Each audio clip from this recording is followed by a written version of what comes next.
Hello, everybody, and welcome to the penultimate round, round 8 of this year's Prague 2022 International Festival. It's been a brilliant tournament so far to watch and commentate on. And the great news is that the most excitement is about to come. 2 rounds left. Today is round 8. Tomorrow morning, we have round 9. And the situation is quite clear. In the main section, the Masters, the big event, it's Le Quang Liem on a very, very nice +3 score of 5 out of 7, closely followed by Pintala Hari Krishna on 4.5 out of 7, who are leading the way. Now, if Le Quang wins today, he's playing white against Vidit.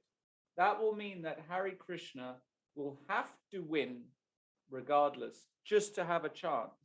But realistically speaking, if Le Quang wins today, he wins the tournament. If Le Quang has an accident and loses, let's say, well, then it could be anybody's tournament, not just Hari Krishna. There is a whole group of players on 4 out of 7 as well. And Wynn, Navarra, and Shanklin, who, if they get positive results, could also theoretically win the tournament. So still, very difficult to say in the Masters, and in the Challengers also, similar situation. It's difficult to say. The two leaders, Kemar and Abdusaturov, have played brilliant chess so far. They played yesterday and drew. But Hans Niemann crushed Hracek yesterday, meaning that he is only half a point behind. And Niemann has got white against Michalik today, whereas Kemar is playing Stochek and Sashikiran is playing Abdusaturov. So one of these 3 players will win this tournament, I'm sure. Very difficult to say. 3 super young talents, Kemar, 17, Abdusaturov, maybe 18, and Niemann, 18. Really nice to see these young players. So we're set up for a very, very nice finish. As always, I'm joined by the one and only Lizzie Petz. Lizzie, what do we think today about those key games, and who do you think is going to win the tournament? Okay, I mean, like it would be too obvious to bet on Le Quang winning the tournament, but of course he has the best chances regarding his current score. Right. So I would bet in the Masters tournament, obviously, on him. As for the challengers, of course, like being German, I should be loyal to my countrymen. And claim that Kemar is going to win the tournament. However, somehow I feel, looking at the spirit of Hans, somehow it wouldn't surprise me if Hans takes over and scores a 2 out of 2. There you go. Also, my feelings as well. Hans, he's in good spirits.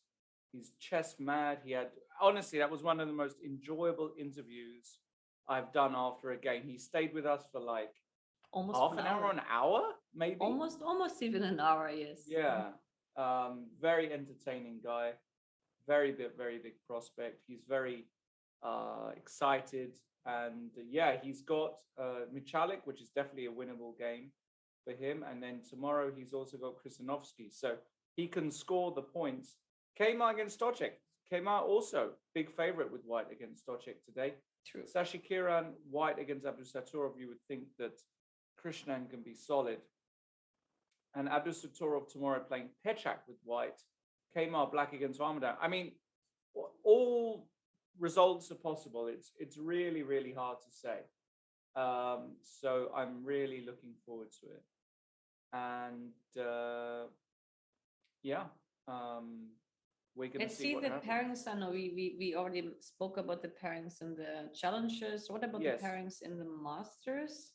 Yeah, so Le Quang has got Vidit today, and tomorrow Le Quang is playing Vallejo with black. Vallejo has been quite solid with white.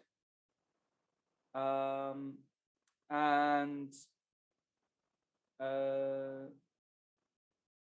who else is there? Hari Krishna has got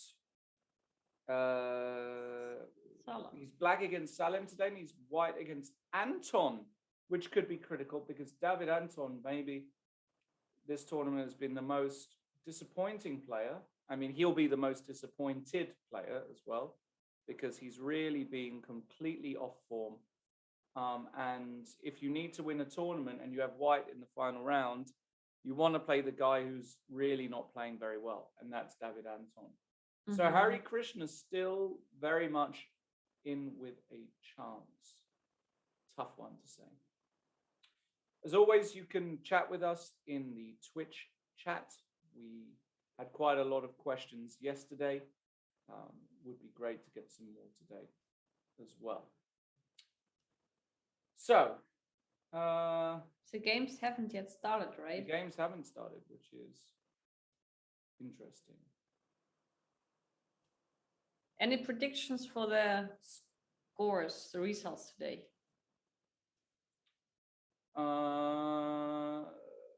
Yes, we can do that. We can do a prediction. Yes, you need to win your this time. Well, because like you need to win your breakfast back. Okay. So let's bet on one game with two different results, but therefore we need to, of course, Oh yeah, I still owe you breakfast. Damn. Yeah. Right, you're right. Okay, so Lequang Vidit. Yeah. I've got that pinned as a real draw, actually. I also know, like here, I would also bet on the draw. Let's go further. Okay. Navara Shankland. Draw. Yeah. Salim Hari Krishna. You want your boy Harry? Yes, I bet on Harry. All right, I'll bet on Salim not to lose with white today. Okay. Well, but this is the same. If I bet on Harry's win, it's clearly that you know what, you have to bet on the result at least. Oh, okay. I'll bet on the draw then. Okay. Otherwise, it's like the odds are not in my favor at all. That's true.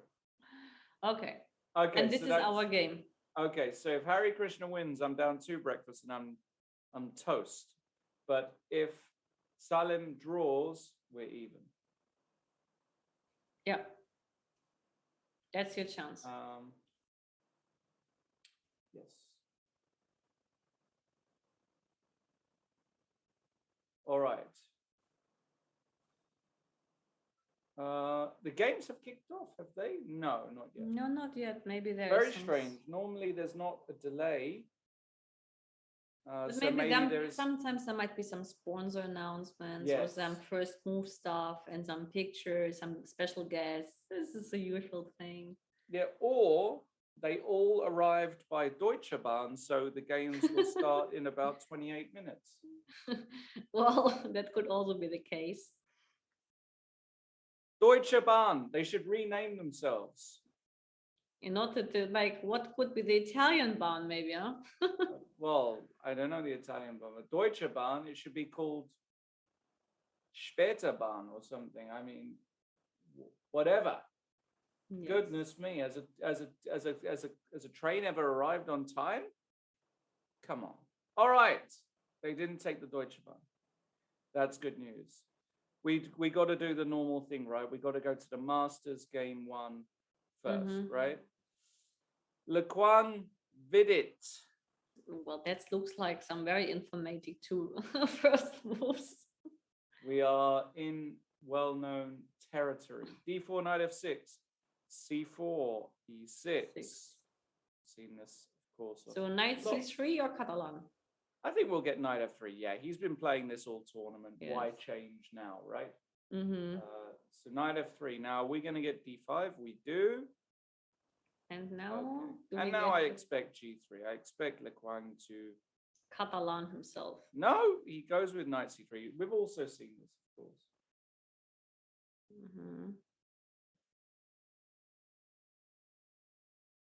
Yes, actually, as a side note, we are not clashing with the candidates tomorrow totally because we will start at 11 a.m. Good point. And until 3 o'clock when the candidates start, we will still be on air. But I bet that the first hour of the candidates might also not be as thrilling because it's the opening of that tournament. So you can watch it both. Yeah, so you can watch us and then you can watch the candidates. Yes. Which is going to be obviously very, very exciting. I will be watching that after we do our show for sure. In the meanwhile, we've got a semi-Tarash c5. C takes d5, and now c takes d4. D4. Is now queen a4 check an option in this move order? Yes, it is. With the idea that after here you can take, but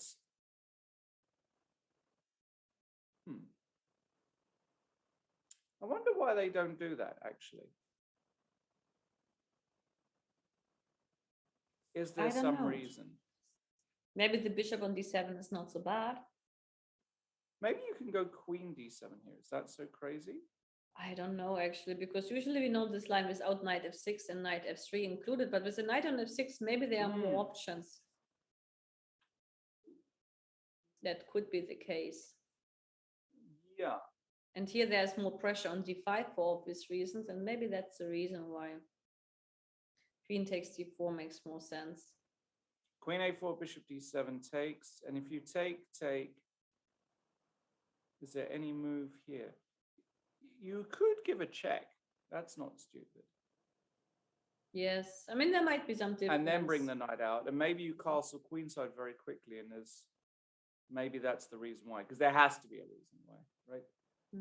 There's just no other explanation why, because otherwise it would make total sense. But no, queen takes d4 happened immediately, e takes d5, and now we have an isolated queen's pawn position, but one where black's pieces fly out. Bishop g5, bishop e7, e3, black castle. Interesting that he elects not to go knight c6 first, which I'm not completely sure why. Maybe he's waiting, because also bishop e5 can come. So if it makes sense at some point to play castle, right, and then to go for knight. Now rook d1. Very sensible, putting the rook on the d file. And Vidit just plays bishop e6. Now his next move will be knight c6 for sure.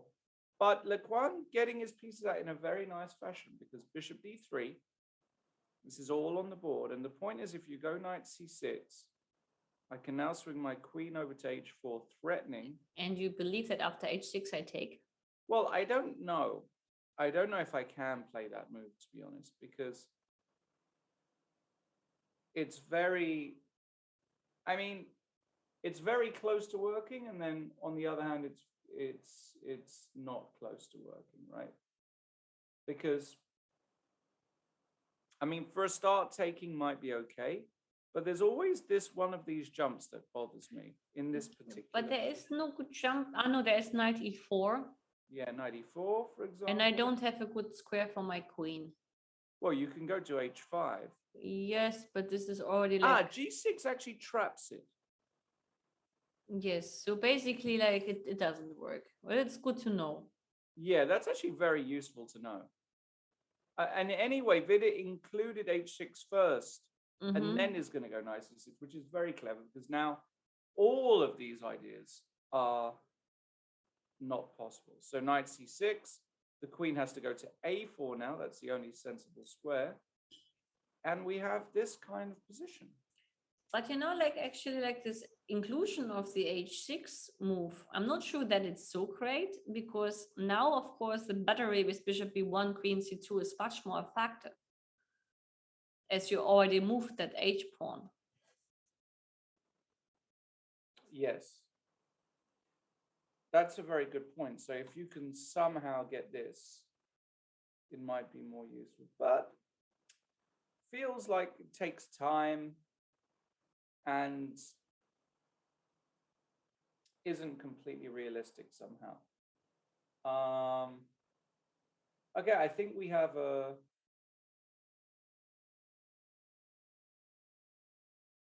pretty standard position somehow.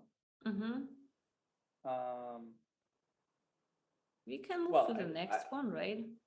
Yeah, we can go to the next one. All right, let's go to the next one then. So talking of semi-tarashes, we get another very tarash. Similar opening, but this time Shankland takes on d5 with the knight. Okay, which is, of course, the absolute classical semi-Tarrasch.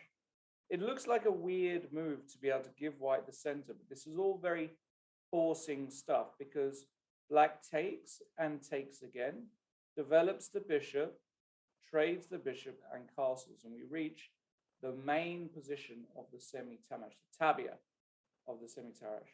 This has been played in thousands upon thousands of games. Yes. It came back into because for years we didn't see this, and then suddenly, I think it was Kramnik and some other top GMs started playing this and were showing that actually black really is doing very fine.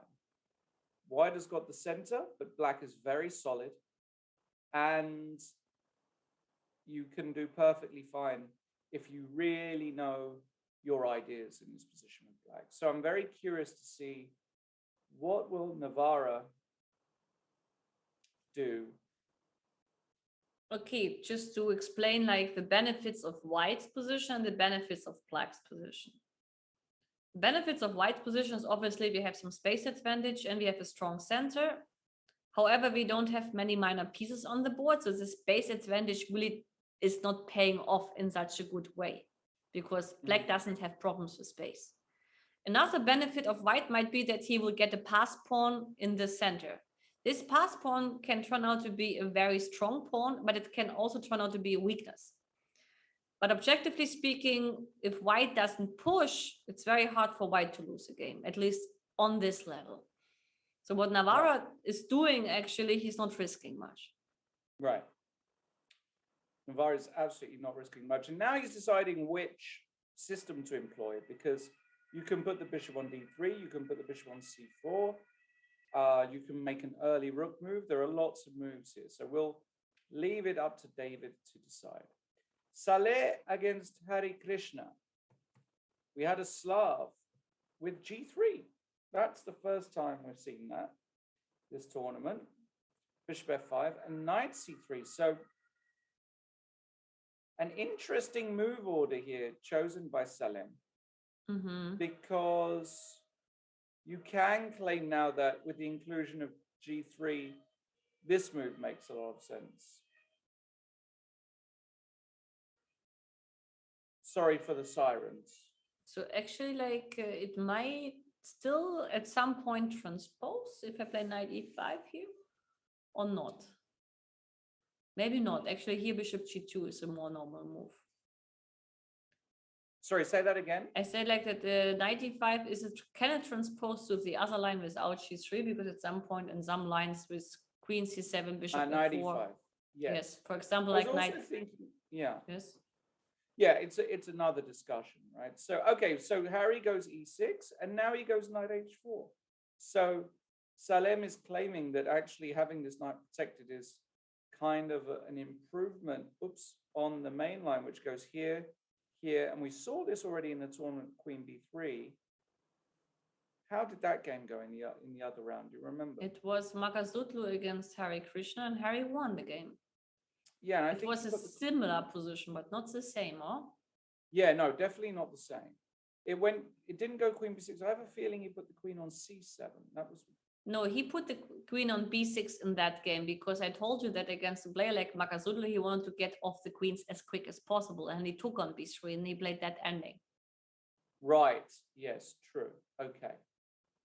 Well, he put the queen on b6 here, and now c5.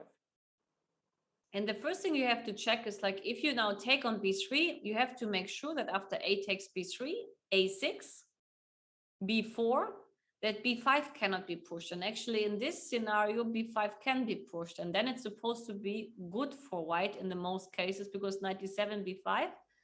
And it's a bit inconvenient. Not probably like it can still be like the main line, but it's something you have to always watch out for if you decide to take the pawn, the queen on b3 or on b6, if this kind of moves like b4, b5 pushes are possible. He took actually. So what is he going to do against this?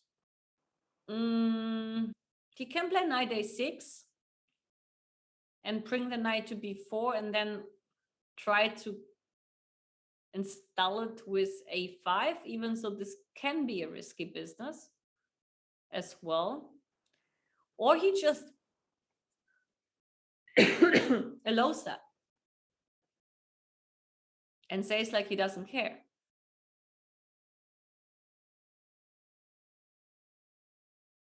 Yeah.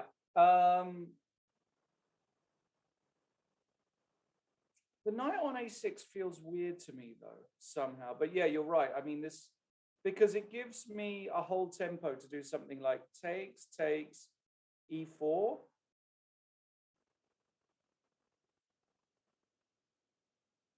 And if you go knight b4, firstly, I want to go rook a4. You knight here, check king b1, you lose the knight. And if you go a5, I wonder if now I can consider e5. And then you claim that you will at some point take on b4 because you have this bishop d2 idea. Some bishop d2, but maybe you've got resources here as black. Like, yes, but this has to be really calculated very carefully, or it has to be known. Yes.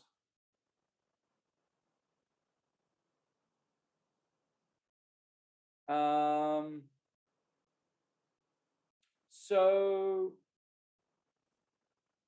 yes, we will see then, if, because Saleh's played also very quickly, so I'm very curious with his move order how that's actually going to work out. That's very interesting, actually.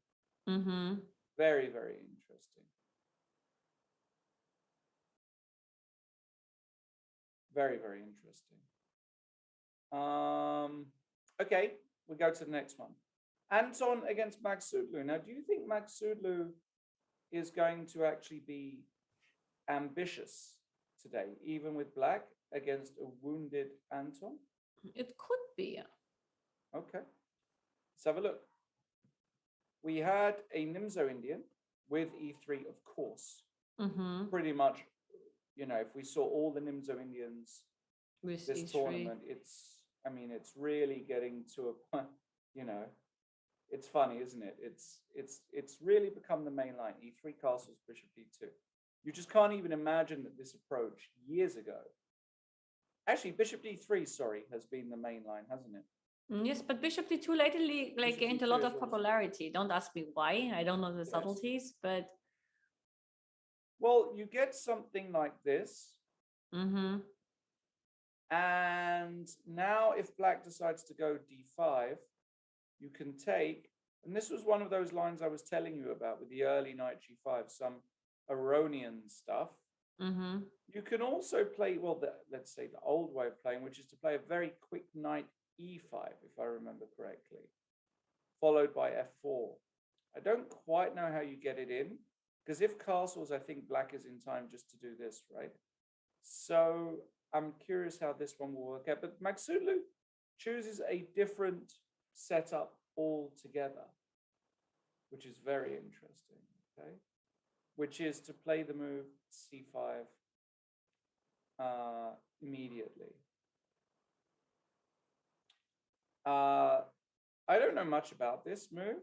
Usually, like after c5, a3 is sometimes common. Probably like then black will just take and play knight e4. But the bishop can also park itself here, right? Yes, it does. And then there are some lines with d5, actually. Yes. Maybe even d5 immediately could be an option, but I'm not so much familiar with the openings, so I'm not sure. Yeah, but this move is definitely possible. As you said, a3 you can take and play knight e4 as well. That's also standard. Something like queen c2, and if you take, it feels slightly more preferable for white. No. It does, yeah. Okay. So I'm not sure. And in Nguyen against Pons, we have knight f3, d5, g3, and the very popular knight d7 on move 2. Again, a move which... Didn't we have seen it in the game of Kaima against Hacek in round 1? Yes, it was the same. And then the knight went to b6. It was d4 played and knight b6. Yeah, yes, and we had a knight b6 move, but this time It's an Vallejo e6 plays move. in what I say old man style and plays e6 and says, oh, I'm perfectly happy playing this structure. If you play c4, we have a Catalan where I have my knight on d7. Mm-hmm. And if you don't play c4, then what are you going to do? I think c4 is the most principled. Just I don't know Of now in course. this move order whether you can take and claim like knight b6 is fine. Exactly. Can you now go, for example, if I try and win this pawn? Well, I have queen a4, right? Yes, and then there is a6 and b5 and bishop b7. And this is like one of the Catalan positions. Something like this is very Yeah. popular. So we'll see what Win decides to go with. There might be some alternative ways to play this position. I would probably play a stupid move like this and just put the bishop on b2 and say, okay, how are you going to solve the problem of your bishop? Yeah, it's a good I'm not question. probably can't be bad as well.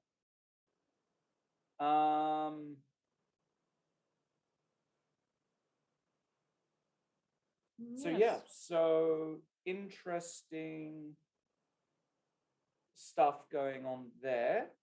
Let's go to the challengers and check out Sasha Kiran against Nodirbek, and wow, we've got action here. Quite aggressive approach, actually. F3. I played against this. This was the last game I played against. I played against F3. D5. And he played D5, which is definitely not the main move nowadays. I think C5 became very popular, no? C5, D5 really became popular. And now you have a lot of options. The castles E4, D6 or E4, B5. And you get some really wild positions. D5 is the old way of playing. By the way, the super old way of playing, once again, I keep on saying like the old way of playing, but you know, Lizzie, like we're of an age now where I don't want to scare you, but you're nearly 20 years older than Kema, Neiman. 20 years, all right? I am 20 years older. 20 years older, yeah. Now I'm saying that. No, I'm saying that. Well, I'm also 20, right? Because 20 years ago, these variations, like I remember playing in some Spanish Open tournament in Benasque in the year 2002, for example. And nobody played like this against the Samish. Everybody used to go castles. They used to go a3. You took, and then you put the knight on h5 or the knight on e8 in classical old style. Everybody did this. And everything changed. Yes, I mean, like, of course, like with the influence of the KI devices, like AI, you mean? AI devices, things, of course, the evaluation changed, and since like Alpha Zero is translated into Lela and Fat Fritz, the chess theory changed a lot again, and new moves were invented, and some lines even not refuted, I would say, but harder to play. Absolutely. So yeah, okay, so d5, and after a3 again, we see this kind of new modern way of playing with bishop e7, allowing white to get this pawns into e4. But the point is that black takes, and immediately tries to strike. I guess the move e5 is also a move here. Could be, but yeah. But c5 is also classical. White now plays d5, which is principled. Because you can't take. You have too many holds. You've got to keep that center together. Takes, and now you have to take with the e pawn. Why you cannot take with the c pawn? I think you're very underdeveloped. So something like castles. Knight f3. Let's say I go all in and play e5. Oh wow. Yeah. Okay, knight d7. d6. You want to just do this, huh? Wouldn't Okay, after, surprise me at yes, all if I and can then you give can check take on and then e5. just take. Yeah. No, I was just trying. No, sure. But I mean, here you have to actually analyze knight f3 still. Yeah. It's not completely ridiculous. Maybe rook e8, but white is overextended a little bit. For example, Yes, white has bishop to be e2. careful, of course, yeah. Yeah, bishop e2. It wouldn't surprise me again if you can give check or how to do this. No, I do it this way. I take on e5, give check, and just take, and say, you know, your king is going to be in big danger. Something like this. You already can't go here because it's mate. Yes. And after king d2, probably at the very least, black has got this and this. And Well, I all mean, like kinds you of don't things. want to be black here, white here. Yeah, it can get it. So e takes d5 feels correct, feels a bit more stable. Castles and now bishop d3. Again, I think this is a very important moment where move orders matter, because I think if you play knight f3 too early, I vaguely remember something here actually. Who did I discuss this with? Somebody very strong. I don't know if it is because you can go bishop g4, knight bd7 very quickly and put. And then you play on the black squares, actually. Maybe for this reason, knight f3 is indeed not clever here. Yeah, so bishop d3 d3, bishop g4, knight g2. This is why you wait. Yeah, and this is not the position. Knight bd7 and castles. Okay, a very double-edged position, actually. Okay, I mean, like risky approach of Nordibek, because okay, his position is by space advantage clearly not in his favor. He has compensation on the black squares. However, like white has the more freedom of his pieces, and he has a protected pass pawn on d5, which is also not a bad asset. So we will see how this strategy is paying off, because was Nordibek already in the kind of must-win situation if he was white in the last game? Yes. But who's playing? Who is he playing in the last game? Nordibek. Yeah, because he's risking a lot. Yes, yes, but I mean, like, don't you think that like 1.5 out of 2, for example, could have been a good way to at least share the first play and place? I don't think Nordibek is risking too much playing. I mean, this is still black is still relatively solid here, right? Okay, maybe. I mean, I don't think black is in huge danger here. I don't know, rook e8. Where is the big problem? This bishop can often come here. You can put the bishop here. You can put them. I mean, you have. It doesn't feel like the end of days here for black, to my eyes. But what do I know? Not very much. I would say enough. Let's go to the guy also in the lead. Vincent came up playing against Stochek. And we have a symmetrical English with e6, g3, and b6.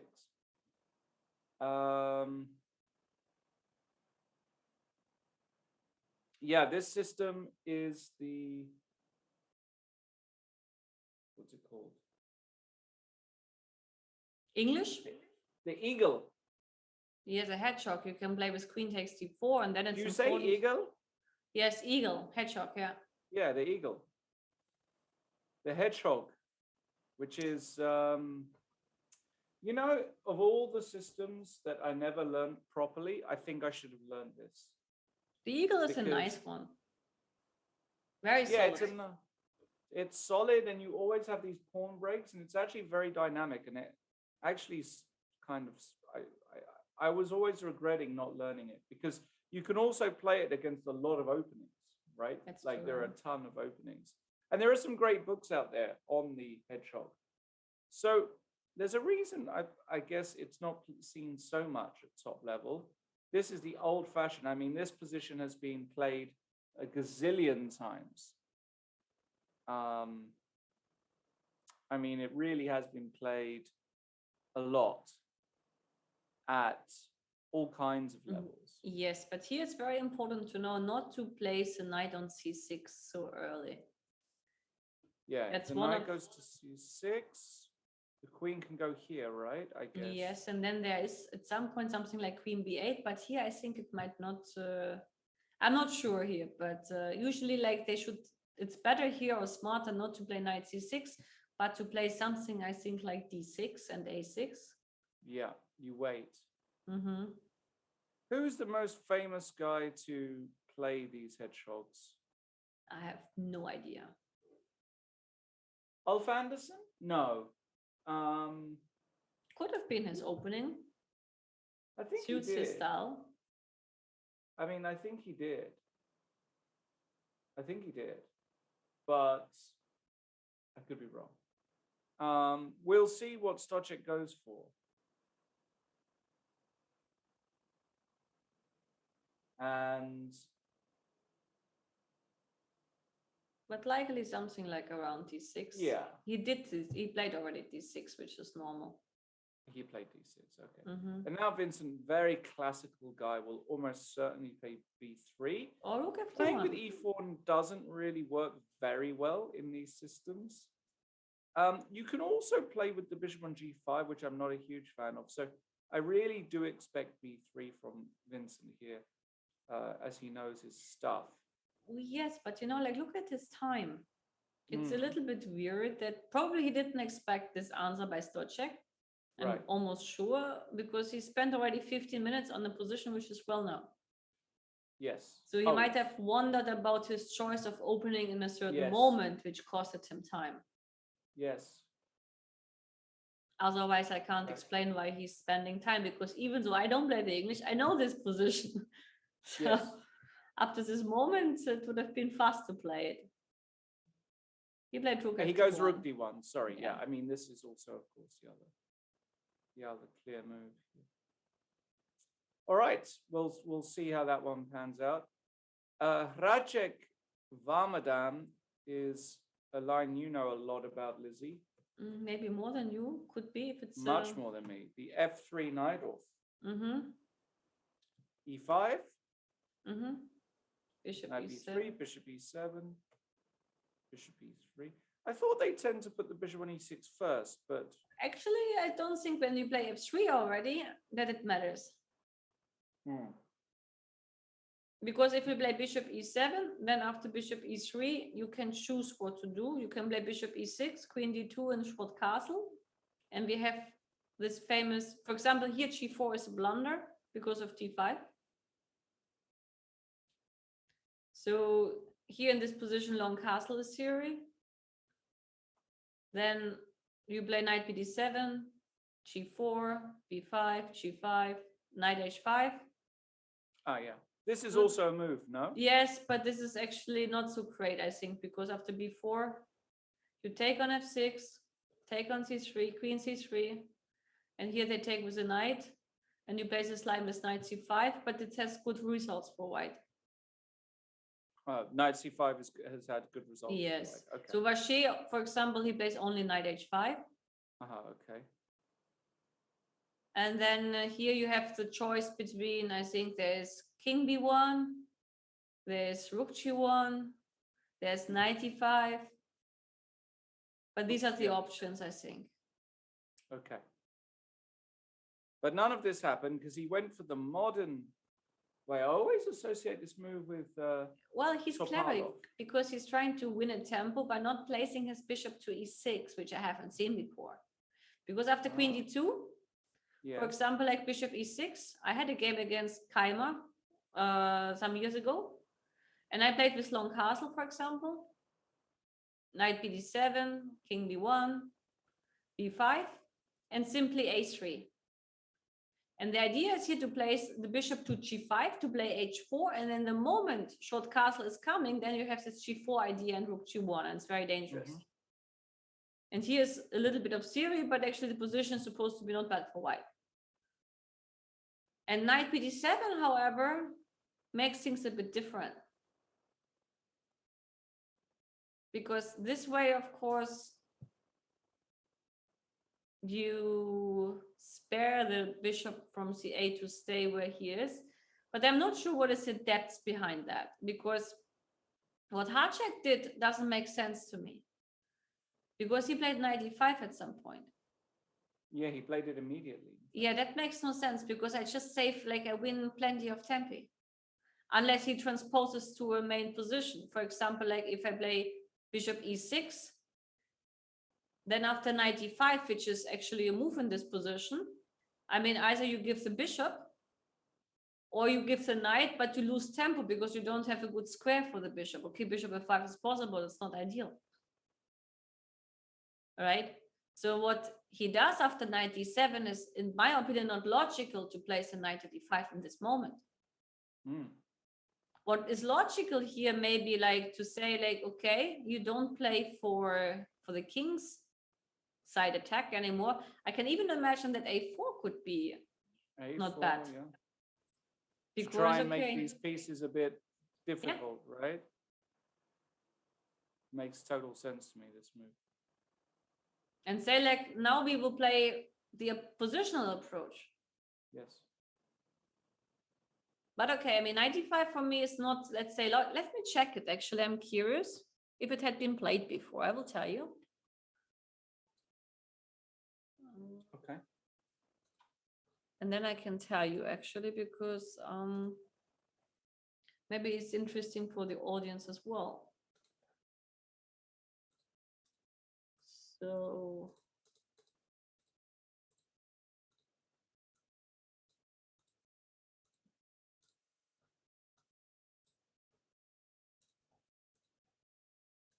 this is a knight b7. It had been played in 3 games. The strongest game was between Bernatsky and Oparin, and here actually, like after 97, the choice was a4, which we said already, like, yes, seems logical to me. Yes. And 95 and a4 actually is also like a good choice by the engine. I just checking, yeah. So 95 actually like is equalizing immediately, even gives blacks a favor after the capture. Wow. Okay. Yeah, that makes sense. So takes. Yeah, and this. And this knight is just a- f6, and you just win a tempo for nothing. Wow. So Okay, it's so that's. in my opinion, a very, very weird choice because it's absolutely not logical. I think Kracek has really shown actually that he's actually quite weak in the openings. Yes, but I mean, like, this is not about knowing the openings. I also don't know 97. It's like the first time I'm seeing this position. But Sure. you should apply to the rules and logic of the system. He's playing knight of his black himself.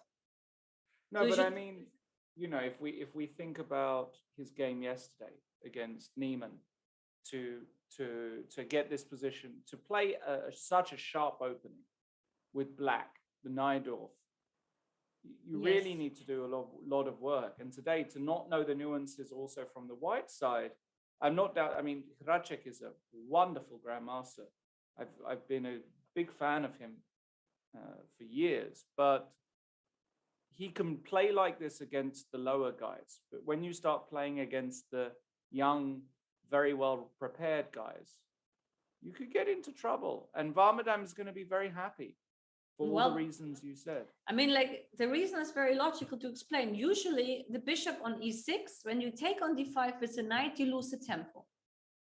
But here, I take on d5 with a knight, I keep my bishop, and I didn't lose any tempo. And for this logic, knight d5 must be wrong. Yes, totally agree. Let's keep on going, talking about Hans Niemann.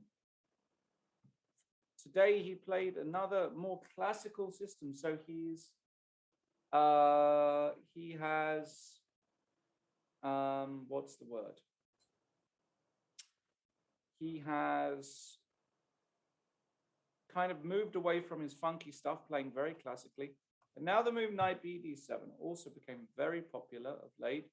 Takes, and now the move bishop f4 has been the main move, but bishop g5 is of course also possible.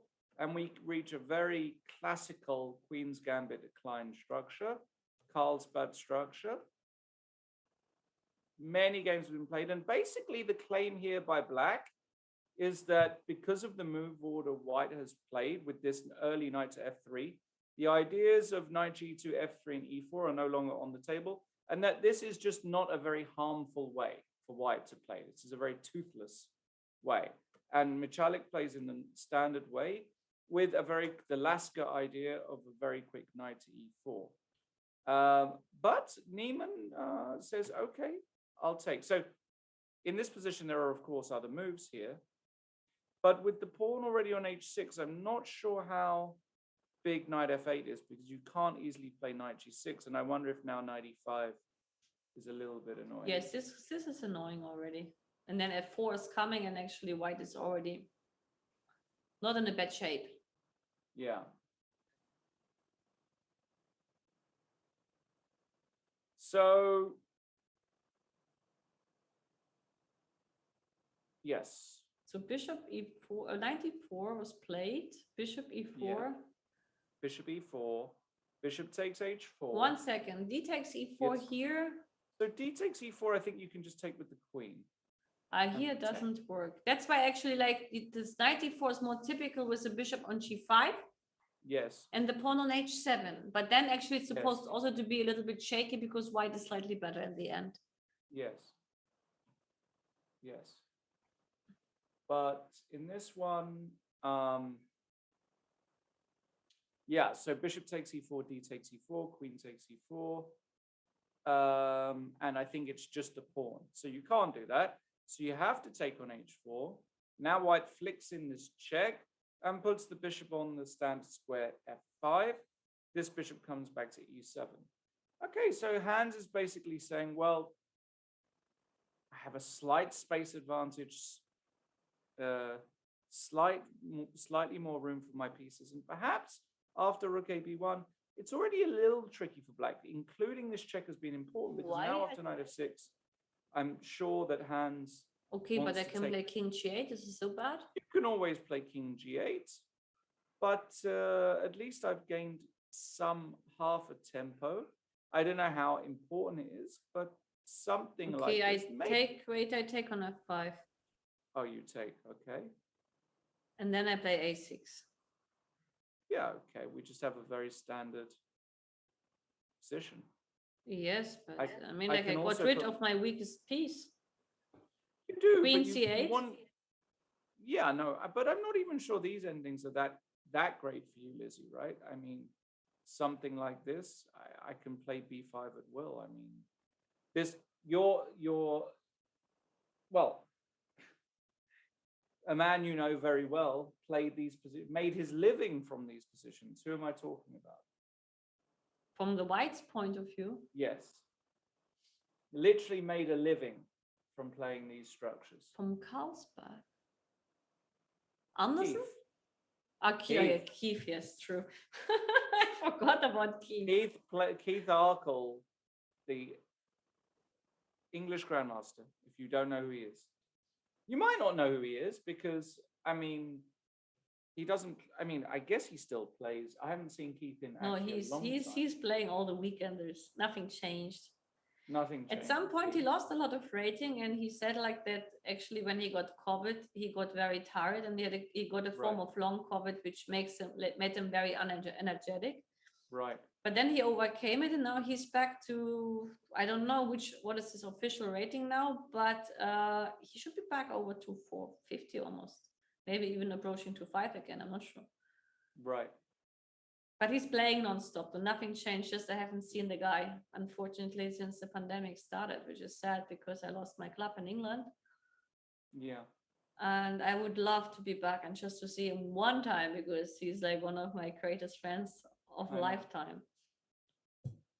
So Keith literally won tournaments playing against this structure, and he wins these positions. He just knows where the pieces go. I can tell you this is not so great, which is why I really like Michalik's move, a5. Yes, this is typical because it makes b4 push a little bit harder. Exactly. So but it makes his b4. Yes. Yeah. No, it makes the b4 push harder. Much harder. And so Niemann now plays rook f e1, but, you know, I'm not I'm not really buying this by Hans. I mean, this I is don't just think he got much from the opening, to be No. honest, because first of No. all, he got rid of one bishop, which is not so bad in the structures. But second of all, like, I'm not sure. Like I mean, okay, the Carlsbad structure is very safe for black. The only problem is a minority attack, which is currently prepared with rook b1, trying to push b4. But on the general side, like, can you go back with the move a5? Yeah. Just to give some like explanations on the reactions, how like black can face a minority attack. So if you don't have, let's say, a5, right? Like after rook Okay. b1. Yep. For example, like let's say I play king g8, something doesn't matter. You play Okay, b4. I go b4. Here, like black has usually like some options. The main option after b4 is to play a6, because at least after a4, let's say I play something like queen c7, doesn't matter, just to move, or bishop Well, d6. Let's make bishop d6. Yeah, so b5, after b5, there are like different ways to react. One common way is now to play a5 and claim that after the capture on c6, white doesn't have any squares to enter. That is one of the ideas to react. Mm-hmm. The other idea is to take at least one time on b5 and claim that with this weakness on c6, he will survive. Yeah. Here it's a bit tricky because the situation is quite, let's say, it's too easy for white to hit on c6. Another idea is to prepare, like after b5, to push c5. This makes sense mainly when I already like have my bishop on c8 developed and maybe a rook on c8. And last but not least, sometimes if you go back some moves, after the move a4, there could be the move b5. And then you claim that knight b6, knight c4 is coming, and you're quicker in this explosion than white is with, for example, playing knight e5 or e4 and try to open up on the other side. But this is just something general, like how to react in the minority attack, what options you have. Yes, you've got to time a lot of these things well. For example, after b5, a5 is often a very nasty reply, because now the knight has to find a way to d6 now to come into c4, which is a long way. And now you have this backwards pawn. So it's a very delicate position that experienced players know very well. Peczak Krysanovsky. Okay, so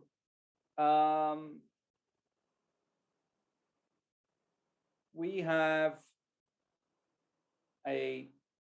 another E3 Nimzo, literally the main line.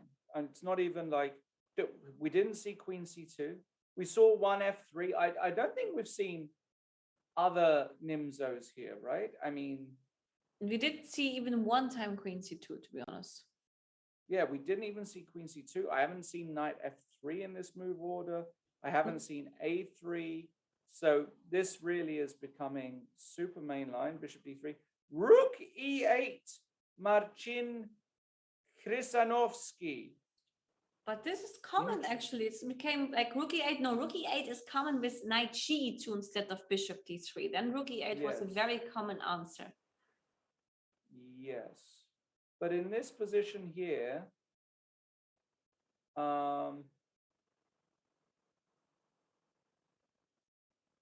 it is,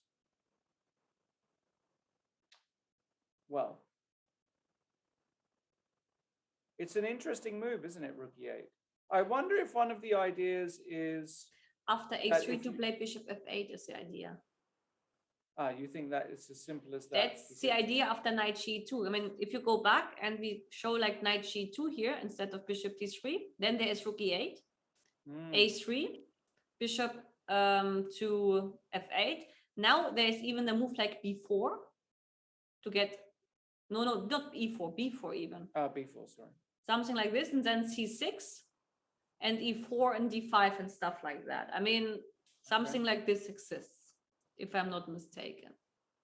But the main idea of rook e8 is to place a bishop to f8. Interesting. So Peczak plays knight f3, but now he takes. Well, then I don't understand this idea. No, then the idea is probably to play d6 and quickly e5. E5, that's what I think, yeah. But voluntarily taking this is very, very interesting, because why can't you go d6 first and wait for white before you go e5? Yes, of course, like this would be like typical on the kind of Bogo Indian sort of positions. When you play early bishop before check, then you have these ideas often to prepare like d6, e5. Yes.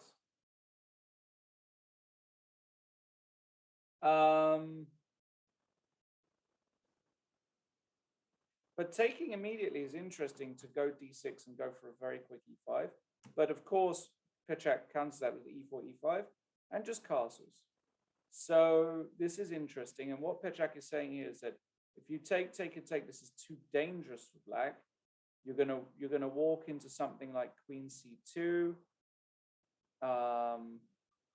knight f6, and maybe bishop g5, followed by a quick rook e1, and you're really behind in development. This kind of thing has been played before. But this looks quite dangerous in a way, no? For black.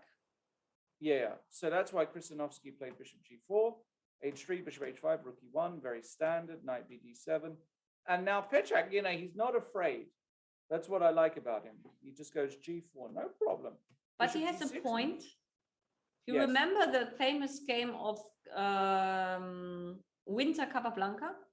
Well, I was there. How is that possible? I was there watching it, Winter Capablanca. How is this possible? I was kibitzing on the side. But you were not even born at this time. That's what you think. In my former life, Lizzie. You believe in reincarnation? Of course. Of course. Okay. In my former life, I was a coffee house patzer. No, the thing is like that this is actually like very dangerous for black, that like this bishop g4 move, and then the bishop ends up on g6, yes. The bishop is dead forever. And then, for example, like if I play bishop g5, and he did, and I manage that I take on f6 and you have to take with a pawn, then this bishop is dead after d5. And it's actually called the Capablanca bishop, or the winter bishop. Right? It's actually given that name. So what Lizzie is saying is that after knight f8, let's just say, for example, no, d5 was got this position. Here, of course, black would take with the queen, but let's assume he had to take here. This bishop is in effect dead. And there was the very famous Capablanca Winter game, which illustrated that. Someone said like you're too far from the mic. I'm too far? I mean, like, I don't feel it. I mean, I'm also more far away because I'm leaning behind like this, like a lazy girl. But someone said that. Let me just check my audio.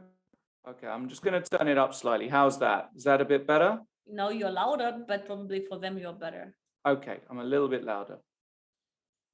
But anyways, none of this happened because Marcin Kristanovsky knows about this, and he played knight f8, which I like, to be able to come to e6. Pechak said no, d5. So this is also actually a critical moment, right? Where...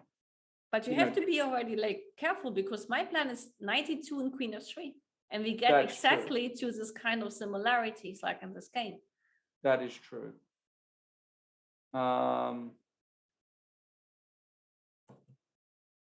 Queen c1 and knight g6. Bishop g3. Okay, now he's out of this danger. But this bishop is bad. But it's a cute piece. But okay, the bishop on d3 is not a role model either. That's true, yes.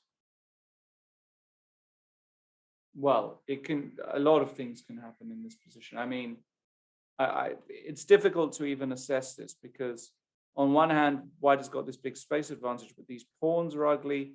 This knight is going to sit on c5. You know, this knight can sometimes, you can even offer this knight as a pawn sacrifice sometimes. So black has got squares for his pieces, let's say. Very interesting position, as Vasily Ivanchuk would say.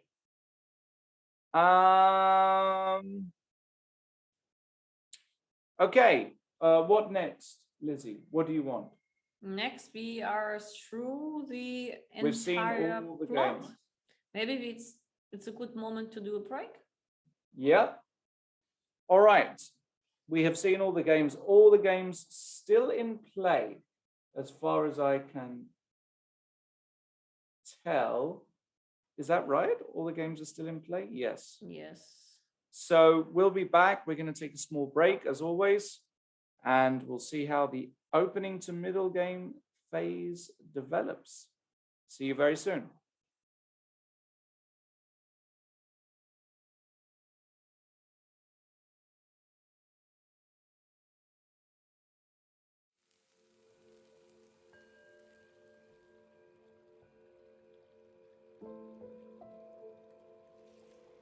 Who are we?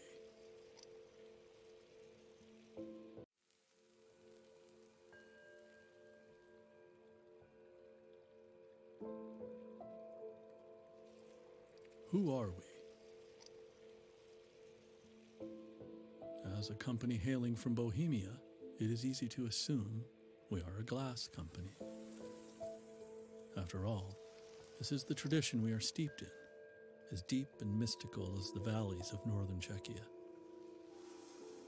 And while it is true, it is incomplete.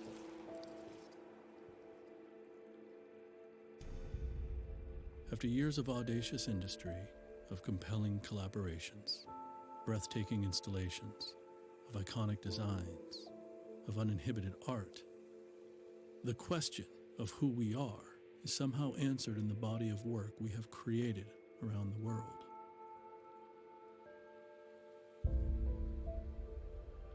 We are not a glass company. We are a spatial company.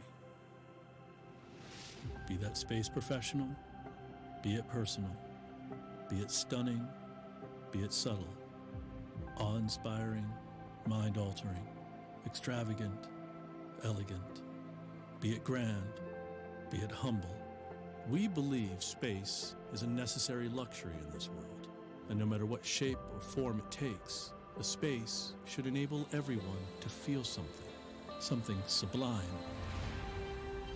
So, as we broaden our horizons, as we challenge our assumptions, as we disrupt our industry, as we strive to bring something of lasting beauty into the world, we think about what a luxury is quite differently than other brands.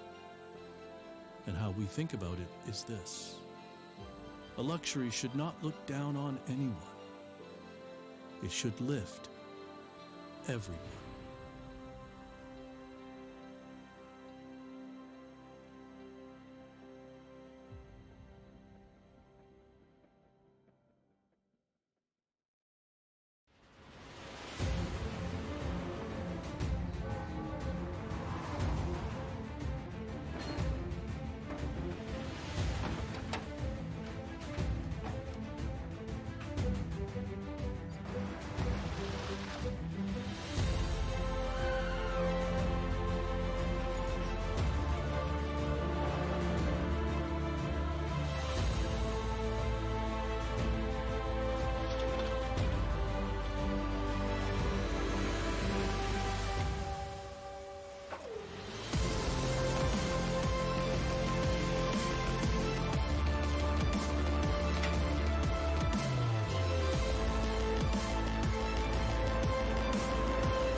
Hello, everybody. Welcome back to round 8 of the Prague International Chess Festival.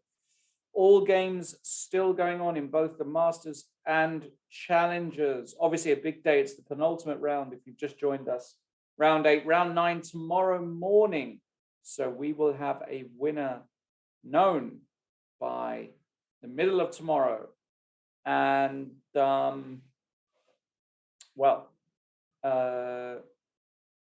where do you want to go, Lizzie? I'll leave it to you. Go according to the right order. Let's go to the A tournament first. A lot of things. We'll check out this here. game first. Le Quan, the leader of the A tournament, the Masters tournament, playing against Vidit, I mean, he's had a very weird tournament. He's on -1. It could have been more.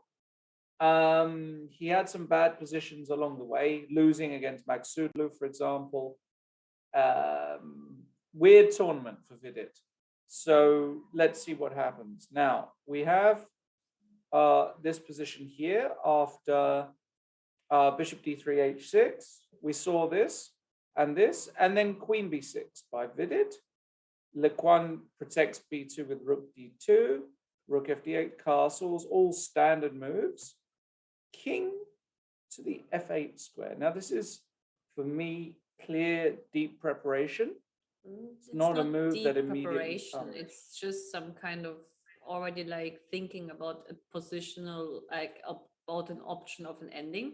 Because like what Vidit understood is that maybe at some point the queens should get off the board, maybe with Queen B3 or something, or Queen B5.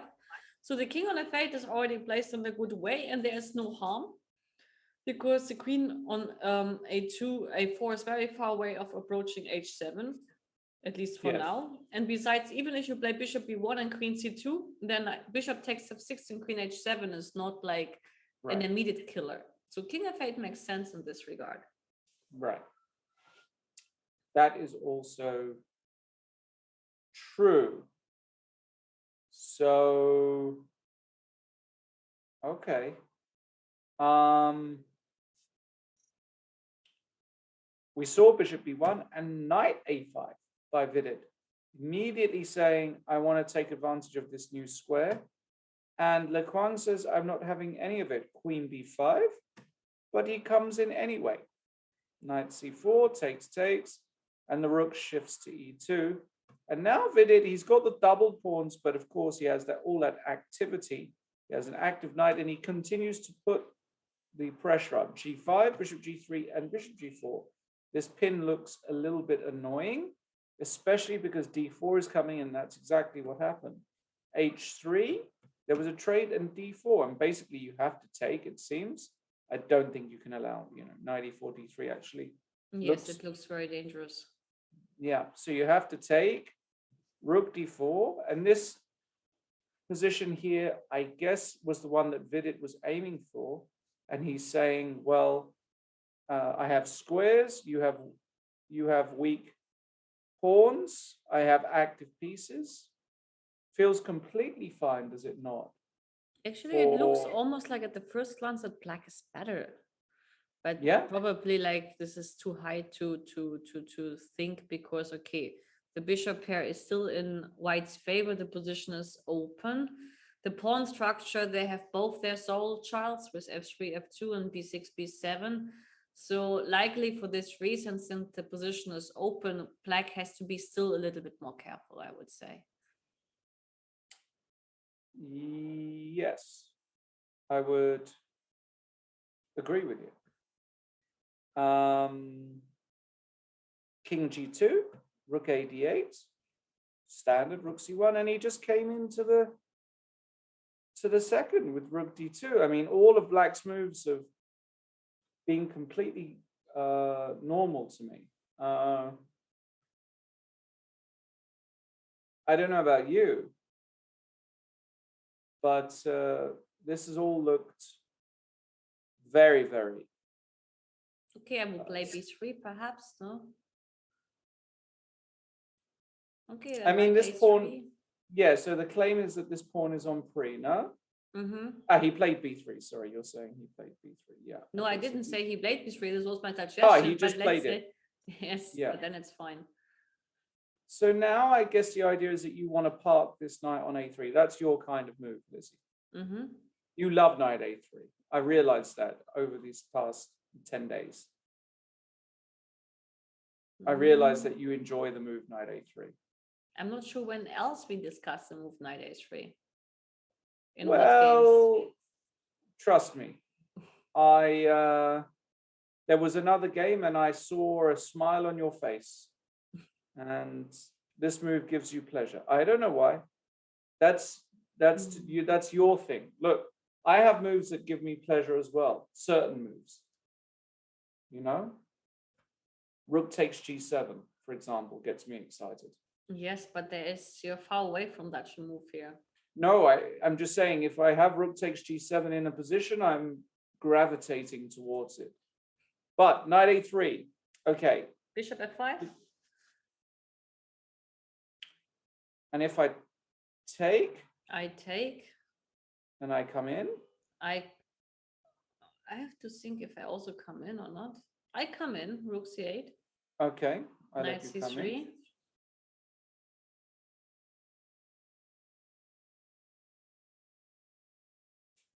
Let me try this. I don't know. You're not afraid of bishop e5?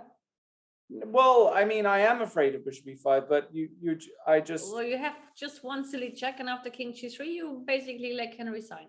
But I might take with the. No, you don't take with the bishop after. Knight e4. Sorry, and knight e2. Yes. That's how And easy. Yes, king g3. And you're saying that game over. Well, really? Make a move. Might be game over. I even have rook takes c5 if I'm afraid of this bishop, and then bishop e4. Okay. So this kind of position here, maybe I should go knight h5. That makes more sense, yeah. Knight e4. Okay, I better take this pawn. Bishop e5 check. Yeah, and I'm probably going to try and c7. Gulp play this move like this. Still looks dangerous, but maybe it's okay for black somehow. I could get mated, right? Yes, you're close to that. I take on b7. Sorry? But I'm also close to that. Yeah, I mean, you're also, if I give the check. No, okay, king g3. Yeah, you're not getting mated. No. Maybe I have to come back here. I don't know.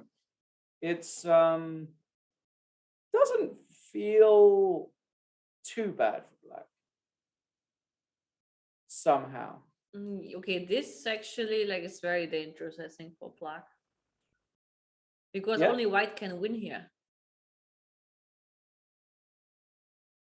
I don't know. I mean, I can play knight f6 and only white can win there. I mean, possibly, yes. I don't know. So yeah, I mean, it's an interesting one as to whether maybe then you don't come in, but if you don't come in, what do you do? Knight d2 feels weird. Where'd you put this knight?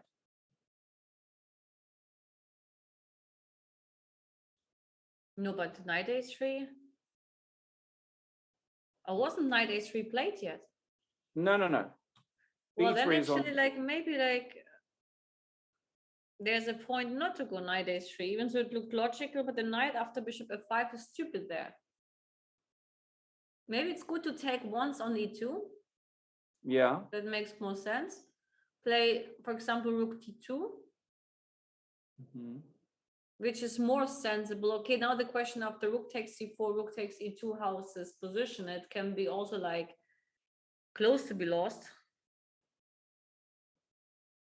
Because after rook c7, the b7 and the b6 pawn is very soft. Right? So not rook d2. Okay, not rook d2. No, rook e2 I will play. Oh, rook d2 you do. No, I will take on e2, but now I will think. Okay. Now I go. I don't have good. Maybe knight e2 is interesting. But then also after bishop f5, the knight is a little bit silly. Yes, this knight is not good. Or now knight a3, because then at least you don't have to check on c8 and you don't get me so much into trouble on the second rank. Mm-hmm. Let's say bishop f5, because I don't want to give the bishop head. This is my biggest trump card. And here perhaps knight b5 in order to avoid bishop c7 or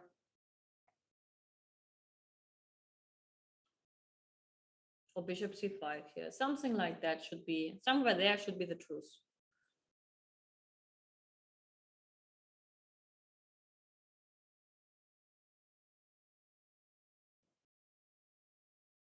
Okay.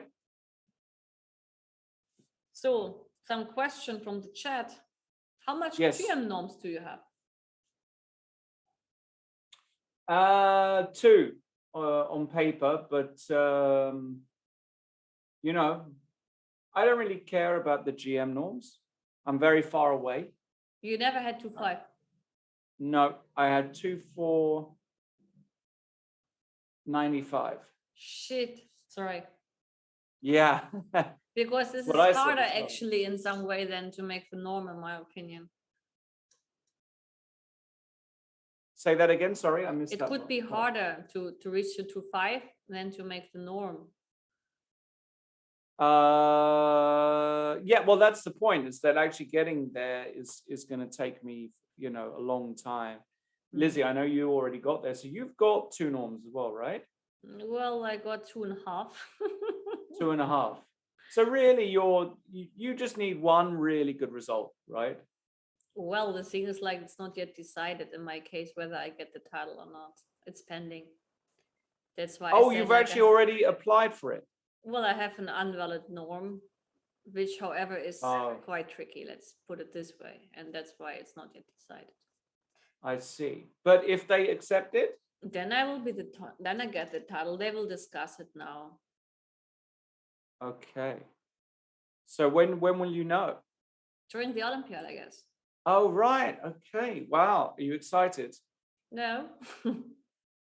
But you would be Germany's first ever woman that got the full grandmaster title. Yeah, and I guess, and this sounds like maybe like a little bit funny, that the next one who achieves it is likely to be my daughter in case I get one.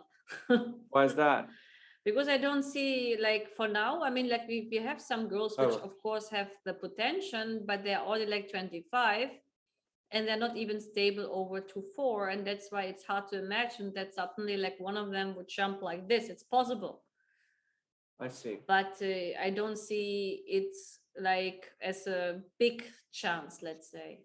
There is a chance, but I mean, because there are exceptions that some of the players get strong just in their 20s. I've seen it among among men a lot. For example, like Sandro Mareco, he was 2100 until he was 19.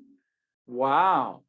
And I then didn't he know was that. 26. No, he told me, like, and I was like, Oh, because I wow. never heard of him like in the youth. But he was like 2100 until 18 or 19. And then now he's like 2670 was his best. But I've never seen such cases among women. That's incredible. That's why just by the statistics, it's very hard to believe that one of these girls can make it. Already being past 20. Wow. There you go. That's quite incredible, actually, to think about that like that. Well, in any case, I mean, it would be a huge achievement for you. Will it change your life in some ways? I guess it can, no? Well, I think when you're having the title, you might ask for better conditions and tournaments. Yeah. And I'm not Yes. willing to play so much tournaments anymore. So I can't really say that this is a plus, because I will not use it in this way, because I'm not interested in playing much anymore. You may ask for this like for simultaneous exhibitions, but then I would say like, okay, but people who want me in Germany, they would anyway give me good conditions, no matter if I'm a GM or an IM. So Not sure actually, like it has a plus because even in FIDE events, like it's not like that for like male GMs among women, there are better conditions. It's all based on rating actually in this case. Mm. I actually prefer nowadays to teach and to commentate over playing, yes, Okay. because playing gives me stress. Like you are Yeah, having it the is pressure, stressful. you have to prepare, and if you're like Yeah. losing or not playing well, you are like miserable and you get bad feelings. Yeah. But when you commentate, you see a lot of interesting stuff. Then you have like a nice Twitch chat as we have now with interesting questions. So it's Yes. much more social in a way and entertaining. At least that's how it feels to me. Yes. Well, I mean, I wish you all the best, Lizzie. Whatever you do, I think it would be a shame for you not to play anymore because you're a brilliant player. No, I will play sometimes, but not much. Like I will play the leagues. I will play maybe in the national team if they accept me to be not so active and still take me to the team. Then I will play with pleasure. But yes, I mean, like from the girls actually, because some of them are mentioning. I think the best one, like the best chances for now to become a GM, in my opinion, has Josephine indeed, and Dinara Wagner. Those two, I think they have a chance. For the rest, I have my doubts. I mean, possible, but these are the only two I could see from the talent and the knowledge and the understanding who could achieve it. Right. Okay. There you go, ladies and gentlemen, an insight into potentially the future of German chess, women's chess. Let's go to another game. Let's go to Navarra Shanklin because we do have something brewing. Now, we won't go through all the moves. Well, we'll quickly go through them maybe. But it became We had so this tactical, actually. It got very tactical. This kind of way of playing is very common where black is waiting. And for a long time, there was something like this. I remember the knight comes to f6, the queen comes to f4, and then you can hit this queen like this. And there were some games where there was a repeat like this, just so you guys know. But David Navarra is not one to repeat. h4, knight f6, d5. This is the way to play. Now, I saw one of the greatest theoreticians in Germany play this line with white. Who was that? His name is Jonathan Karlstedt. But he's actually great. I thought like he is like knowing everything by heart when it comes to the Johnny's English, because he made a DVD on English. Played this in my last tournament, and I was very impressed by the game, where he played exactly the same idea, which was to give the d pawn, play e5, and then just put the queen on f4. This is incredibly dangerous. The knight comes to f5. This bishop is out of play. It's really unpleasant. But I like what Sam did. He knows the idea, which is to meet knight c5, knight d4 with knight e6 immediately to neutralize before at knight, yes. You get the half gewonnen position, as Lizzie says, with the knight on f5. Knight e6, the queen comes back to g3. Now, again, you don't want to put the knight on f5. Knight takes d4, rook takes d4. Okay, and queen c7 with the clear idea, because the rook now is ready to swing, to meet rook g4 with f6. Now, g6, I will say, is a very provocative move as well. But how bad is it?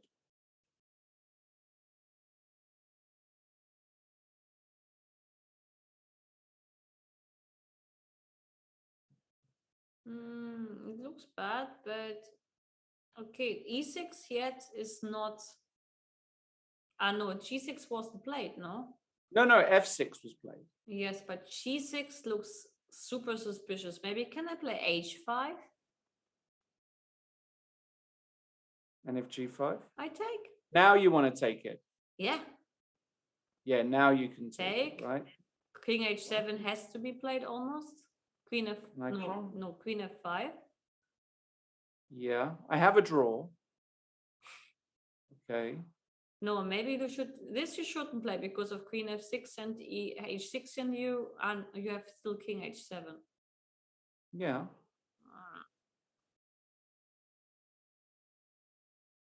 Is this mate?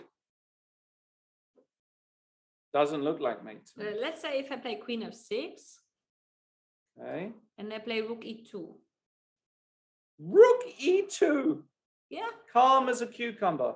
I'm very Horrible. calm. I'm very calm. Horrible. Like a cucumber. King H2. You can take with a rook. Okay, maybe not that calm. In order to be a good attacker, one must also be a good defender. That's what they say. But usually So- the silent moves are like for example, like you Yes. play, once again, you play G6, H5, Yes. G5. Yeah, Yes. G6, H5, G5, and now I play Rook E2. No. Oh, you have Queen A7 in the worst case. But also, like, I can play F4. No, it's still super dangerous. No, yeah, okay. F4. Now we're getting somewhere a bit more exciting for me, because this move actually just looks crushing. I'll be honest. This is why I think he didn't do G6. Because now you just take and it's kind of all up. Because F6 is, it's an ugly move to play. But at the same time, if it works, it works. How to play against this move? Not clear at all to me.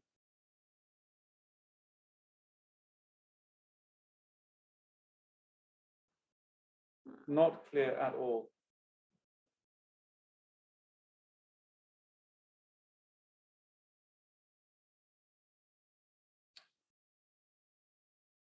Any ideas, Lizzie, here? I'm thinking. Sometimes it's good to think. Well, what is the threat? You want to take on E5. If I play E6, I get nothing. I have Queen E3 as a move. But then you claim to take on E5 and you don't care about H6 pawn, right? Not at all. Not at all. Okay, no, this is I'm not worried here at all, as black. No, okay, I wanted to just check that. Yeah. Okay, let's go back. Mm-hmm.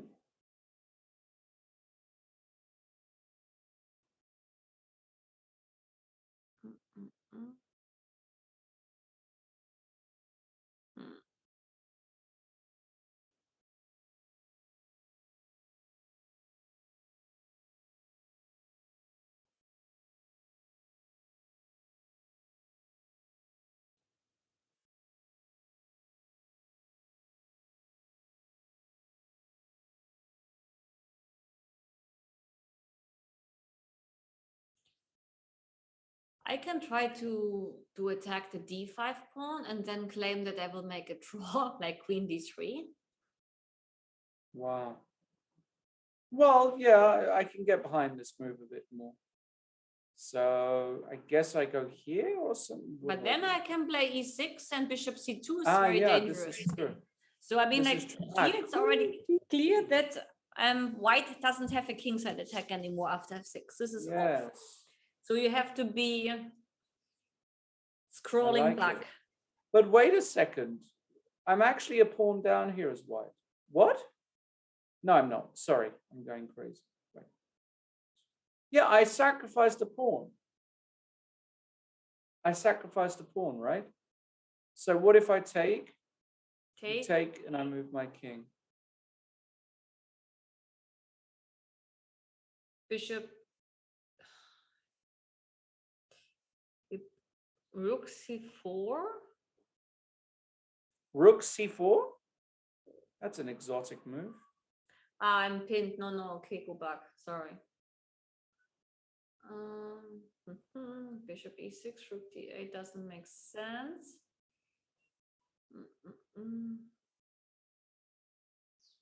And you claim that if I take on B7 and take on E5, you have Rook C1 check or what?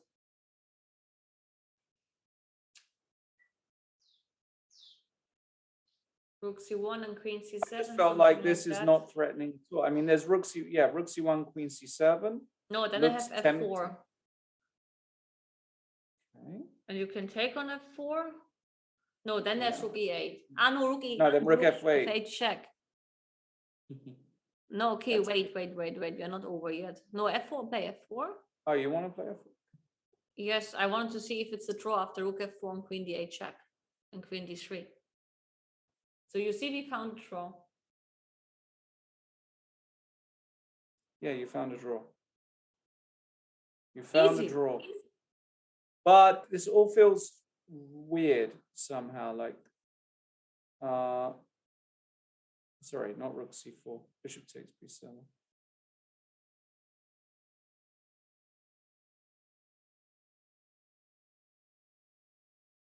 Yeah, maybe there's just enough play. But black feels very solid here to me. Like, even if I don't go rook c1, what if I just trade a pair of rooks? How can black ever be worse here with my king safe? No, black is fine. I think after f6, the game is objectively draw. That's my guess.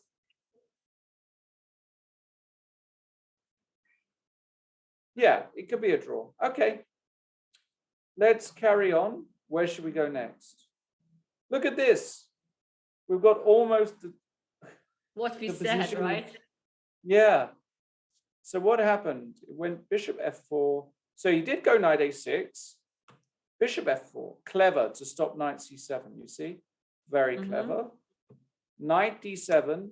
e4, as predicted. Knight b4. And rook a4. Similar. a5. And he took. Which makes sense because you can't really take with this pawn, I guess, because knight b5 is going to be annoying. So e d5, king d2 makes complete sense. Bishop e7 and bishop h3 also I like. Because he doesn't want to take, because then the bishop h3 option isn't available. So I like bishop h3, and he's not afraid of takes because even though you destroy the structure, the bishops are very strong. So b5. So this is the position we have. I kind of like the way he's playing. Who? White. But at the same time, I'm very worried. It's like a position or a structure where black can be better with some imprecise move.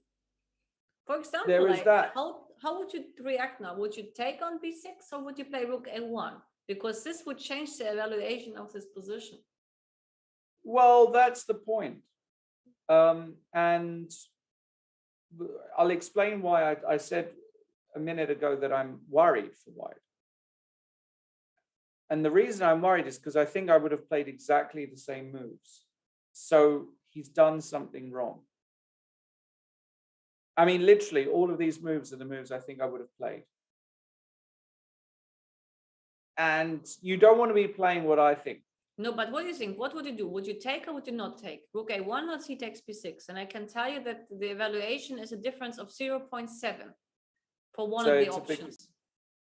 I would probably... The position now is 0.2 for white. If you choose wrongly, it's minus 0.5 for white, if you choose wrongly. I would probably take, but that's just me. But this is right. But this is correct. Okay. Mm-hmm. And what if I just, what if, wait a second. I'm not sure what if, maybe knight e3. If I just go, sorry, why do I have to go to a1 and not, if I go to a3, don't I also set up this? Yeah, but if I play knight e3? Knight d3? Yeah. Yeah, but it doesn't work, no, Lizzie? It doesn't work yet.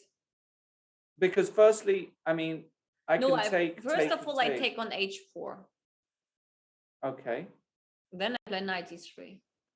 Okay, this looks very dangerous. Okay, 1 second here. No, I can't quite make it work, damn. I think you're right. Unless I have some genius idea here.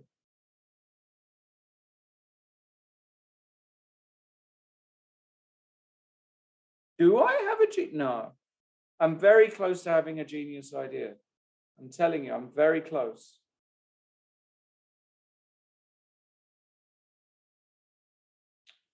I'll make it work. No. Okay. Yeah, I'm so close to making this work, but I'm just not. Okay. And if I put the rook on a1, you want to do the same then thing? apparently like black is better. Don't ask me why. Better structure. Maybe But you 93 can't- is anyway, although 93 is not again it's not working, but No. I'm not sure why. I mean, like I'm also trying Because to the understand point the is, position. now I can put the bishop on c7, no? But you know, actually the computer evaluation is changing. And you will be surprised what is the best move now. For black? No, after b5, actually, the best move according to the engine is rook a3. No. Yes. But what's the idea then against this? I don't see it, because this is a threat. This is a threat. I wanted to play like a genius, but it doesn't work.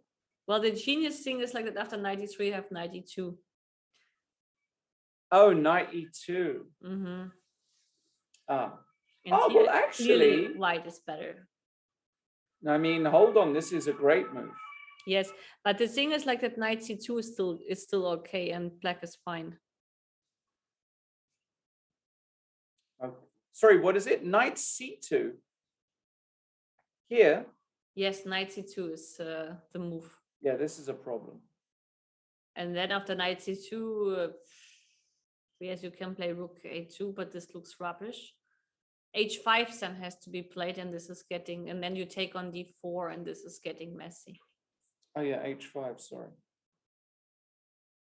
You go h5 here, right? And then you take on Yeah. d4, and this is becoming quite messy. I mean, Oh no my human goodness. will even play rook a3 for this reason. No, rook a3 is not playable.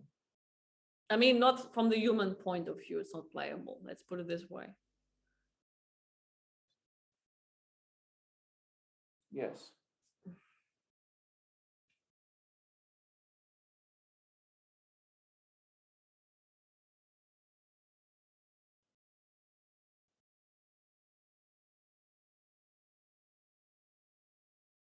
Okay. Very, very difficult one. What about Anton Maksudlu? Let's just hop straight into the position, because we've got an interesting one where Anton seemingly has a draw if he wants it. But he doesn't want that. This must be a draw This is a draw. if he wants it with perpetual check. Mm-hmm. Unfortunately, if white could He's get too the slow rook for up, that. but it takes too long. Even with queen I h5, assume. immediately he would have a draw. Yes, but if you don't do this, what are you supposed to do exactly? You can take on. Okay, you want to go d5. queen h5. Well, Is then, that what you said? yes, but then I can, in the worst case, play f5. Yeah, and the point is that there's this pin, so you can't take. Of course, you can draw via this very well-known pattern, but Anton doesn't want to draw. Yes, he never wants a draw. I mean, let's assume if you take on d5, then the queen takes. It's also not convenient. You want to take with the queen immediately? Of course. You don't care, right? Okay. The bishop is hanging. Sorry, I missed. I thought you were just being a genius. No, I take on d3, of course. And then I take on d5. And you claim that black is better here, or what? Well, I mean, black is never risking to lose, because I can take on c3, play rook c8, and claim that you have a weakness on c3 forever. I agree. Here you play for two results. Come on. Yes. So, I mean, objectively speaking, I think that Anton should go for the draw. Probably should. Even go though for he the is draw, not the but- most objective guy on the planet, because against Win, he had to be objective at some point, and he chose to not to be. Yes.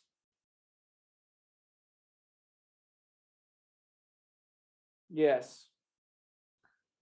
But there is some option. For example, like you play queen h5, f5, and g4. If you want to play.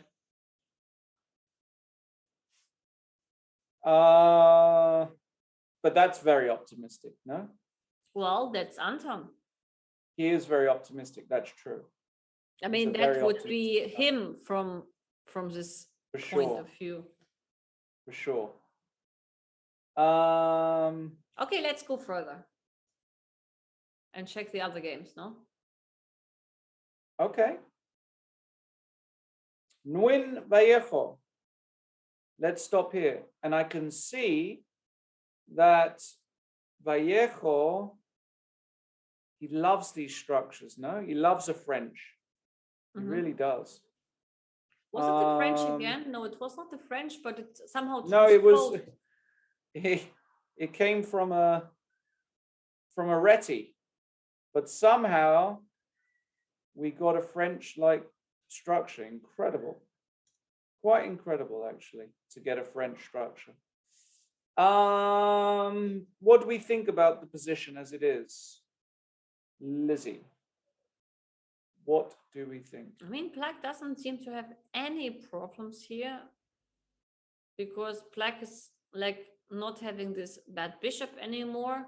E5 is, of course, some indication for space, but it's not using much in this position. I think even like that white has to be careful not to be worse from the positional That's so point of view. interesting. You think white is clearly better? Yeah. I would take white in a heartbeat here. No. I would take No, black right? here. Let's It- see how the evaluation is. I'm curious now. No, I mean, I'm sure you're right, because when I'm excited about a position, I know for sure I'm wrong. Navarra made draw, by the way, which was also predictable. Yes. Yes. So this ended quite quickly in a And draw, Vallejo huh? is better. Okay, let's quickly go here because we saw this f6 and he just took. Oh, that wasn't very exciting. And he won the pawn back like this. Okay. Yeah. Mm. And Vallejo, by the Well- way, is indeed better here. I was right. Vallejo is better. It doesn't surprise me at all Ah. that Vallejo is better here. Does not surprise me one bit.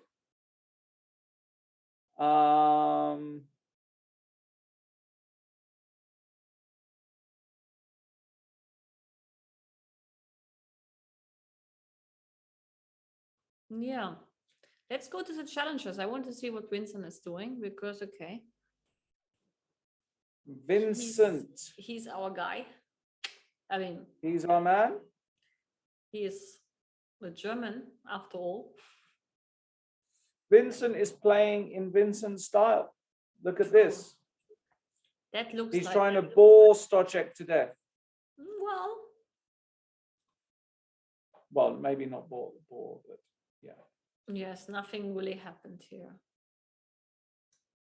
Right.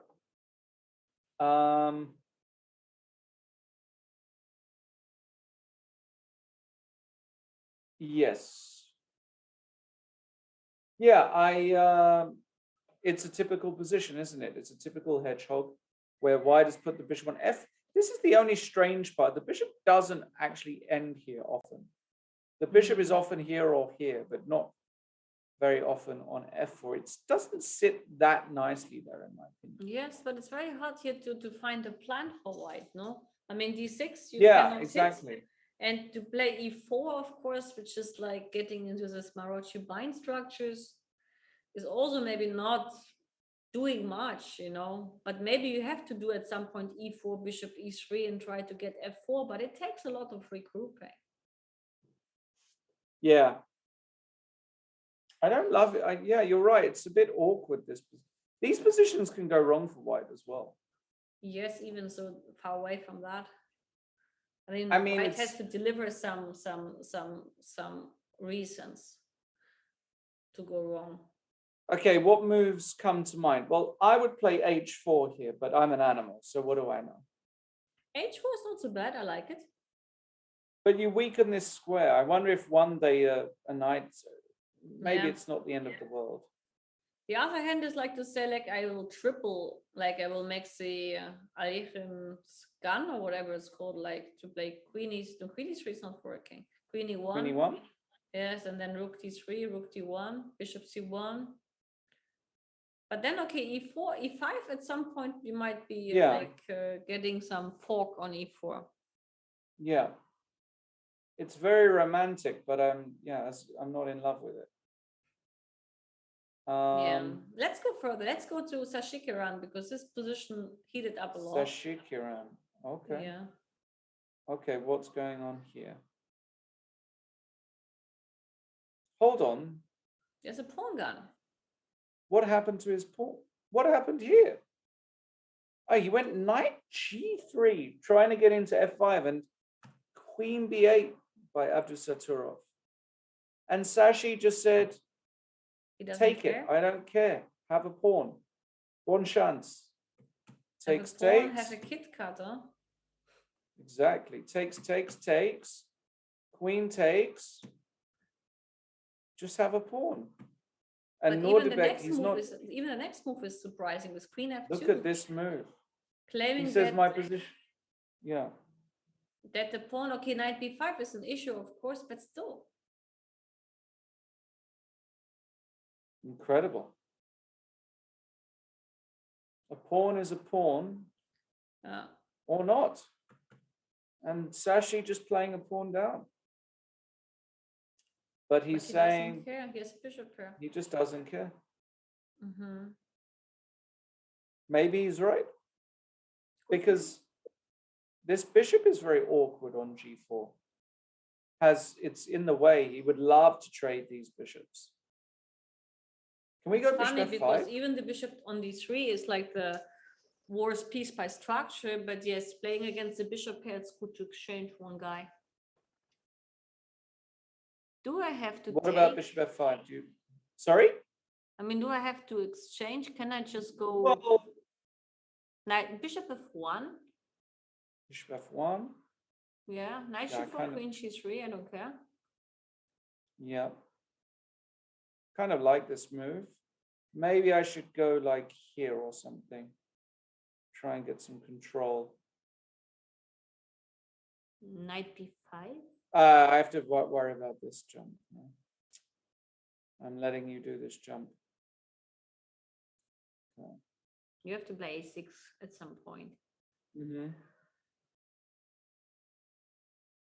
No, but the compensation is obvious, but still, it's a pawn. Yes.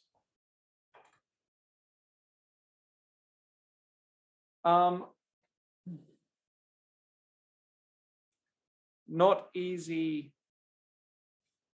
at all, I would say.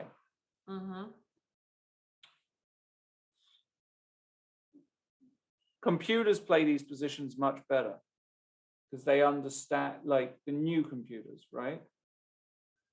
Yeah. Actually, I'm checking the evaluation by the computer because of this pawn. It will be interesting. Even so, okay, the computer always tends to like bishop pair and space advantage. Yeah. This was which was the game? Sorry, it was the challenges.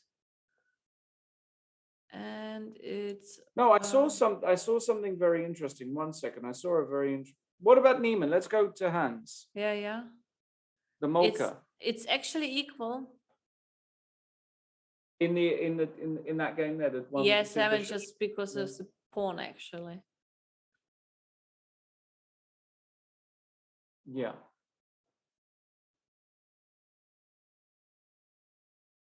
Let's look at this one though. Hans has put it. He's found. I mean, he's managed. How does he do it? How does he create things? He put a knight on e5. Brought this knight to g3 makes sense. f6. Can't be a move he was too happy to play in general. Look at this. And now he gets the light squares. No, this has been a beautiful past 10 moves for Hans. Surely Hans is better here. I mean, come on. This is a catastrophe for black, isn't it? Yes, somehow like h6 and Isn't this f6 just a was some. catastrophe for black? I mean, like, did he have to do this? Can you go back some moves actually? Where do you want to go? Earlier, before f6 was played. Yeah. So Hans changed his strategy and just went on the king side. Yeah. I mean, it's not easy to play this position for sure because, you know, there are a lot of jumps, but Michalik really struggling here. You can feel it. Really. Lawrence, No. Lawrence, there must be something with your microphone. Either like I hear you because you have some scratching. I don't know if this chat is hearing the scratching or not, or if it is just my stuff. I'm not sure. Okay. Shouldn't be. It's just my normal mic. Is chat hearing some scratching of his voice, or if it's Yeah. just like my stuff? Because I see some What about now? symbols. Feedback on the microphone, Lawrence. Yes, Oh. it's your microphone actually. Okay. What do I do? No, it's still- like it has some kind of scratching sound actually. Okay. I'll turn it on and off.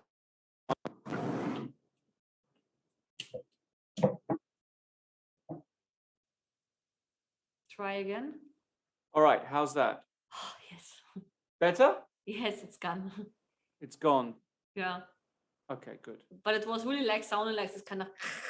Oh, good. No, good. Thanks for saying that. No, that's No, I wasn't sure because it could also be my headphones which don't no, work. no. That's wonderful.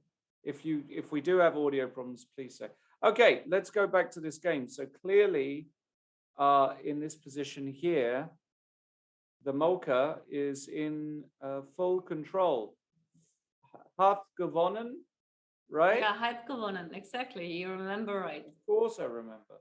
Half gewonnen with the knight on f5. Beautiful knight, can't be moved. You can't touch this pawn because this pawn goes. You've got the light squares. You've got the rook coming in. You've got everything you would ever want in life in this position. I mean, this is the disgusting position for Michalik. You really need to this is a sort of position though that if I had to give this position to defend, you know who I would give it to? Harry? Yeah, Harry, maybe. David Howe. Ah, yes. David loves to defend these horrible positions. By the way, I have very bad news for you. What's up? Harry Krishna is winning. Harry Salim is blundered. winning? Salim blundered after b5. He played. No, come on. No, I'm serious. What happened? Like he played rook Oh e1 my and missed goodness. stuff. Narara is coming for an interview with us. All right. No, without us. without us. But All we have right. to go for a break. We will go for a break. I'll go and get my savings out the bank because I might Yes. owe Lizzie 2 breakfasts. We'll be back in just a few minutes.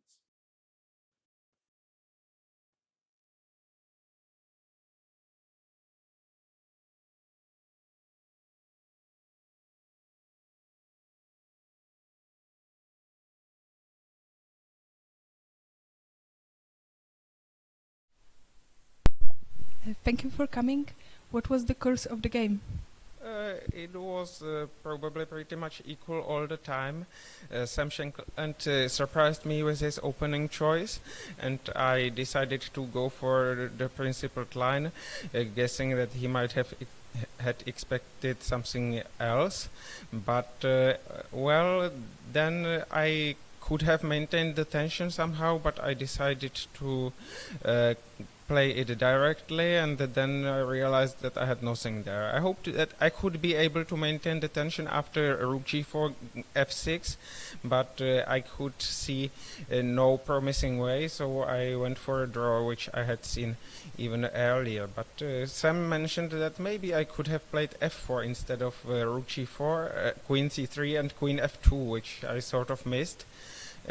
So it was probably a better choice, but the black's position should be all right anyway. And who do you play tomorrow with? Tomorrow I'm going to play Paham Maksudlu with black pieces, which will be tough, but I will try hard. We wish you good luck and thanks for coming.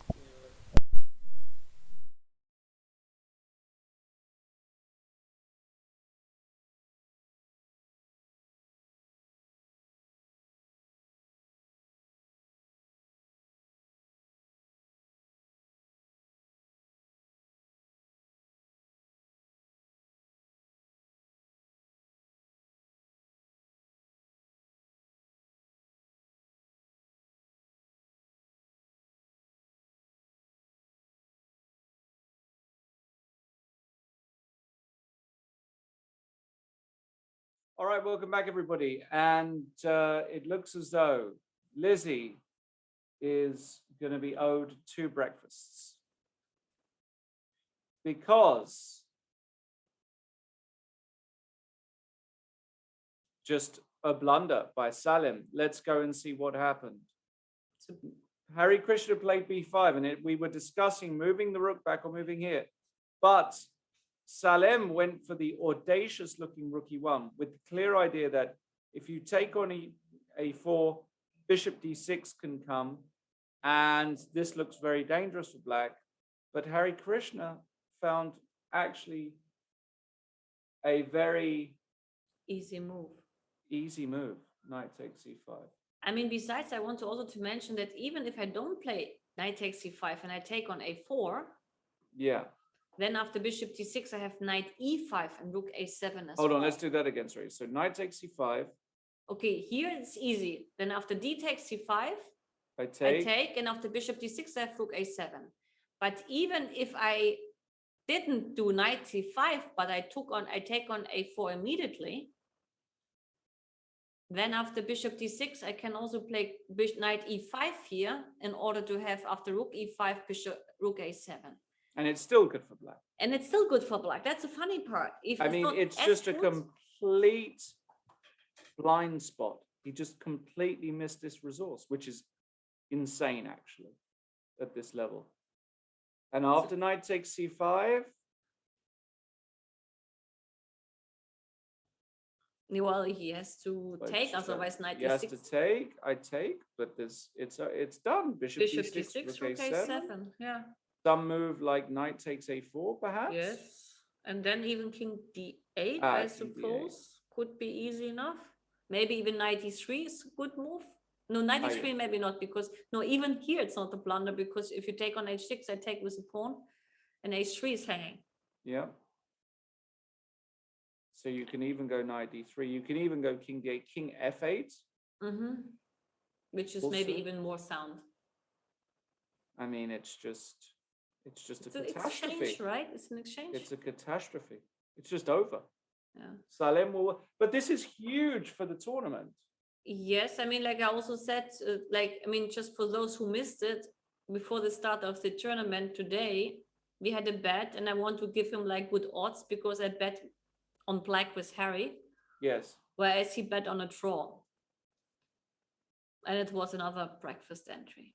I wanted to give him good chances because the probability of a draw in this kind of encounter is much higher than the black win, obviously. Yes. So the odds are clearly in his favor. Yes. But especially when I saw the opening, he was already lucky in this kind of Slav against, not lucky, but successful in the Slav against Magasutlu. Yes. He was. All right. Well, Harry. Huge. I would love to see him once in this commentary room, actually. Yeah, where is he? Why isn't he? Well, he should come if he wins today. Yes, there's no excuse. No excuse. Okay. Let's go to another game. Well, Le Quan. Let's have a look. Well, this is looking like a draw, no? Bishop takes b7, knight f4 check is the point. And we're going to have an opposite color bishop ending and 0 chances here for white. But if Harry wins, he's equalizing with Le Quan, yes, no? He and Le Quan is not. No, this will end in a draw, and Harry's going to equalize. By the way, we have had another result. David Anton, you know what? He went for the draw. He just thought, I can't face being worse. So I'm going to take also like maybe he's What was that? Was that me?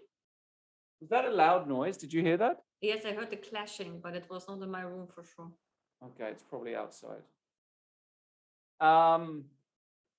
Yes, and just a draw. So that is We don't have many games left, actually. no, then, and huh? win. Well, we have Nguyen. We have this game Win and could we get have Harry exciting. left, though. Everything else already finished, no? Or it's about to finish. Reddit is going to finish soon, I guess. Now are finished. Yeah, we're not going to have many games left. So it's all about the challenges. All those games are still going on. And actually, like, Shankland's chances to win the tournament are almost impossible after Harry's win, I think. Yes. Unless Yes. I don't know who's playing each other. If one of the pairings is happening in the last round, and if Shankland wins against a direct competitor, yes, but then there's still the other guy. Yeah. No, I think if Harry wins, it's just either Harry or Le Quang, to be honest. All right, let's look at the challenges. Where do you want to go? Let's go to. Let's I go here. haven't been to Krisanovsky in a long run. Yeah, let's go here. Let's join the position after knight g5. What do we think?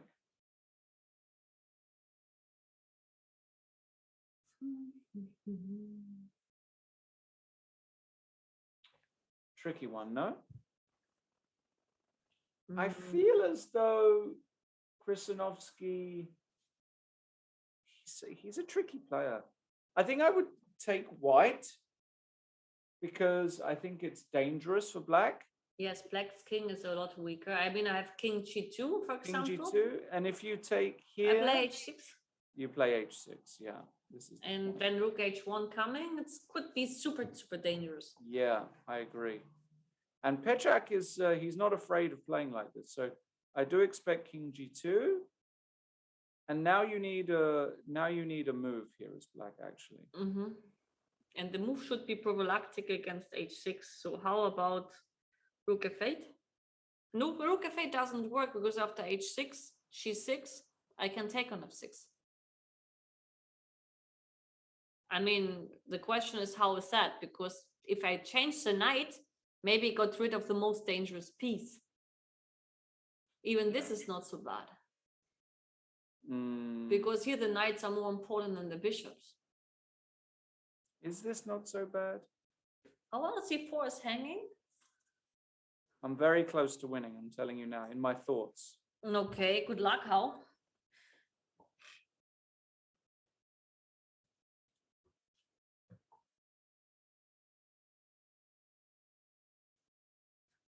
Bon chance. I guess you have to take. Fe5 looks like a threat. If you take, okay, maybe okay, f4 I underestimated, but after f4, can I just take on f4 with a rook and exchange, sacrifice the exchange? No. Ah, you have queen d8 check. Okay, I take it back. And rook f8, queen takes c7, and I'm... Yeah, you know, it's the end of... No, this is extremely dangerous for Krisanovsky. Yes, this looks very dangerous indeed, yeah. Very, very dangerous position. I don't like it. I like white. I think Pechak also likes his chances.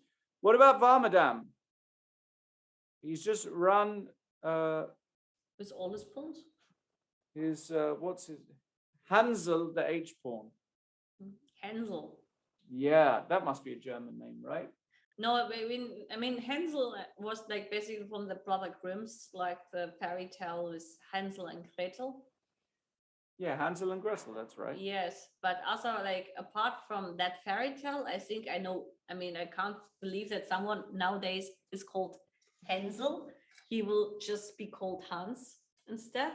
Oh yeah, we just call him. Or Heinrich, but oh, Heinrich is, you know, it's. But even Heinrich was a very typical name for the fairy tales of the Grimm brothers because it was a name in the Frog King fairy tale. Heinrich, der Wagen bricht. Yeah, Heinrich went out of fashion after 1939. Also Friedrich went out of fashion. Yeah. Yes. So So- Hans, the H pawn, or Hensel, the H pawn. Yes. Actually, that story, I don't know it very well. You mean the story about Hansel and Gretel? No, Are I you mean, I've kidding me? definitely, I mean, what is it? They're like, it's about, how does it go? Are they in some forest or something? And they Yes, live in a look. cake house, or that's what I remember. Yes, yeah, like basically like the parents were very, very, very poor. And since they couldn't feed the kids anymore, they lured the kids into the forest, gave them Yes. like the last piece of bread they had. Yes. And the kids thought like they are clever and they would just use the bread in order to mark the way to find back into the forest because they understood that the Yes. parents wanted to send them away. Yes. But unfortunately, they forgot that the birds could eat these pieces of bread. Ah, okay. And so they got deeper and deeper into the forest, and then they arrived on a house which was made out of cakes. Yes, that's what I remember. Yes. And that's how they meet the witch. And And eventually, and the witch tried to make them fat to eat them after. yes, no? but I mean, Hansel was cheating the witch by not giving the finger, but to give always a bone. And the witch had very bad eyes. Ah, yeah. And that's how basically, like, the witch was always thinking that Hansel is not fat enough to be grilled. And at the end, basically, like, Gretel should prepare the oven, and she said like that to the witch that she cannot really like get deep inside, or no, she doesn't know how to get deep inside. The witch should show her. And the witch went inside and she pushed her, closed it, and they grilled the witch. And then like they freed all the kids there, which were still like buried in some kind of chocolate cakes, and they got a lot of money, and the story was over. There we go. Well, Hensel, going back to the game, has moved his way all the way up to h3. And rook c4 by Hracek. Trying to come Mate, over. why not? Take? Well, yes, it's principle, let's say. And rook h4. So what's his big plan? Because I don't see it. Well, bishop d3. And then mate Bishop on D- h7. Bishop d3, Mhm. change the bishops and mate the guy. Yeah, easy peasy. Yeah, chess doesn't have to be complicated, right? But Mhm. there's something about this position that stinks, no? For white. This can be, I'm not sure that the position stinks, but Don't worry about the computer. I got it all under control. no, I didn't check the computer, to be honest. I have no idea how the evaluation is. But let's say it's a bit tricky for black, and black has to be very careful. Yeah, okay. Black does have to be careful. What would you play here as black? That's a question of the questions. I'm just trying to make my Twitch working. That I see the chat 1 second. Okay. now I have I'm back. absolutely no idea.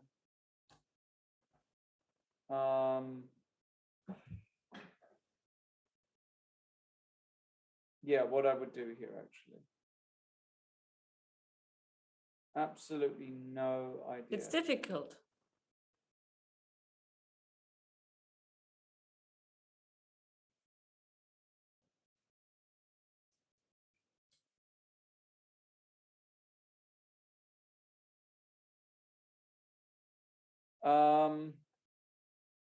Let's see if he can get out of this mating. Okay, but Erdo is like now in the chat, but he's always using engines. Who is, sorry? Erdo, he's like a genius when it comes to Who's engines. Erdo? Erdogan is his name. Erdogan. So Erdogan, there's a guy in chat using the engine? He is like a very strong engine expert, yes. Okay. Okay.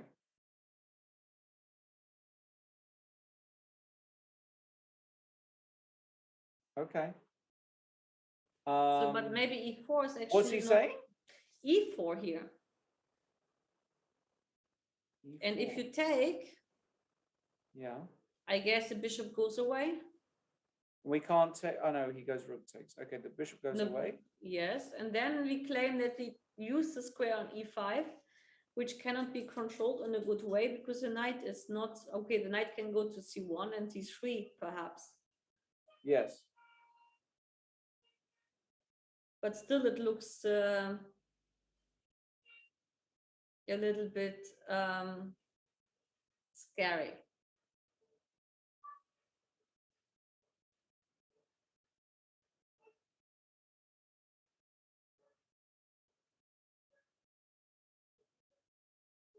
Yes.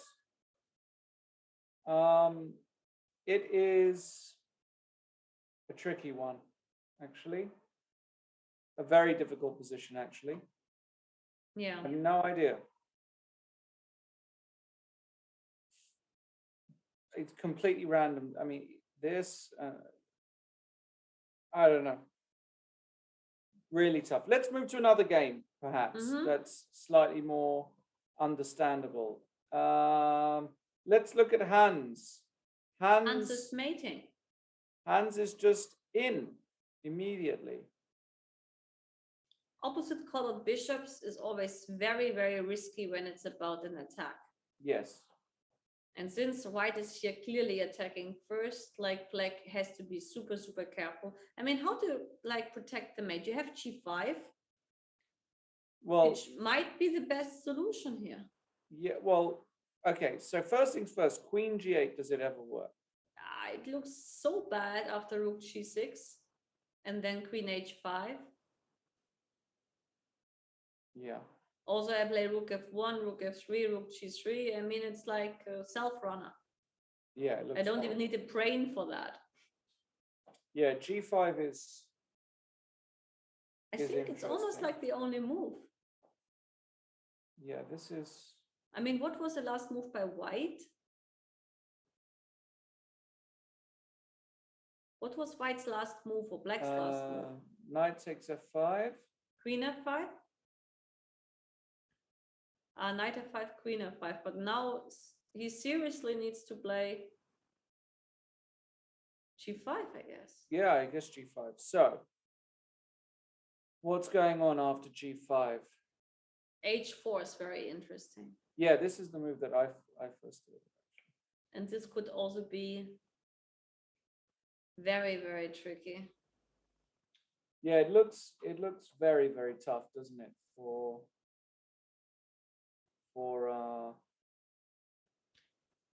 black here, but maybe. I mean, if you play, I mean, rook g8 is actually not, no, rook g8. Rook g8. If you take on g5, I take with the Take f the pawn, F1, and I yeah. claim that this I will survive. If you play rook h3 to Yeah. prepare, I want to play g4. And you want to go h5. Yes, and you then close say it up. like, life is not so bad.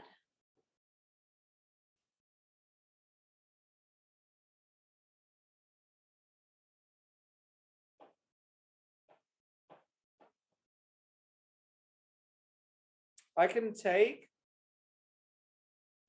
And can I play this move?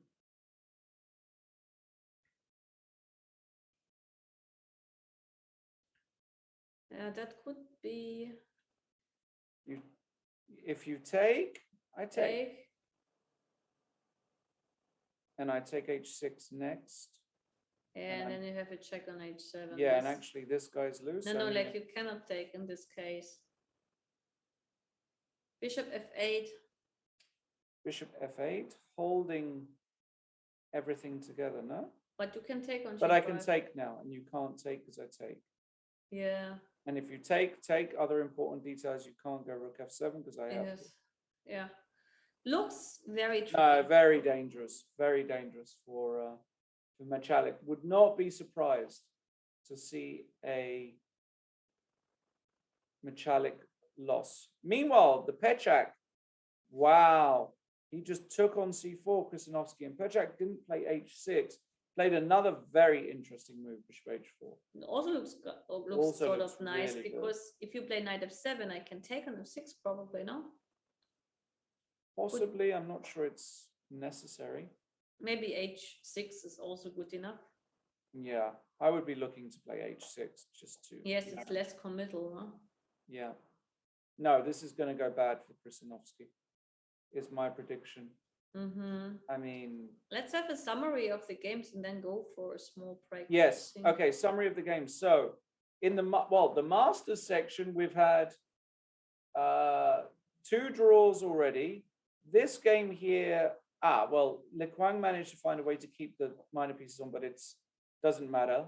Vidit is not losing this position with the Probably opposite not, color no. bishops.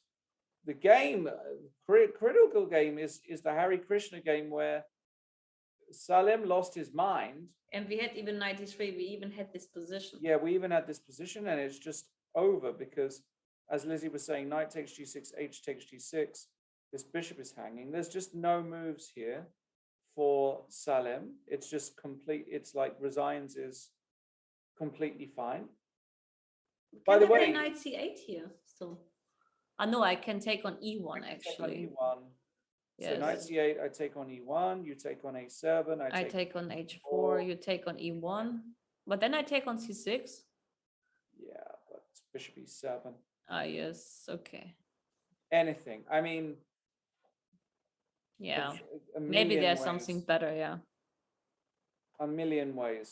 It's just, I mean, white just doesn't have the tactics to make it work. So Harry is going to win.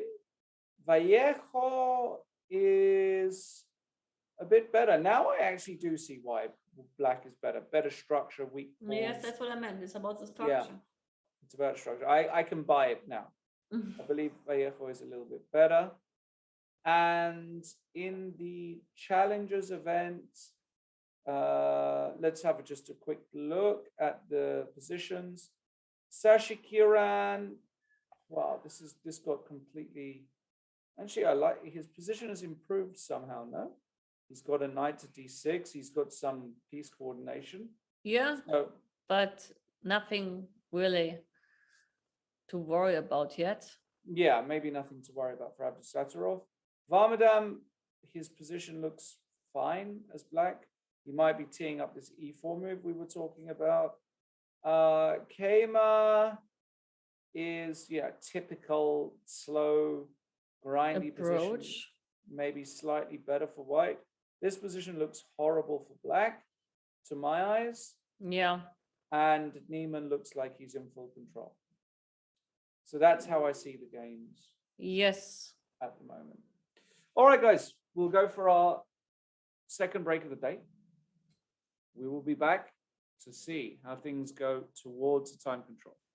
Don't leave. Stay here. Don't go anywhere.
Okay, hello everybody. Welcome back to round 8 of the Prague International Festival.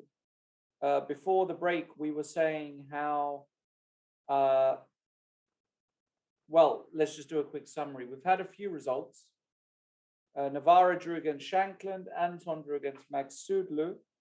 In the leaders game, Le Quang Liem leading the tournament by half a point before the round started. We have this position where he's a pawn up, but realistically speaking has got almost no winning chances with the opposite color bishop's presence and with the lack of material. So I fully expect that to be a draw. Yes, it doesn't look like that white has seriously strong chances because Yeah.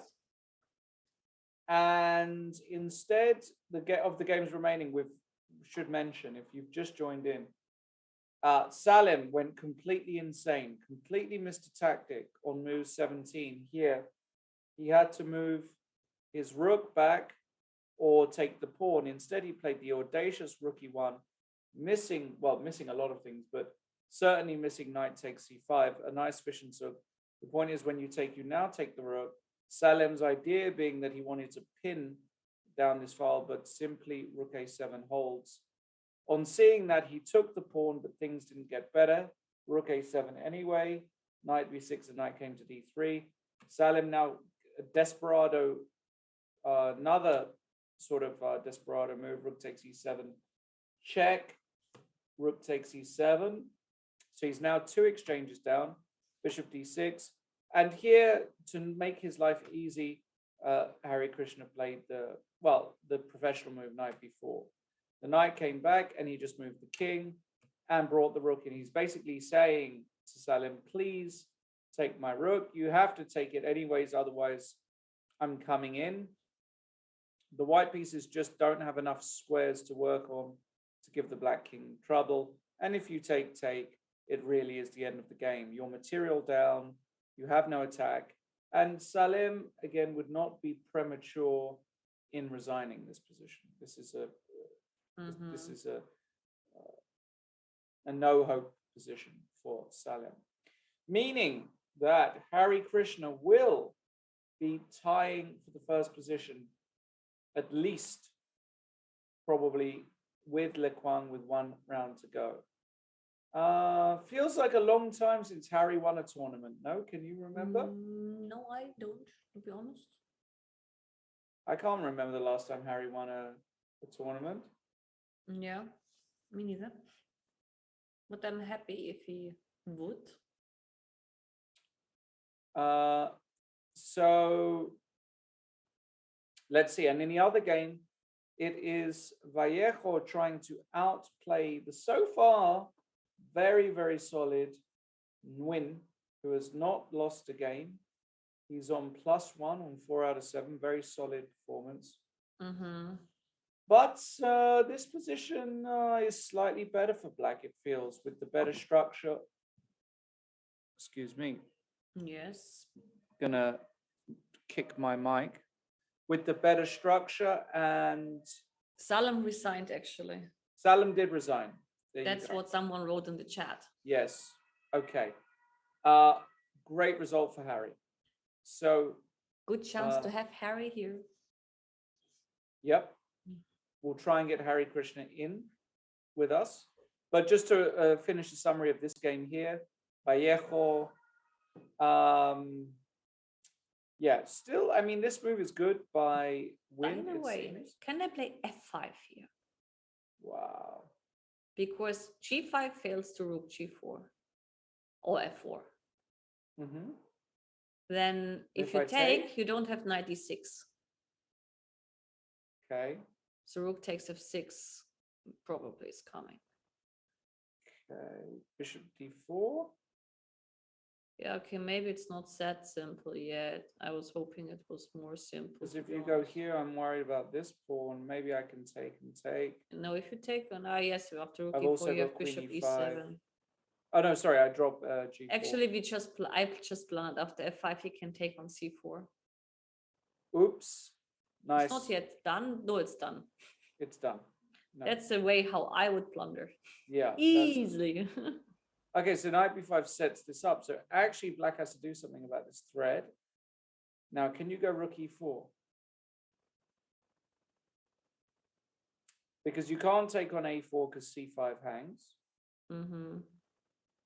So rook e4.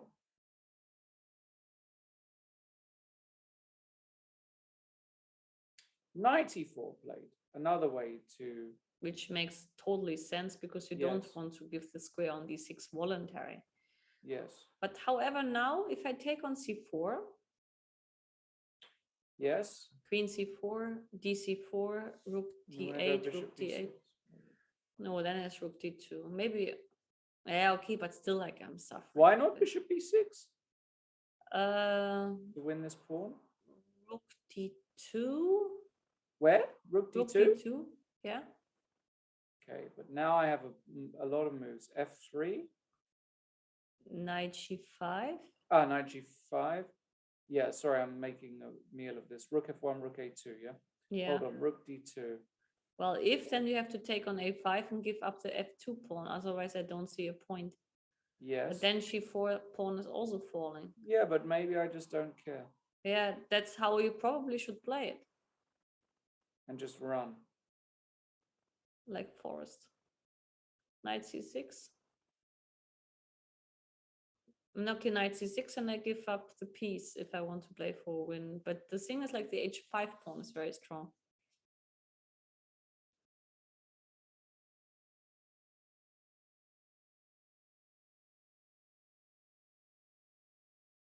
I think black has got good drawing chances.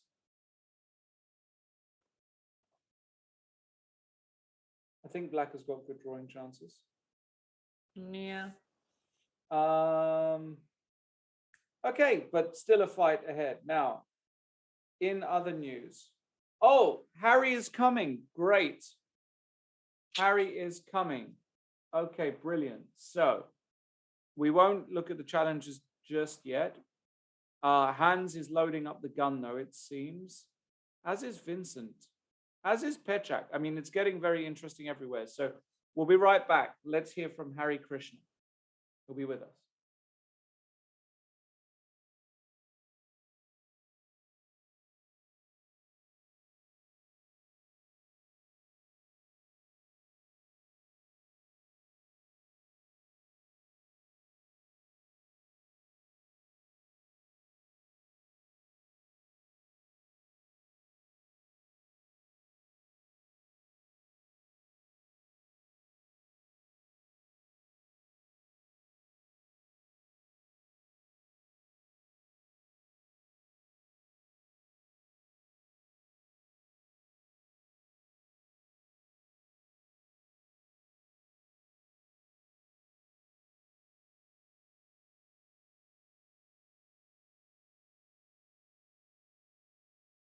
Ready to go? No. All right, we are here with the one and only Kansala Hari Krishna, who won today against Salim, and with that win, will be at least in equal first position. Well, the chances of Lequang winning are very small, so most probably he'll be equal first with a game to go. So well done, Harry. Thank you, Trent. Interesting game to a certain extent, at some moment. And then Salim just, what happened? He completely missed this idea, or I don't know. Yeah. So if you Well, have it on the board, or should I I? do. Can you see the board? Uh, yeah, I think I can see the board. So if you can move. Well, let's discuss quickly the opening, because Yes. Now I can see. we had this Slav with G3 and Knight C3. So this funky move order, no? Yeah, it's currently very trendy. Okay. It was played by Shahriar in Norway chess, so it's really maybe more games pretty soon will Okay. happen in this setup, because white is minimizing black's possibilities to a large extent. Um, well, pretty much, I think both of us had until, let's say, yeah, you can Around. keep going actually. So yeah, this is all very logical stuff. Yeah, And yeah. then I guess here, yeah, the point is that a6 always runs into b4 and b5, Yeah, right? it's maybe not so bad because I can go bishop e7 after b5 takes and short castle. I mean, I'm not losing the rook yet, so knight c6 and so on. I'm not exactly sure if I had knight a6 in my preparation or a6, so I have to check. Okay. But you Well, played knight a6.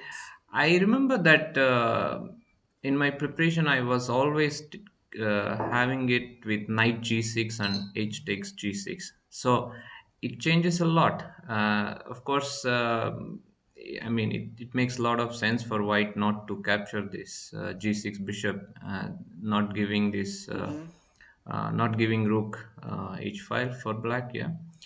Yeah. And I think what Salem played was pretty interesting. And my initial idea was to play knight before, In and this then at the position, last right? minute, I decided to play a5 Ah. and so on. So it's maybe for So some. you didn't play knight before, No, no? I didn't play knight before. I think Because you were worried about something like this or yeah, something, or what? exactly. Yeah, yeah. This is what I was worried. So therefore, I went. I played knight d7. So sorry, knight d7 first. Yeah. And now, of course, I want to play e5 and put pressure on d4 and c5.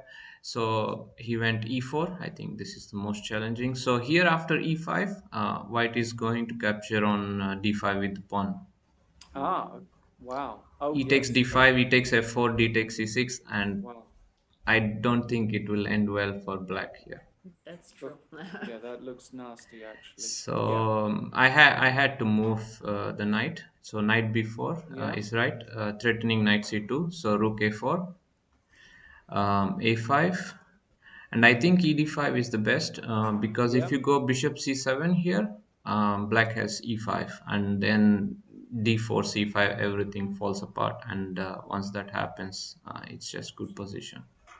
Okay, so ED clarifying, you have to Yeah, take with this pawn, right? If yeah, e I takes mean, this is d5. just too Yeah, much. this is too much. So e takes d5, and here I think I had position with knight g6, h takes Ah, g6. in your notes, So then right? bishop h3 is not possible, Of and course. I was wondering what should I do after bishop. I mean, king d2, bishop h3, something like this. Like the game, Yeah, basically. yeah, and b5, and Yeah. here of course he So should just go back. he should just go back, rook a1 or something like that. I And how did you assess this position here? Just unclear, um, or well, did you like? visually it looks pleasant for white. I mean, I would also take from the white side, but Okay. there is always, white has to be super precise to keep this advantage. Otherwise, Yes. once I get, if my knight is not on d7, I could go knight c2. Because Right. after knight g6, bishop on h3 is hanging. Exactly. So there are a lot of tricks here in this position, but Hmm. rookie one was shocking for. Shocking. What? How long did it take you to work out that it just is a complete blunder? At first, I was like, okay, what's this move? What is this move? What Yeah. is this move?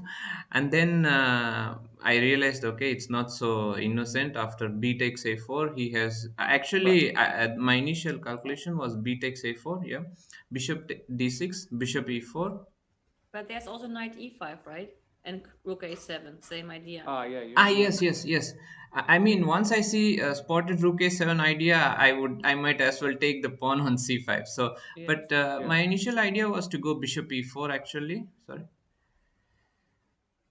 And here, of course, Salem would go bishop e7, king e7, and fe4. This is excellent compensation for white. I mean, d takes e4 and king d8. It's not over for or something, but this is good.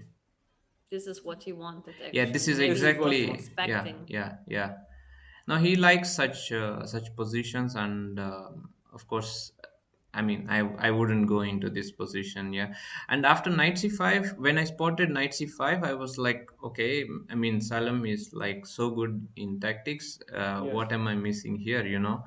And well, actually, I didn't find any. I mean, unless I missed No, No. something. it's a blunder. nothing Rookie here. one is like -2 for black immediately. Okay, okay. So Check. yeah, then I was right. Yeah.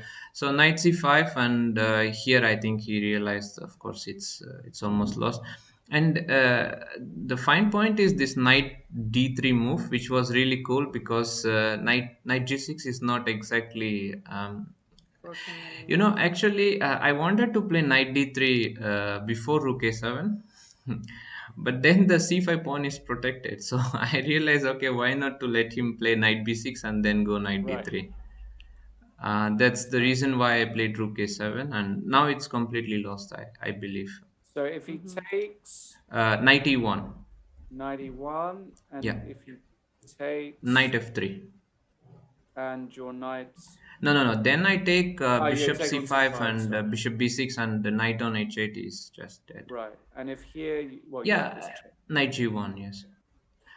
I think you can play some king c3 or king c2, but it doesn't matter because I just take bishop c5 and this knight is never coming back. Yeah, it's just hopeless. Yeah. So he So tried rook takes I mean, what else? I mean, there's nothing really yeah, to there's try. nothing much he could do here. Rook takes e7, rook takes e7. Of And course, now a nice move. of course, I am not going to, you know, make some To bother complication. about this guy. Sorry. To bother about the guy on d7. Yeah, Yeah, just let him exactly. I have it. mean, the sooner I get rid of this bishop on d6, Yeah. The I'm better. winning. I'm just winning. So knight g2, and I'm not sure. Yeah, no, I don't think we played bishop e7. He resigned after rook e8. I He think resigned here. the only move to continue here is knight a8, but anyway, it's lost. The point is, I'm stopping rook e3 or rook e1 because of bishop c7 check. Mate. Oh, no, it's not No, mate. no, Sorry. it's No. not mate, but I take the rook. Yeah. Yeah. But Yeah. I can play anything actually. King, bishop c2, bishop b3. I I have. like bishop b1 here to play g5 and to have Yeah. maybe something like Yeah. bishop e2 if Basically, you I want. mean, there is no threat. That's the problem Mm. for white. You know, he needs bishop to b6, but how is he gonna get that? It's difficult. Yeah. Very difficult. It's not often that that you win a game in 25 moves with black, huh? In such a tournament. I mean, Yeah, definitely. It's, I mean, that too against a player like Salem, I didn't expect. I thought it's going to be a big fight and, you know, whatever we'll see. But here I got, I mean, this blunder was nice present, you can say. all right. Well, Let what me can I ask say? something. Yes, go on. Because like when you played against Magazotlo, you chose the line with queen b6, which was, I think, not as often played like queen c7. Yeah.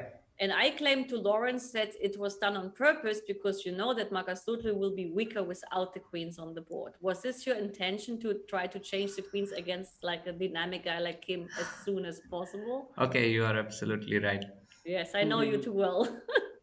But okay, this is also very logical. Yeah. I mean, you're playing to your strengths and your opponent's weaknesses, right? So it makes. But maybe it wasn't such a great decision because I mean that game was really special because it was so many you know turnarounds in this game. But I mean it was exhausting because we were playing with such hours. complicated position. But I really enjoyed that I had the move rook a1 and that's that's one of my you know best positions I could get. Yes, actually, in this moment, like when he had the choice between rook d2 and rook a1 in this game, I was very like surprised that he chose rook c1 because it was much more tactical because of the pin on the c file compared to rook d2, which looked to me at least like the much safer option. No, absolutely. Rook d2. I think he just missed that rook a1. I mean, I'm sure Rook A1 he saw, but he missed that knight C2 and it's checkmate probably. Somehow this Yes. B3, B5 pawn and all But this. this b5 move already was for me surprising, because like to Yeah. play like this, you have to be sure not to get mated, because the king is not so safe. Yes, anymore yes, in that absolutely. position, yeah. No, I expect. I mean, definitely, he had upper hand in that game until this point. But of course, with knights, you must be careful. All right. Indeed. Well done. Who you play tomorrow? Thank you. I play against Anton. Okay. Yeah. Oh. Okay, you're playing Anton in well. Don't predict anything. I won't predict anything. Don't but of predict course, anything. No predictions made. Yeah, but yeah, Harry okay, is not so strong with white than with black. We Yes. already learned. Now we know how good Lawrence's predictions are. So Wait, Actually, today I betted on you. I betted on your victory, Yeah. actually, and Yeah, Lawrence I got lost it all. another breakfast. I said Salem would not lose with white today, and I was wrong.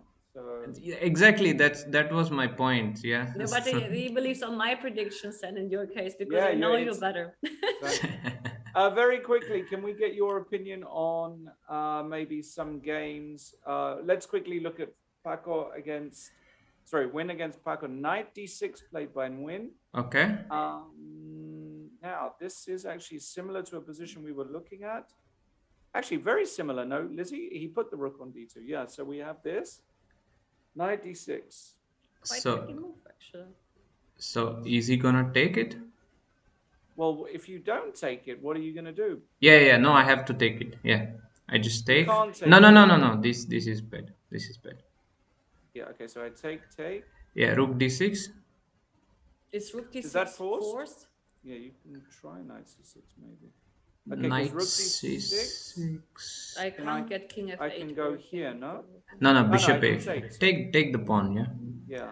And okay, I mean this probably white is pressing because I mean white would just bring the king, bishop b4, a5. So maybe knight c6. That should be the way there. And Yeah, this bishop is a bit bishop awkward. c7. And now 95 you have sometimes, no? Aha. Probably, I guess. Yeah, this is. I'm not sure. I take the pawn, bishop a5. I mean this a pawn is monster. It is a monster. It's very dangerous suddenly. Like Now rook like d6 is probably even lost. Because you just go here. Yeah, just take the pawn and push a5, a6. I'm not sure it's completely lost because, of course, your king is coming. Mm-hmm. Yeah, okay, so this can be. But it's definitely white is pressing here. Yeah. Okay. Let's quickly. I mean, it's not very exciting. It feels like a draw to me. Okay, generally it's a. I mean, if black is trying to exchange the knights, and then it's just a draw. Yeah. But of course, also the pawn is on f4, which is good news for black since. But if I just place my knight on d3 and I do nothing, how are you going to win? You will never push b4, and if you attack f5, yes, knight b4. No, I understand. I'm not. Yes, but I mean, like you still have to prepare knight g3 and then the bishop move in order to. understand. I have knight c6 and I can jump back to d4. I think this is just hopeless. No, Yeah. this I think should be a draw, but of course, I mean, there is no problem for white to, keep playing to for try a for a little bit. bit. Yeah, to try a little bit.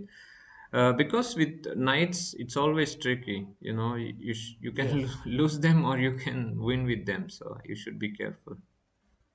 Yes.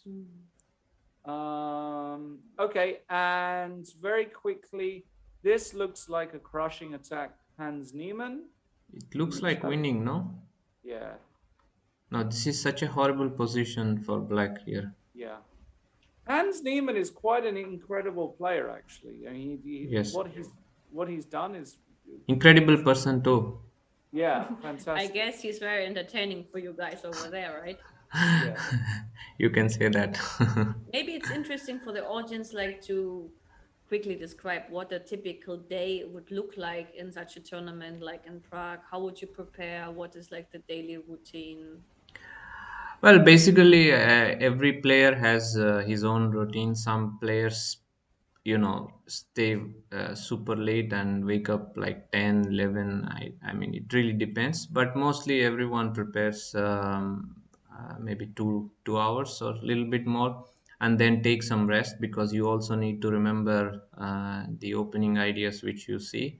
And yeah, and in the evening, mostly everybody either analyze or go for a walk or play some sport or something like that. You hanging out here with some of the players, or everybody is by themselves? So I am here with my second, but Mhm. some of them, I think, came with seconds, helpers, partners, and friends. So it depends. Some people prefer to come alone. No, but I mean, like also like among the participants, like that Yeah. you have dinners together, lunch together, breakfast together with some of the players. Well, my timings are not exactly the same I as know that your others. timings are different from the other timings, So but I was I thinking like I David, for yeah, I example. general no, I actually somehow late for David and too early for others. So I am in the middle of I'm in middle, because usually David is already finishing by 7 something. Some players maybe start like 10:30, or towards the end of the breakfast. Uh-huh. So I'm neither David nor them. So I see some players, of course. We have dinner and lunch at the same place, and some players also prefer to order and eat. So It's everybody by it's, yeah, themselves, by basically. themselves. Yeah. Okay. What's after this tournament? You're playing the Olympiad, I assume. Yes, yes, I'll be playing the chess Olympiad next, and I'm looking forward And your to team is going on the 25th of July to Chennai. 20 what? 25th. But I'm actually going much before, because we. Well, okay, because you have the jet lag, but I know that the team was supposed to leave on the 21st. I have my informations because I hit India on the 22nd of July. Oh, I go to Delhi. I see. I see. You have your spice there. Okay. No, I go for the touch. Okay. Okay. What about you, Lawrence? Are you coming or? I'm not coming to India. No, I can't make it. Unfortunately, Mhm. I will try and watch the games. Cool. Cool. But Cool. I unfortunately, yeah, I would love to come, of course. But Nice. Nice. um, yeah. So good luck in the Olympiad. Of course, before that, Now good luck tomorrow. tomorrow. Thank you. Big game. Thank you. Regardless of what happens in the Ligue game, we wish you all the best. Thank you very much. And thanks so much for coming Thank to you. let me Thank know. you guys for Good having me luck here. Thanks, tomorrow. Harry. I'm rooting Thank. for you, as you know. I'm Okay. very Thank you. neutral. So Thank you, See Elizabeth. you. Bye. Thanks, Harry. bye Bye Bye. bye. bye. Bye. Right, we'll go for a short break and then we'll be back with the remaining games. Don't go anywhere.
the big winner today, Harry Krishna, massive win for Harry to win with black means that he's Very got also like every very chance. important win, yeah. Yeah. Let's quickly take a look at the challengers. Let's look at the co-leader, Abdusaturov playing black against Krishnan Sashikiran. And this is the position. And I'm very bad in these positions. So can you tell me what's going on, Lizzie?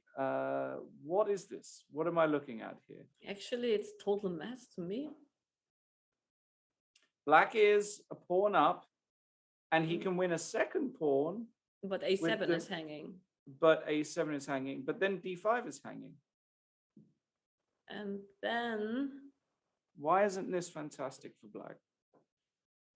well, the B6 pawn can be a strong one, like bishop D4.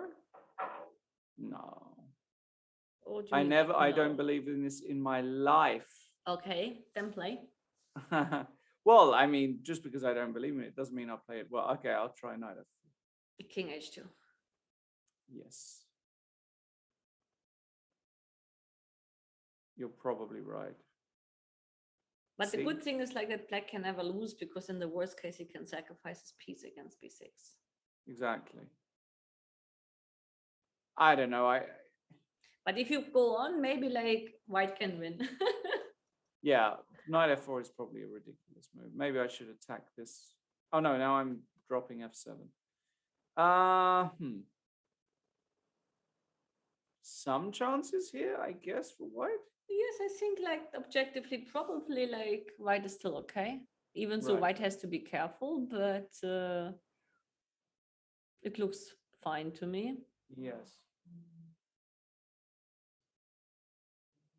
But let's check whether like we are right. Well, Yes, it's, you'll be surprised, but the position is even better for white. wow. That is surprising. And you know, like the thing is like if you take on H3, of course I take first on F6 and then I take on A7, and this makes a huge difference. Because now, yeah, I can't get back easily. Mm-hmm. Rook d8. Oh, you just want to Oh. go b6. You can even take on F7. I thought if you take on f7, I take on d5 and I'm doing well. Yeah, okay, but okay, of course, like B6 is probably like But b6 is just end of game. can be dangerous. So maybe even it's Nordibek who needs to be very careful here. Yeah, because this, well, I mean, maybe this is still a draw, but I don't see how, because you can't go f5 because you block your bishop. And actually, this is a funny position. It's completely lost, no? Well, if I play F5 and King F4. F, well, what No, do if you go King F6, that's the point. I just go D7 and you've blocked your bishop. yes, this is. But you can go actually F4. unfortunate. But now maybe I can play something really smart like Rook Rook E8 and Rook Rook- E7. No, but then they King don't. F6. It's still not No, but I can play Rook D8 perhaps. Rook D8. Yeah. King F. No, Sorry. Rook D8. Yeah. Rook D8. Yes. Yeah. King F6. D7. King E7. I don't understand. Ah, you can take with the bishop. Yes. Sorry.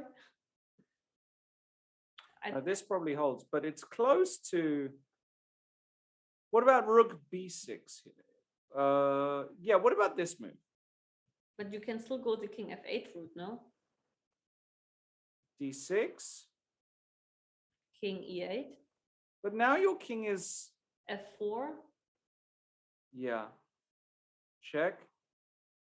King F8. Yes. Let's say Rook E4. G5. Yeah, and I'm just not making progress. I mean, of course, I shouldn't play F6 so quickly, because then you have. Oh, I can go E7. Rook E5 to provoke it. Yeah, but I play Bishop E6. Ah, you just do this. Yeah. Is this? Are you holding this, Lizzie? I'm not sure this is a hold. Bishop D5. Oh, you want to put the bishop on C6? Ah, well, if you win my pawn, it's a hold. Good chances. Even sometimes, you know, like even with these pawns, it can be a draw. Sometimes. Yes. Now, probably objectively it will end in a draw. Okay. What about the Hracek Varmadam game? Mhm. Because it feels as though Hracek has done quite well to get this position somehow. Yes, he has chances to hold. Don't see an easy way here for black at all.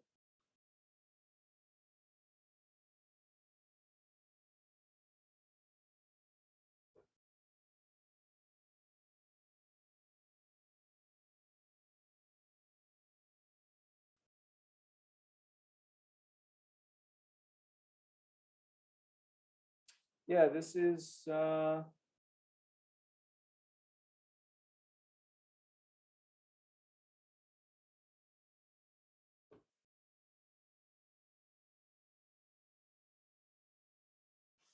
This is dangerous. this is quite difficult to play, isn't it? Yes, I mean, like it's playing for 2 results for sure. And you have to be very careful. For example, like if you play a move like rook d1, then bishop d4 can be already decisive to win the pawn on d5.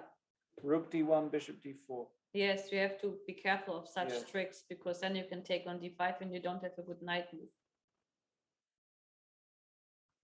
Yeah. Ah, he played bishop d4 immediately. That's interesting. So now, You have if to you take. take, I can't take this because I have knight f3. Yes. So I have to take, and the idea is he wants to go king e5. And his the pawn king- ending might be winning for Pawn sure. ending for sure might be winning. So he has to keep the rooks on the board. For That's example, what he like, did. He played d6. But now you can go back. Ah, no. Now, what happens after bishop e5? does he want to go just pass king f3? Yeah, king e6, and then Yeah. maybe check. But he puts the king on c6, and he just he just gives checks. That's a good point.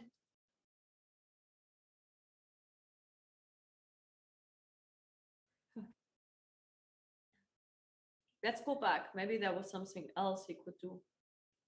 Okay. What else have we got? Which position? Sorry. And then before, like, I mean, after d6.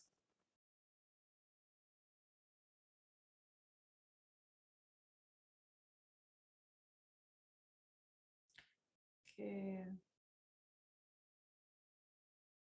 I don't see anything major. Yeah. Could be a point. It could be a good point. Okay, let's carry on. I have a feeling that black is absolutely risking nothing, and it's just a case of whether he does. Let's go to Pechak. My word, look at the state of this position here. Krisanovsky, dangerous guy. Is this Wait. good for black? Is it good for white? Question. got- Can I take on h7? Can you take on h7? Mm-hmm. Let's go. Wow, you want to bring the queen in or something? Yes. Take, queen h2, Okay, I king guess I have to go to g8, g8. queen h6.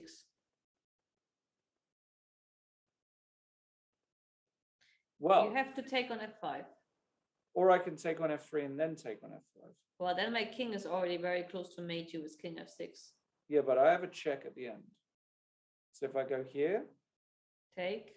I take. Yeah, king takes, and you give. I take. And I don't have king e6, unfortunately, in any moment. Yes, You don't okay, have- this is not working. Okay, maybe I shouldn't even sacrifice. How about if I play it calmly and play something like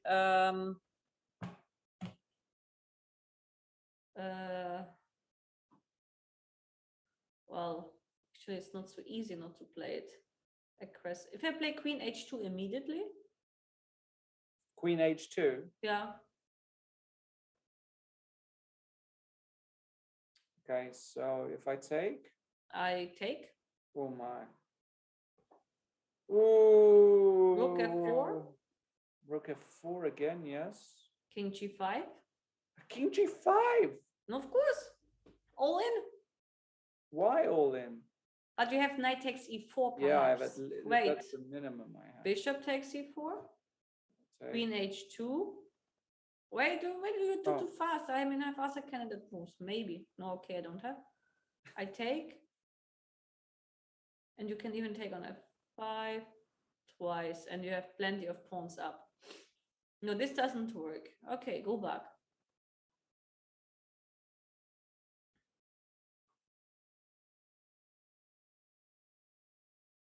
Well, then it's difficult. Yeah, this is losable for white. No, you have to draw. I mean, with rook takes H7 always. Yeah, sure. Okay. You can make this draw. No, takes, check, Queen H6. check, Take. take, Now I have Queen G6 check. and then you take this check. And you have this, and if the Where the walks- king has to go to F8 if he wants to play for a win. But it's never a win, no? You just always You don't get to B7. Yeah, never okay. get- Even if you get to B7, let's say like this, I can always check on E8.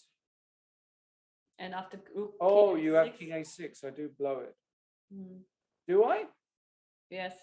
Oh yeah, sorry. I can't go Queen C4 check. But if I could go Queen C4, no, it'd still be no. So okay, so probably Pechak has to take the draw. Yes, it looks like.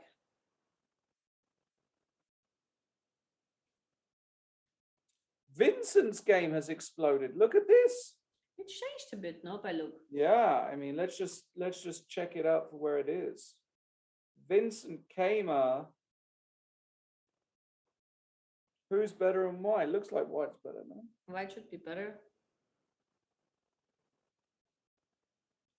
Safer king. He really appreciates king safety, doesn't he, Vincent? Yes, he's very solid. He's so classically trained. It's beautiful.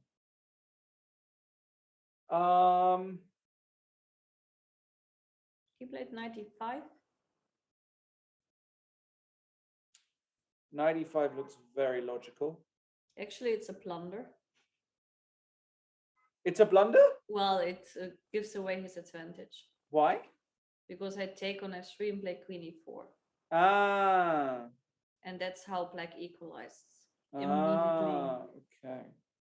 So the right move was Queen C4 apparently, but this is difficult stuff, you know, because Queen C4. Yes. That's a very strange move. Because okay, apparently, like if you play Queen D5, which looks logical, I can just go for this ending, and this ending after F takes G4 and Rook F7 is winning. After which ending? Sorry. Like Queen C4. I was thinking my first intention was like Queen D5 to check out this. Yeah. And then you can take on G4 and play Rook F7, and you are winning the ending. Mhm. Apparently, because okay, two active pieces, right? Yes.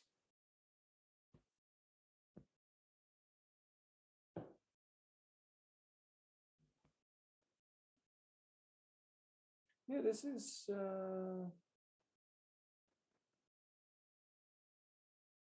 this is a tough move. I mean, he's very capable of finding this move, of course. No, okay, but here it's clear that I have a weak king, so I should look for exchanges. So it's clear that I look for moves which attack the queen. So taking on F3 and Queen E4 for this reason becomes quite logical in this regard. Yes.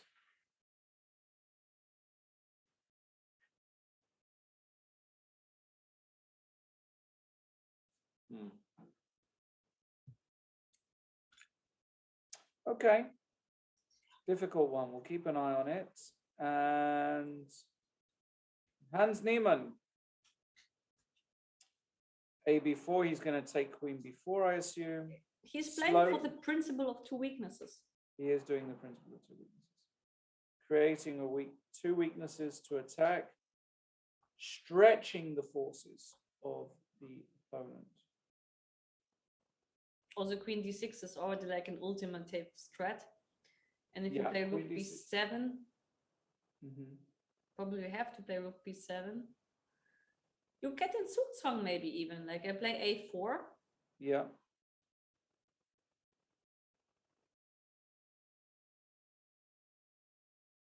You do nothing. You do Bishop nothing. no, but you can't really do. I mean, you can go like bishop c7. No, but then this guy is unprotected. Then you have a5, no? Well, you have to move with the queen if you can. Queen f8.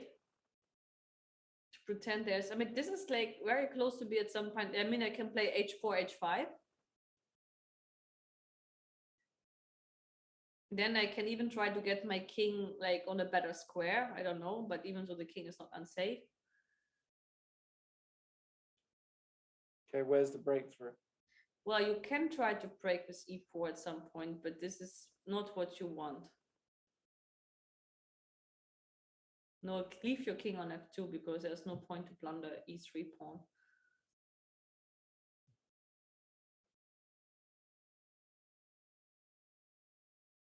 Well, you could try to maneuver back one of the rooks, like rook f3, rook g3, rook h3, and coming all the way back because you have total Yes. control of the white squares. But what is wrong with trying a5 at the right moment? Yeah, possible. Because if you take, I take. You have Bishop to block. c7. Well, now I give check. Ah, no, I don't have. No, but you have bishop b8. Rook b8, I take, but bishop b8.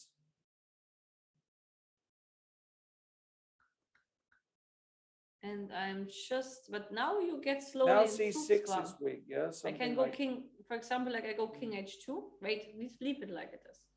King h2, king g1, I mean. yeah. I do nothing. Queen, if you play queen e8, I might take on g7 already.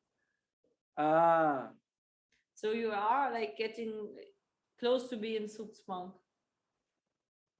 is this over? This I don't know. I was just taking pawns, but maybe this is not even over. Yeah. Yeah, this isn't over yet. But it looks like that white will just win it. It somehow. feels like there's a way, right? Mm-hmm.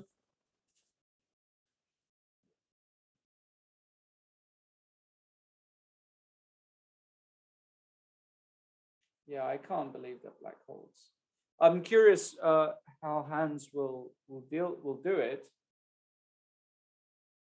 Let's go back to the Masters. I'd like to see Yep. what is Win doing, because this was like a more thrilling ending.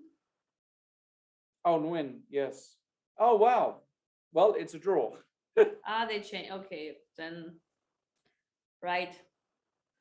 Just a Let's draw. go to quickly to Quick one. Equam, yeah. If something changed, but No, actually it this doesn't is look like just- anything changed.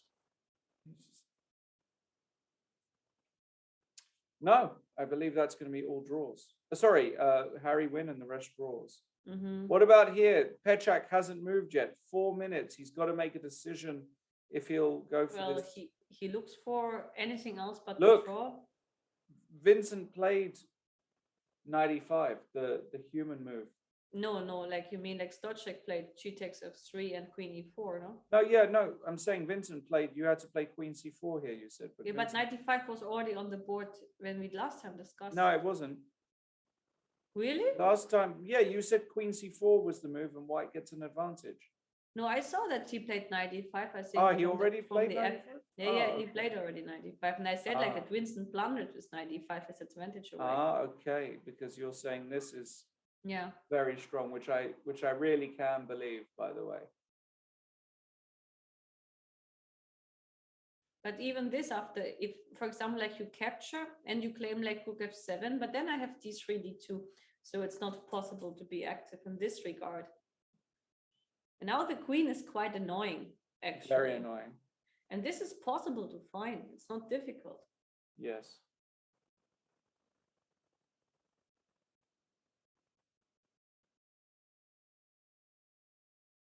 Okay, this is very findable. Queen e4 is just the most, I mean, you have to protect f5, so there really is no other move apart from queen e4.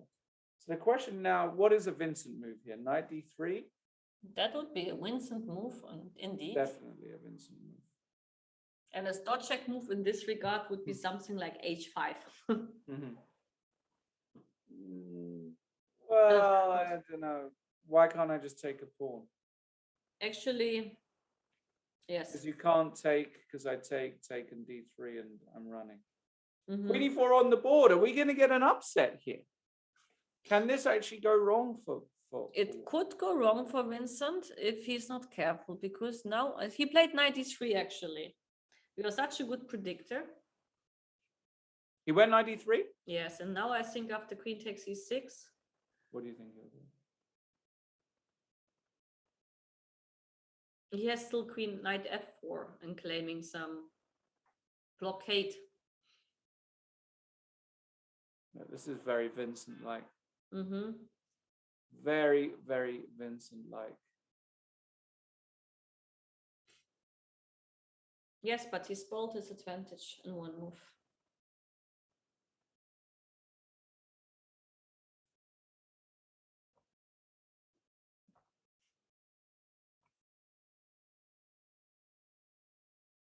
Still unclear, huh? Okay, queen f7 has to be played. You can't allow the check. Yeah. And here the question is like the ending with queen f c4 is probably very dangerous for white, no? Yeah, I don't like this at all. Because I can take and play rook b8 and say like, Yeah.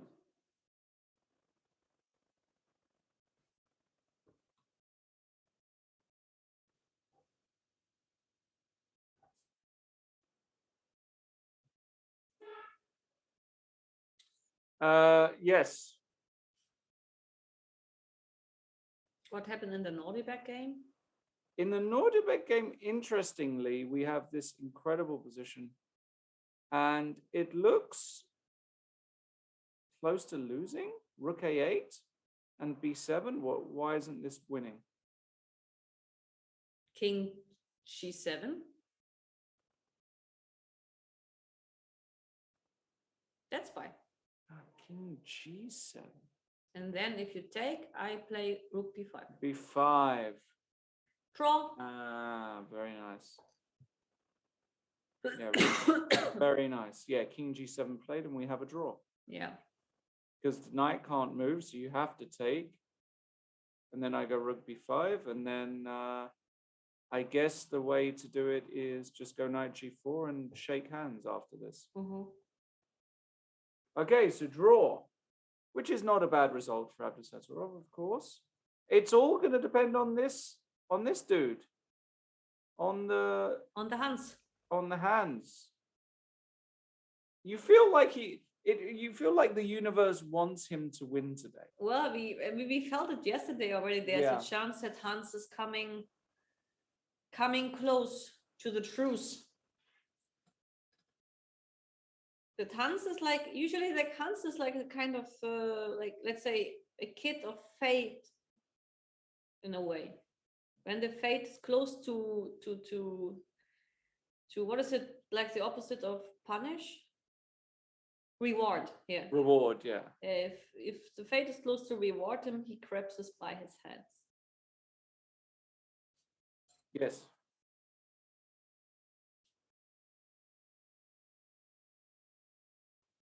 And this position is very, very tough for Michalik.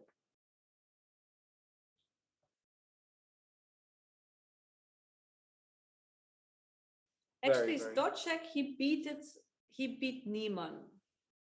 Did he play up to Saturov? No. They play in the last game? Because someone said like that, imagine Stoczek beats Keimer up to Saturov and Niemann. Because he beat Niemann already. Oh, right, okay. But it would be interesting if he also would beat up to Turov. That would be interesting. That would be the last game, isn't it? Last round pairing? Let's see. Have a look, yeah. No, it's not the last round pairing. Then let me see for Stoczek how he played against him. Stoczek, no, he didn't. He win against Niemann. He lost against Abdullah actually. Oh, okay, he lost, yeah. Mm-hmm. But what about this on the board now? Screams for tactics. Rook takes g7 and queen f8 is a threat. Oh, that is a nasty threat. You don't That have is queen a- d6. Queen. I mean, you no, have, and then but you drop take a that. pawn. What? You have it, but you take a pawn. You can play king e8, Bishop. bishop e6. Nope. This also, but this is crap if it all works. Huh? This is like crap if it's all working. There must be some Of course, it's all defense. working. Okay, but Hans is playing very fast, they say, so that he knows how to figure it out. Yeah. Even though he has 1 hour on the clock, maybe he should be a little slower. Well, he might just think that everything is winning so easily that it doesn't really matter. But maybe I can play c5 here Okay, what's the idea?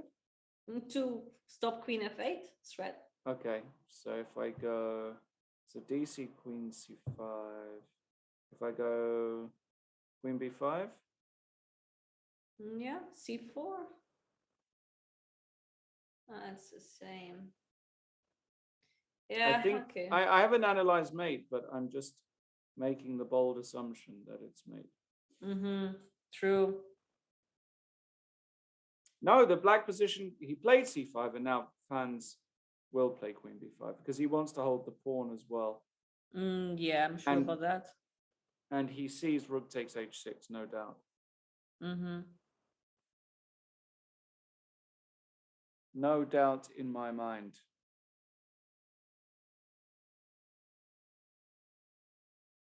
Actually, mean, like Yeah. Pichak screwed it up. He made the losing move. Wow, he didn't go for the draw. No, he played 97. But Knight e7. But So this what's is going- lost. And why? Because king g7, I assume? Or king Yes, king g7. And if knight f5, you can just do what? You take. Ah, take, and why is this losing? Queen c4. Or you can take on d5, sorry. But you have to calculate f6. But still, this is very close to be You can just take on d5. problematic. f6, you just take. Yes, you take on d5. But this is crazy. You could have just made Wow. queen h5. Or queen Really h6. ambitious. He was getting sick of getting all these good positions and not winning, huh? That's what happens.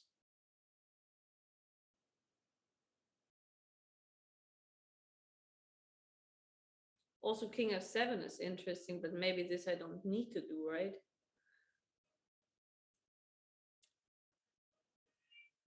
Because then actually I can lose after queen h7 and knight g6. Yeah, it gets Well, this dangerous. is not you should do. I think. Well, if No, you no, you do this. You play the king g7, you take on d5, and you claim you're going to win. It's amazing.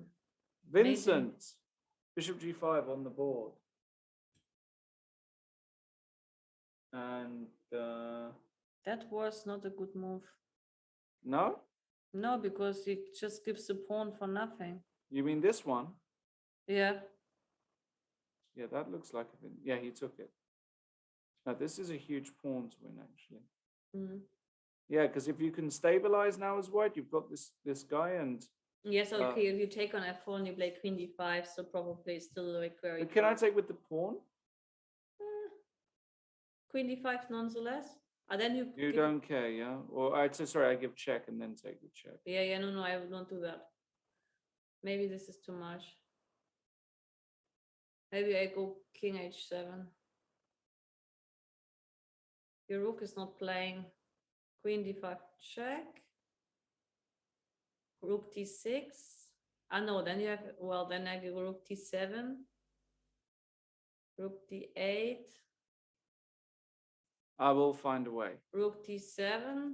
Maybe I won't. No, f5 is protected. You just somehow manage not to. Actually, it says it's deadly draw. Really? Mm-hmm. I can go here. But then, I mean, if I take and play d3, you may lose. No. Okay, rook b7. You sure you're not may lose?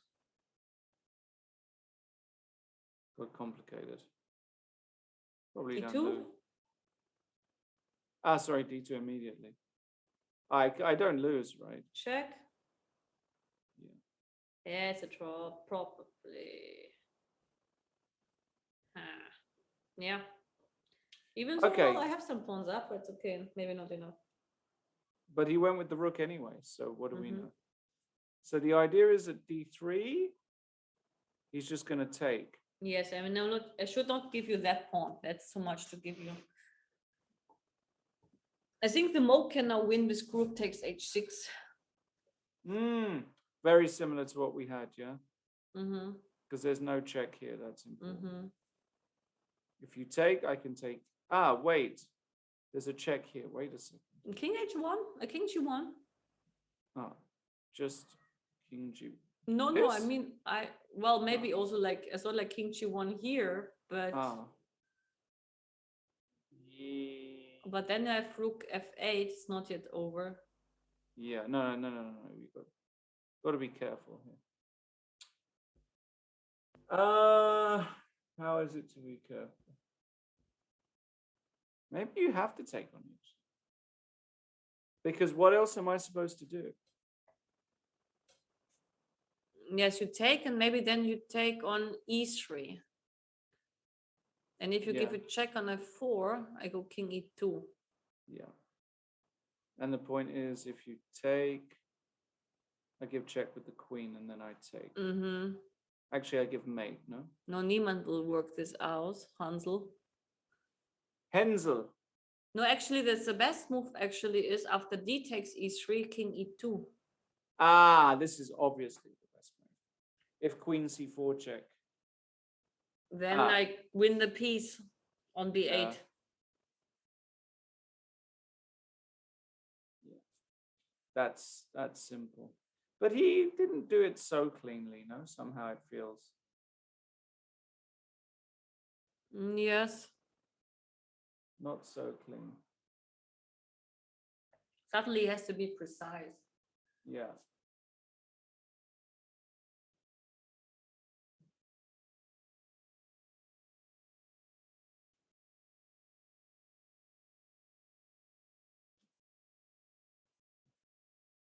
Yeah, actually, apparently, like he only has one winning move. Really?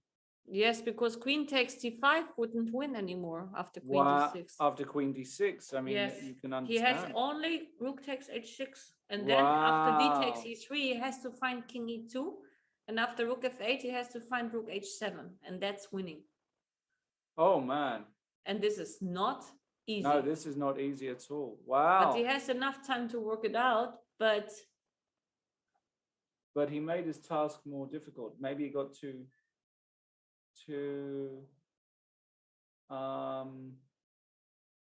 confident with his position somehow. mm-hmm. So also now Krysanovsky, like, okay, but he has passed the 40 moves, he has to choose whether he takes on a5 or not. Yeah, but he's And got if he plenty does, of time. yes. And we did have a draw, Sashi Kiran. And in this game here, Varmadam trying to win both these pawns, but He will. He will. Well, it's very hard to hold Maybe them. you take the A pawn first, actually. Well, yes, and then you have like if rook f4, you can move with a guy. Yeah. Okay, so Varmadam with chances, Krysanovsky with chances. Let's stay with Vincent. Well, they reach move 40, king g7 on the board. And the assessment of this position is what? It's a draw according to what I'm seeing. Okay. Yes, it's like equal. Yes. Okay, maybe break time. Oh, Yes. no. Okay, yeah. And then actually, like, anyway, Tashikaran is coming for an Yes. interview, and then we will take the break anyway. Okay, Sashi Kiran with the interview. We're going to go for a break. We'll be back after a short breather where we'll see the remainder of this round. See you soon.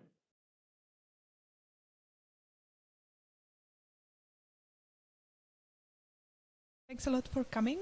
Could you please describe your game? Okay, I believe in the opening, this idea with bishop d3 is not that familiar, but I had the idea that once I moved queen c2 that he had to take on e2 a little bit. But after when I went knight g3, I thought I'm always having a little bit better. But when he took this pawn, I always have two bishops and nice compensation with the plus d pawn. And at some point I offered an exchange of queens. Probably he could have taken it, and I have some compensation, but I was not completely sure. Yeah, but he went with queen h5. Even here it was okay, and then I played rook f e1. I had the impression that he should immediately go bishop f5, yeah, because it was important for him to stop this idea with knight b5, yeah. Because once I got knight b5 and the knight d6, I think I should be clearly better. I mean, all my pieces are much better, and at some point I played queen h3. I simply missed knight f2, yeah. So this was the position which I had to do something, yeah. I mean, do something in the sense like I have to stay, yeah, in this point, yeah, because practically his pieces are not moving, and I was not exactly sure how to improve, yeah, because all my pieces were in good positions, yeah. So that was a critical moment. After queen h3, I think it's probably a draw, yeah, because it takes, and I mean, after knight f2, if I go king f2, then probably takes on h3. I take on g6, and if fg and gh3, he probably has knight d5, rook a7, and probably rook f4 check and rook f8. Yeah, this is probably draw, but still I have to make the draw. I mean, in the end, okay, I was a piece up, but it is not enough to win. Of course, yeah, I have just only one piece here. Yeah, thank you for these ideas. In general, are you satisfied with your play in this tournament? No, clearly not. Yeah, because I see that I'm creating a lot of chances for myself, and somehow it was. I mean, it's kind of the wins are eluding me. Yeah, so I certainly hope to play better in the future. Thank you and good luck in the last round.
Thank you for coming. Could you please describe your game? Well, I think it was quite a complicated game. We wanted both to play some interesting game, not very drawish or something, because we are kind of, I think, also 50%, and with 50% is not very good, so we tried to win. But I think it was a reasonable game. I got a good position somehow after the opening, but he found like a very good sequence from my point of view. This Queen E2, Rook FD1, Bishop E3 was amazing. I thought he's in trouble, but he found all these three moves, and I was like, well, then maybe I'm gonna be in trouble. But then I think I found the way to survive, and then I think the final position is just kind of repetition, because there is no way to escape or to make anything with any color. So quite a reasonable game. And was it a tough game for you? A tough game, yeah. I mean, definitely he tricked me in the opening a bit with move others on move 3 or move 4, like with e6, knight of 6. I totally didn't expect this in preparation, and then he got me where I didn't want to be. And after e5, which was I think a very bad move, I was clearly slightly worse, or maybe even much worse. It's a French type position, but ideal position for black because I have all these weak squares on the queen side. But then I was trying my best to hold on with bishop f1, and later I had this kind of solid setup where I don't have a very good position, but I think somehow I'm surviving, and in the end I think a draw is of course for me great. So yeah, a bit of a lucky escape there. So, thank you very much and good luck in the last round.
Welcome back, everybody. This is round 8 of the Prague International Chess Festival, and amazingly, all the games in the no, sorry, that's not true. Not all the games in the challenger section are still going on. We did have a draw between Sasha Kirin and Abdul Saturov. The remaining games are going on, but the most incredible game at the moment, well, there are two incredible games, but Hans Niemann, who was controlling this game from start to finish, has made a terrible mistake on move 52.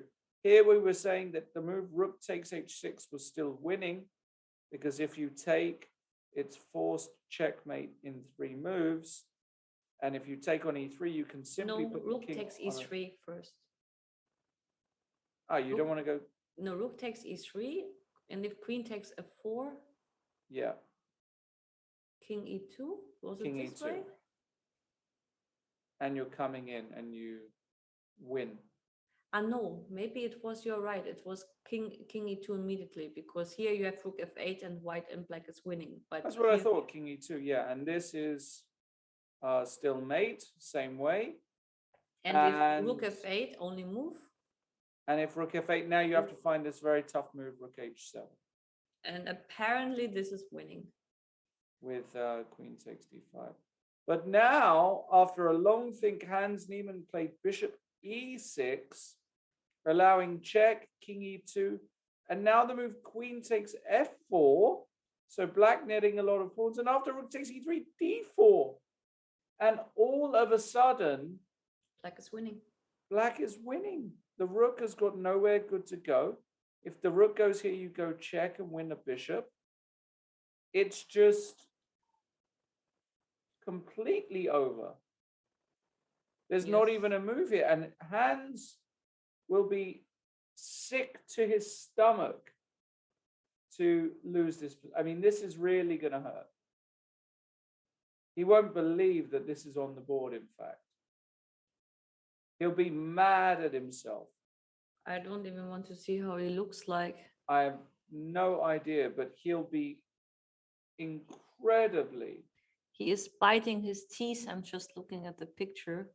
biting his teeth. Yes, he looks at the board as he can't believe it. Yeah, I And mean, I'm this seeing is a the camera. shocking. Actually, he's very lucky that this happened in some ways in round 8 and not in round 2 or something, because you could just go on full tilt in the tournament. But this is incredible. It's just over. There's just no moves. But even let's go back to the other line quickly, because actually, like, it's still not, I mean, like, even the computer says this, like, rook takes h6, d takes e3, king e2, now rook f8, rook h7, and what is if queen takes f4 is played here? It's not so simple yet. Maybe you have to give a check. Okay, let's say even here I have maybe you can go queen d6. Maybe here you can actually just play takes and take, because this is a check here.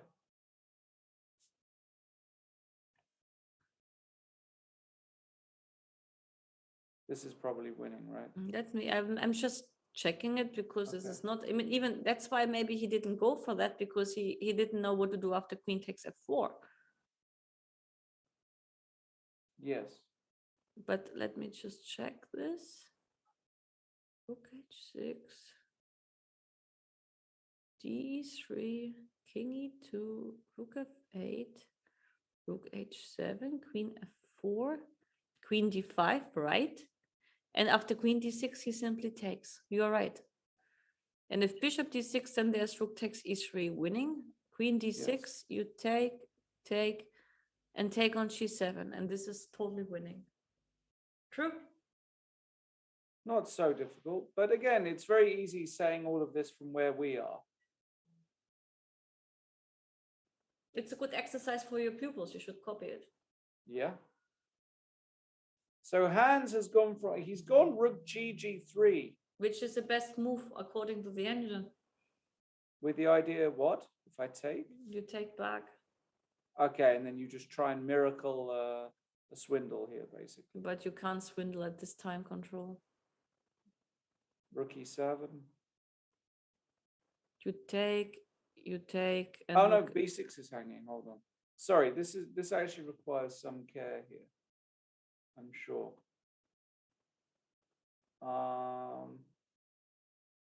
Well, I'm just checking, but unfortunately, everything, even rook e7 wins. The strongest move here is rook fd7. Queen c7 would not win the game. Well, he has to find rook fd7, and then it's over. Rook fd7. Yeah, apparently this is the strongest What move. is this move? I don't get Just it. get rid of the bishop and then have queen c7. Just play like this. Yeah, Very Simple. computerish. I Yeah. can't see it happening. we'll see.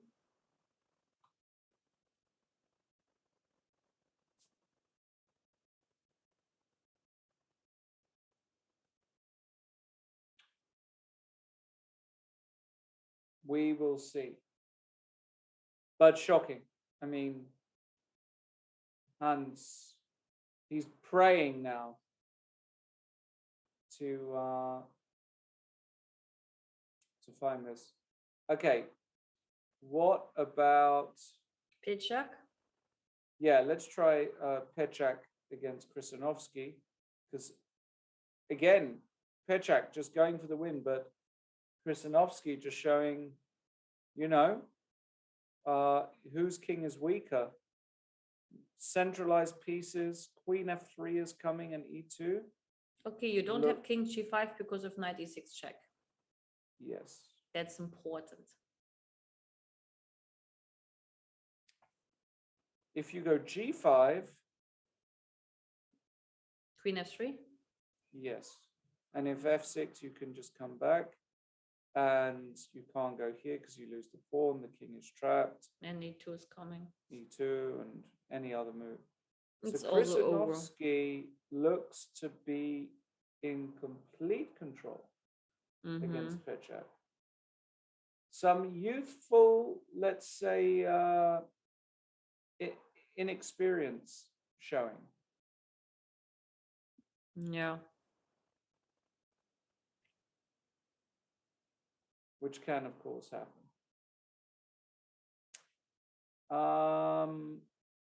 What else have we got going on? Kama, Rook b8 played by Stochek, which is Yes, a good which move. is what we thought. Now this, if Rook takes f5, I'm assuming you can just take. And if Rook takes Queen, Rook takes here. You take Rook on takes c5. pawn, Rook a3, a5, d3. Something like this is Yes. an easy draw. Mm-hmm. So Kama is thinking, can I manufacture a way? But actually, there's just no way, right? This looks like it's going to be a draw. And this position here, Hracek Varmadan is, well, looks very bad for Hracek. Yes, a3 is already no, it's not yet a threat because you have rook e3, but it's soon a threat. After bishop e2, it's a threat. Okay. But Yeah, bishop e2, rook e7, you have to be a bit careful.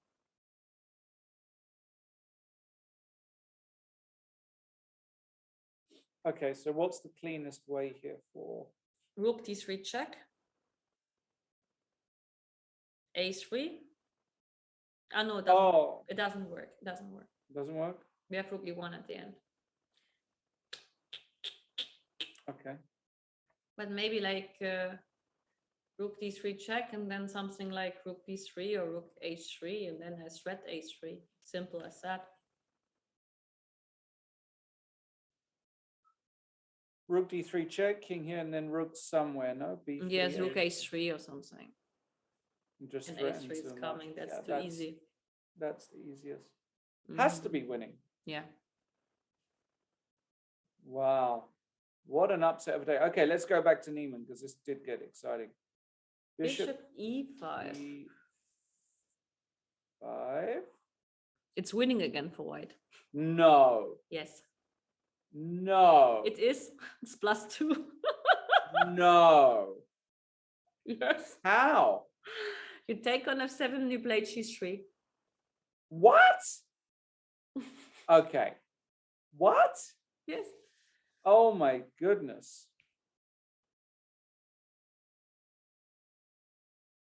Why? The queen has no squares. That's crazy. No, the queen can go to g5. Yeah. But now, what's the point? Well, I will tell you. I think somewhere connected to your pawn, I think.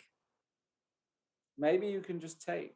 You can go rook d3 check, Rook d3. king c7, Yeah. And queen c4 check. you win the rook. Yeah, easy. Oh, But I that's mean, this pretty is a easy. huge blunder. I mean, this is Oh not sorry my to say, God. but this Oh is my like God. it's a gift from fate. It's a gift from the gods. And this you will see he already took on f7. Now look at his face. What does his face say? His face is still looking suspicious. Wow.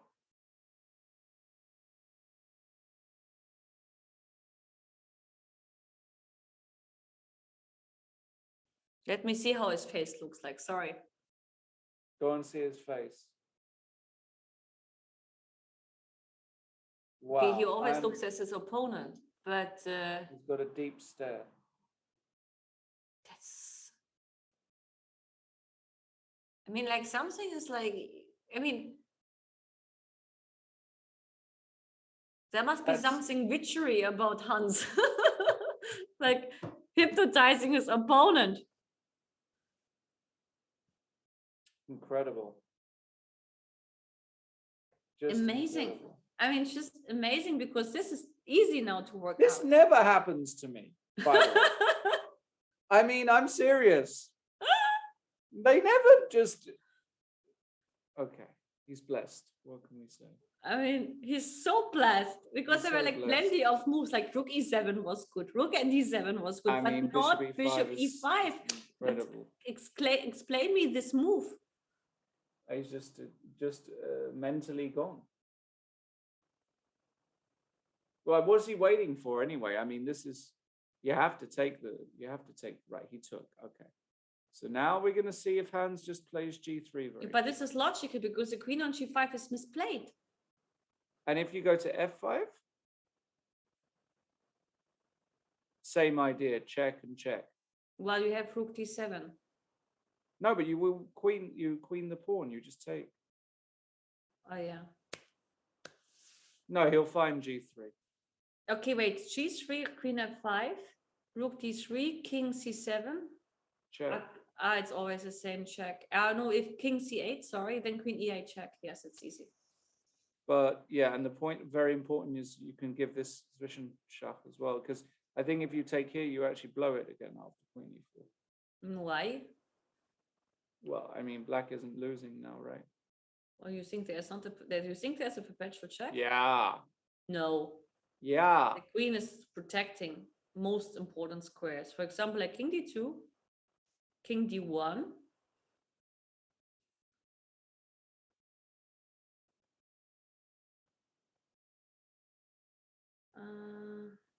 Okay, maybe not king d1.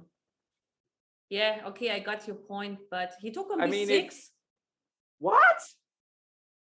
He took on b6. Let me see how the position is. Because I don't know. Maybe g3 was not that easy. It's equal now. Oh my God. You mean it's a perpetual? Now it's equal. But why he's playing so fast? He had 37 minutes on the clock. Incredible. Maybe he just does it with, he just does it with confidence, and his opponent falls for it. So he's bluffing, basically. Okay, so why is this equal? Show me.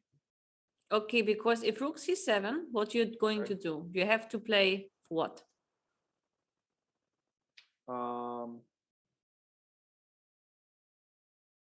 I don't know. A7? Queen d3? Queen c4?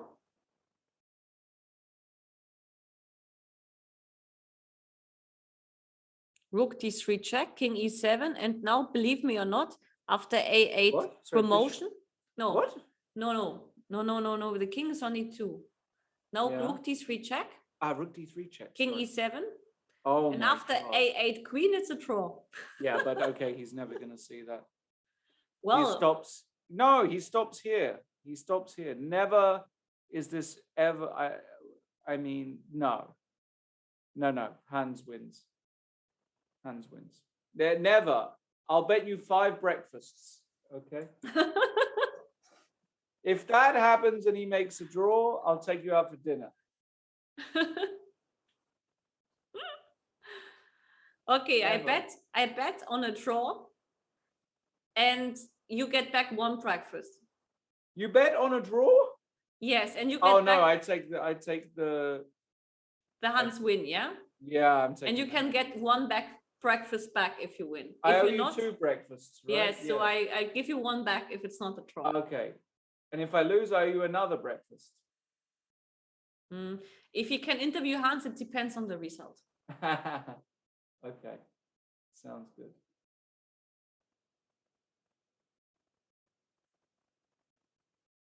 Wow. That's crazy.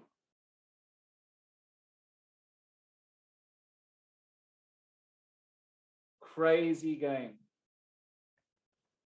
Okay, what else is going on? There's still. By the way, wait. Look, oh, Lequan's still playing. Yeah, this is for me ridiculous. crazy.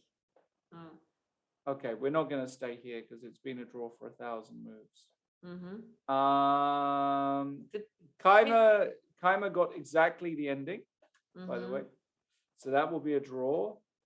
Krisanovsky is Played gonna c5. probably play Queen F3 and this and gonna win. And yeah, this is just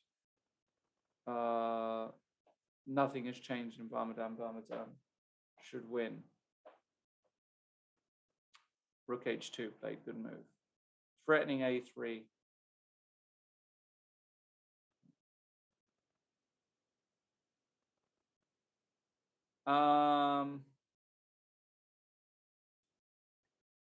Okay, let's stay with this. It's just too entertaining. So Queen takes B6, check.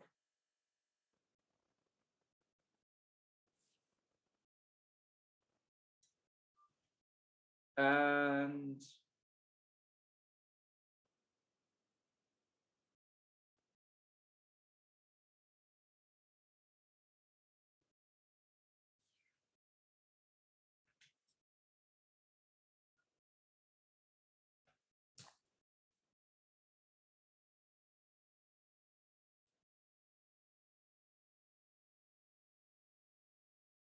we're gonna see. Well, he's got 5 minutes, right? Yes, for the rest of the game. So yes, the chances to make a draw here are very unlikely. Very, very unlikely.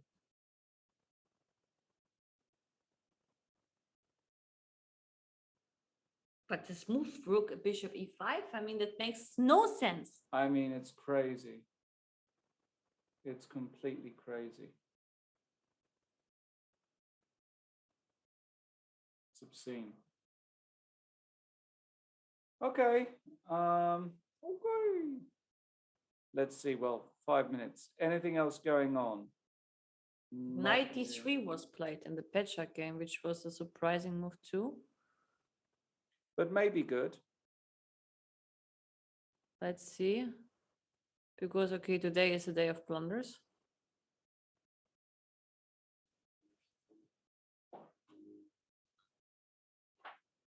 No, it doesn't change the evaluation of the position. It looks fine because you're threatening queen takes f5. If you take, I just take. And if you go check, I blockade with the king. And yes, absolutely nothing to worry about. This is a completely fine move. And now you're threatening to give check and then checks here or take here, or this queen is stupid. No, this is a good move by Krisanovsky. Kema, I believe, he's still playing on, yeah? Okay, f6 played by Pechak. And now you can probably just Can you walk into the pin? Probably. Does that lose?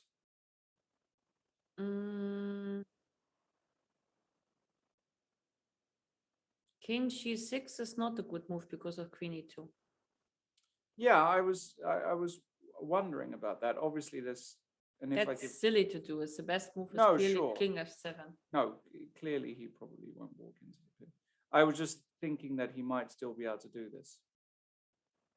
I wonder if how king f8 is. King f8 is also not good. He has to play king f7 Why is king f8 not good? because of g6, and suddenly like the situation is not so clear. And if check, king g5. Probably, yeah.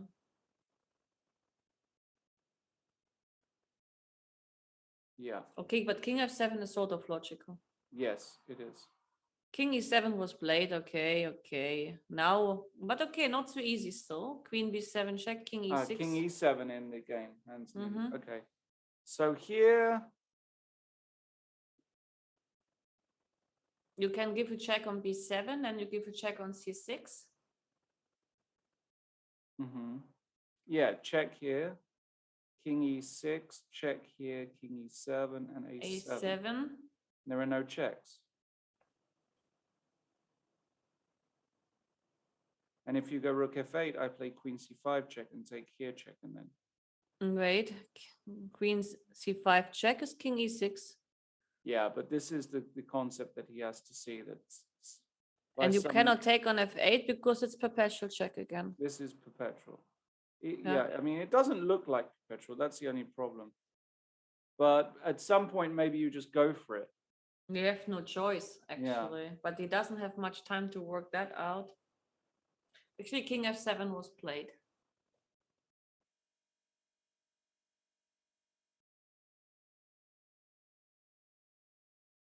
King, what did he do? King f7 in the Krasanovsky game. Yes. Yeah.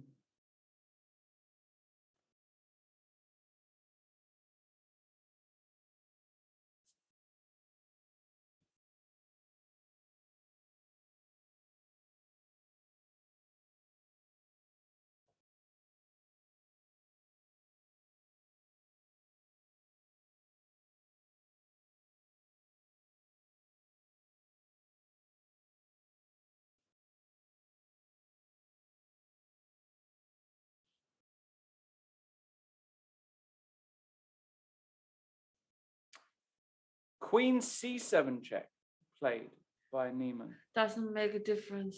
Yes. He has to go king. Well, even like if he goes like, let's say, queen c7 check, king e8, queen c8 check, king e7, a7, rook f8, it's the same stuff. But now it's actually like easier. No, this is incredible. Because actually, yes. This is an easier draw because, okay, you will not use this advantage. Impossible. That's true.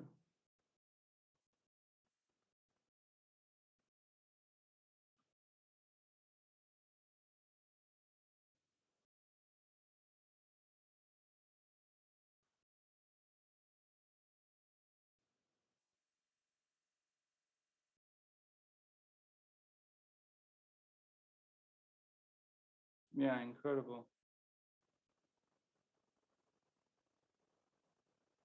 Incredible day of chess. So it will be draw and I might get a dinner as well. Oh my goodness. You shouldn't gamble, Lawrence. That's Don't gamble, guys. If you gamble with me, not good. Not good. You always win, huh? No, but you know what is the funny part? And now you will be laughing. I'm usually, when I go to the casino, I'm always losing. Really? Yes, but actually with you, somehow like you're not a good opponent. Well, because you're playing the guy that loses everything. It doesn't matter what he plays. He could bet if the sun will come up tomorrow and still lose. It'll be the day the sun explodes. Yes, but you know, you will invite me in my boyfriend's restaurant. So I get it for free? No, but you get it cheaper. I get the cheap one. Okay, that's good. I take that. Where is his restaurant? It's in Steglitz. Where is it? Steglitz, Grünewaldstraße, Schloss. What's it called? La Fattoria? La what? La Trattoria. No, Fattoria. Fattoria. Trattoria. It means the Jesus. What was it the meaning? You know Italian. La Fattoria. Mm-hmm. F-A-T-T. O-R-I-A.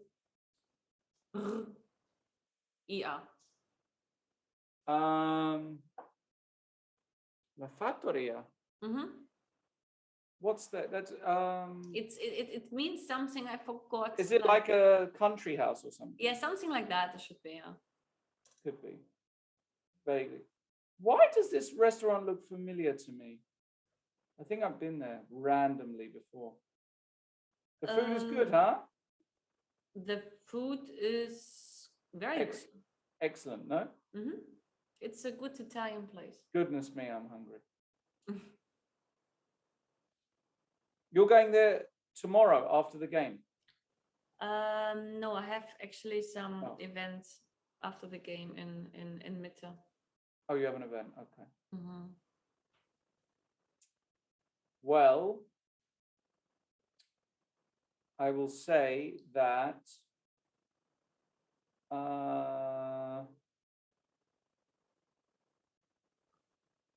looking at the pictures making me very hungry. What can I say? Yeah.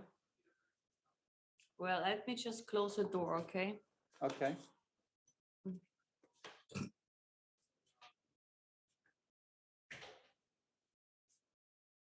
In the meantime, Queen C6 check on the board. Okay. King E7. Goodness me. Maybe It was now A7, and then it was a thing about the perpetual check.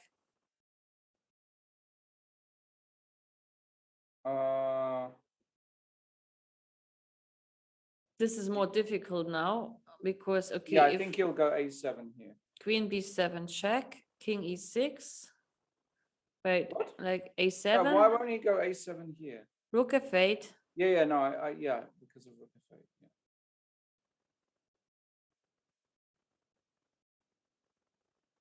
Yeah. Yes, understood.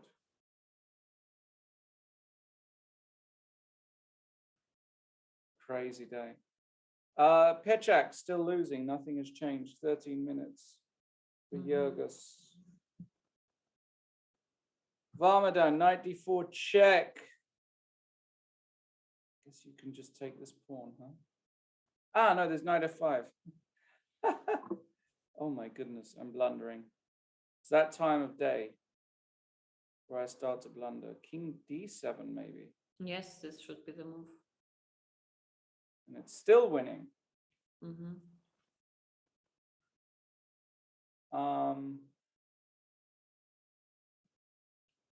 I'm assuming it's still winning anyway.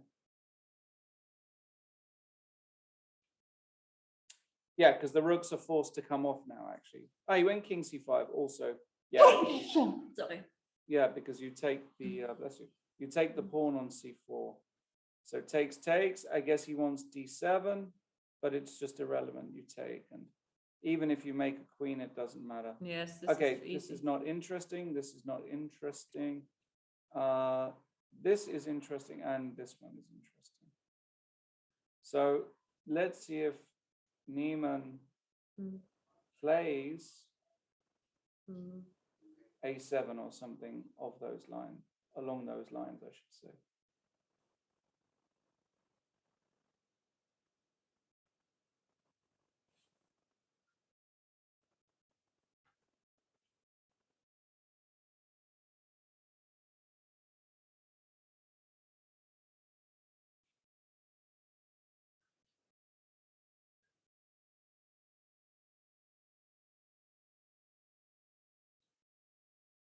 Yes, okay, but there's not much of an option after a7, right? And did he play rook b3? Rook b3. Mm-hmm. Goodness me. Okay. Okay, but actually Wow. rook b3 can be a game changer because he has to find only one move. And I don't even understand the move. Wow. Because apparently like queen d4 is making still a draw because rook b7, king d8. What is going on? Whoa, hold on. King d8 was played. King d8 immediately? Yes. That's not a good sign. Well, it looks logical though. What's wrong with it? g3, that's wrong with that, and you don't have a square. for Oh, wow. He's got this move again. That's my first queen d4. I mean, this is incredible. But it makes sense because, okay, what do you want to play here instead? Yeah, you're just putting the queen on a bad But what square. happens in case of rook d3 check? Why is this? But then it's bishop d4. And Yes. that's why you play g3, and this is the Yes. problem. Yes. This you will find now. Okay, you get one practice back. Yes.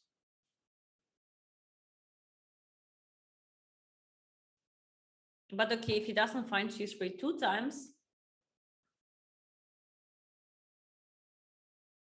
But he might find it because it's clear that check runs into bishop d4, and after g3 he doesn't have the control of the yeah, and you square. can't go here. And if queen f5 check now, rook d3, and it's all over, I guess. Yes, King it's here, it's simple, and yeah. a7. No, I there's guess. rook d7 and yes, No. a7. Yeah, and this just isn't a draw because the queen can. No, this is his moment to shine. I mean, fate is really on his side. That's amazing. Incredible.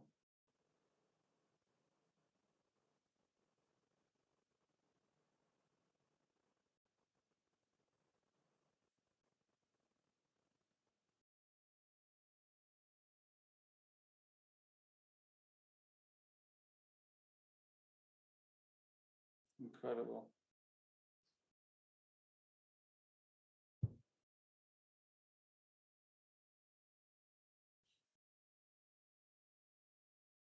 Okay. Let's see if he finds it. No moves in Pechak Krisanovsky. Just to point out, in the Kema Stocek game, you do not want to trade rooks. Although, Question. Can I go king h5 here?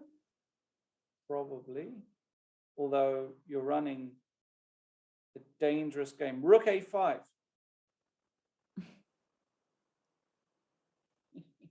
G4 check, and I take the rook. Oh my god.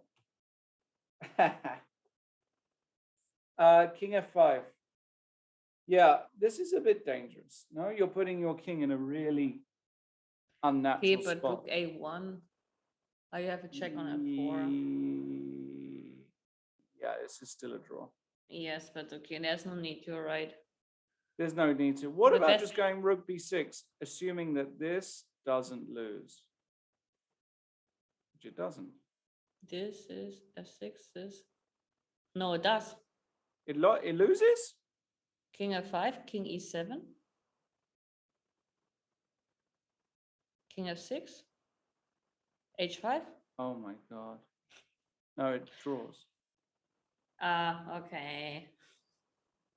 It was close though. Yeah, it was close. Wait. h5 is the easiest move actually. Yeah, h5 is clear, no? Well, kind of. I would say yes. It's just not even anything to discuss.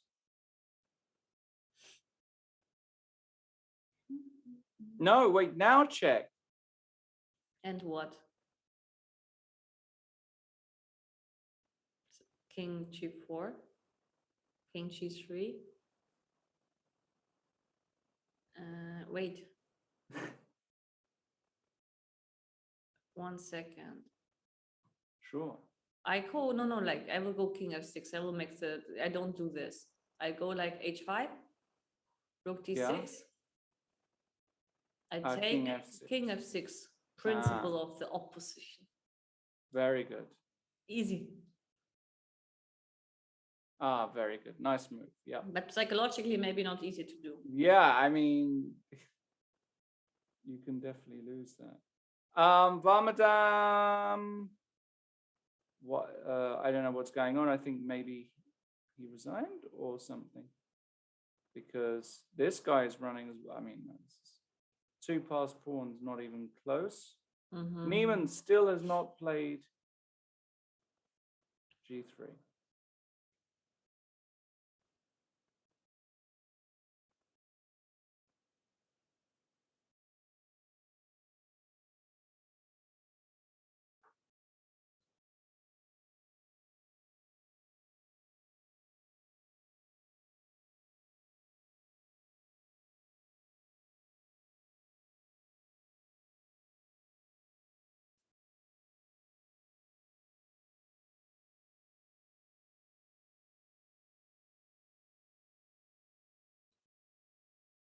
In the Lequan game, which is still going on, knight a6 check is on the board. Somebody explain to me why I can't take.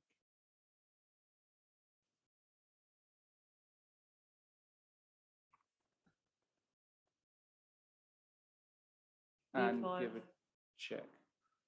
Yeah. Okay. Goodness me.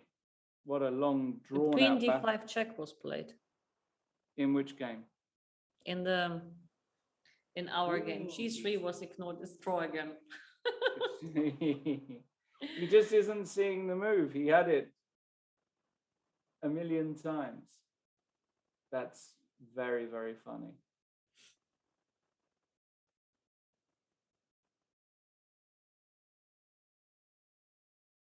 This is amazing. I mean, okay, either they're both so tired, otherwise it's hard to explain. I mean, how you can be possibly so tired not to see some kind of prophylax. Well, I mean, If you see that rook d3 would win the game if there was no bishop d4, right? yes. Yes, I understand. Okay, but what do you do against this move? Let's just understand what's going on. Rook d7, I assume. Rook Oh no, D- then there's this check. No, this is okay. So hold on. Why is this a draw? Can I go king e8? E8. Played. Mm-hmm. Okay, now he wants to play a7, but then you And- can take. Right. I and know then I if- can. Then I can give a check. Yeah. A check. Take and queen c4 check. But maybe now it's not perpetual because the queen comes back. Yeah, could be. Wait. Something like maybe Yes, but this? a7 is a line. Queen g8 check, king e7, queen takes g7, king e6, queen a7, queen c4, rook d3, queen c2, Yeah. rook d2, queen Yeah. e4, Queen e4. Yeah. and if queen e3, Yeah. queen takes g2, Okay. And if king f1, queen b1, king f2, queen f5, king. Oh my God. hard to understand. Hard to believe that this is a draw, but it might be. King e2. Mhm. Queen e4, queen e3, queen takes g2. You make a draw. Holy smokes! But that's really tough. Actually, there's a funny stalemate trick in Keimer's position. Yeah. Okay. For example, like you go check on a5, where you go with the king, Yeah. king f4, Yeah. rook a4, king Yeah. f3, Yeah. rook a3, Yeah. king g2. I see. No, Oh, take. you can just take it. That's cute. Mhm. That's very good. I think he'll see that as well, actually. Could be, yeah. Because when you put the king on h5, you're immediately looking for stalemate opportunities. And if king f6,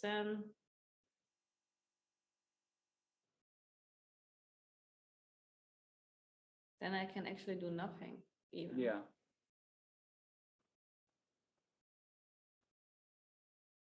No, I can play rook f5 check. Ha ha. If king Which one, f6, sorry? king King f6, f6? rook f5 check. Ah, that's nice. Yeah. Okay, king e6, of course. And now, Now I have to be, maybe this was no, not now smart. just rook f3, and the king is cut, and it's Yeah, easy draw. he might even like You could even lose. No, you spoil can't. it. No, you can't lose, but you can be angry with it. By the way, what's going on here? You take a bishop. Okay, he took a bishop. King g3, he's trying to come in, And there's no check. and there is no check. Jesus. Lol. Lol. Okay. You will never guess the best move here. King e6. No. King e6 would probably, it's also winning. Okay, the good thing is like that he's winning no matter what he's doing. Okay, what's the move? Queen takes e3. Queen takes c3. Yeah. Yeah. Okay, but I mean, like you have a route towards e65 or Yes. f5, and that's the thing. You have enough routes. Yes. He might find that.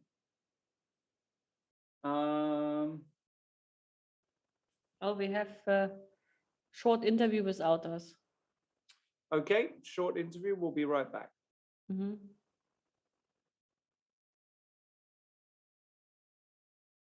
Big congratulations for winning your game today.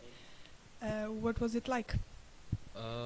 Yeah, just a messy game. At some point he sacrificed a pawn, which I couldn't believe was correct, but at some point it was kind of nasty because he started to throw all his pieces at my king, so I just gave back the pawn and went for a slightly better position, and eventually we got to an endgame in which I had to show some technique, but I managed.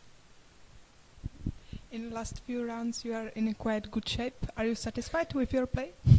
I lost 2 previous games, so I'm not sure about that. No, now I'm back to 50%, and okay, I should have probably had more, but my play in the previous 2 games was just bad, so it can happen. Yeah, so good luck in the last round. Yeah.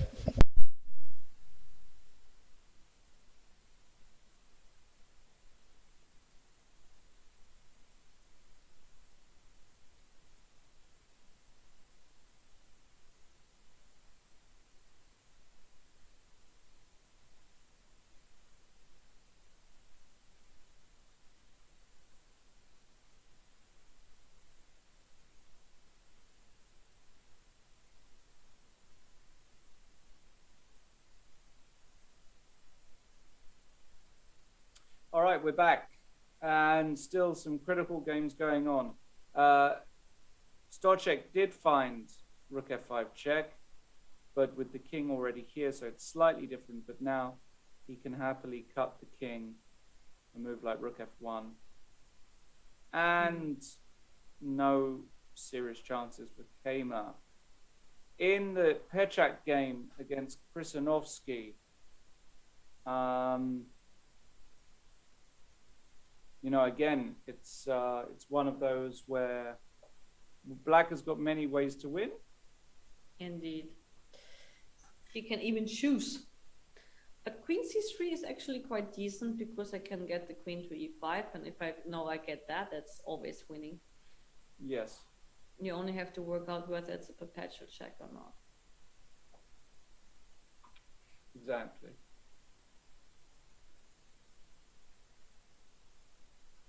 But you know, like maybe it's still difficult to do this move because after queen h7 check,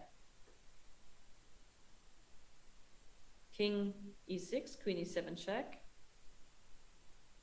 f7. Yeah, but now you come this way, I guess, is the point. Yes, but you have to really be sure that you are like winning here and not. Yeah, well, giving you've it- got, at least you can sack the knight in the worst case. Yes, but you want to be sure that you're winning. It's not about sacrificing the knight in the worst case. You went knight e5, which was one of the first moves I thought of. Actually. Yes, actually, this is also a good one. Yeah, this is actually much more principled, no? Controlling Yes, he some has a squares. free choice here.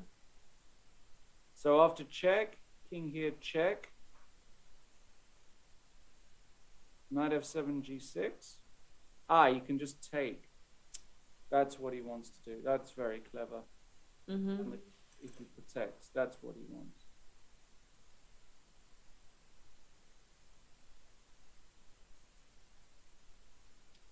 In the meantime, Hans Mocha. Mocha Choker, Queen A8 check. What's going on now? Still looks winning. Let me cheat. Because it's still draw according to... Tough to be a draw here, though. You feel.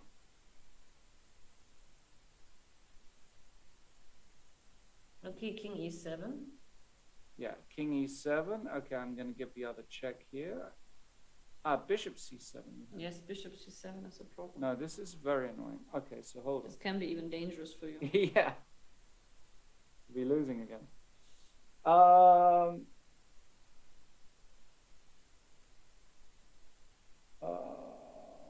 Okay. Actually, like he puts himself in danger because after King E7, he has to play Queen C6 back. Queen C6. Yeah, otherwise you Queen may D- lose again. Oh my goodness. He could lose this. That's insane. Michalik with 1.5 minutes. It is just enough time as well to work this all out. He played check, but now you can block with the bishop, no? Queen B7 check is still a draw because Bishop C7 is losing because of Rook E3 check.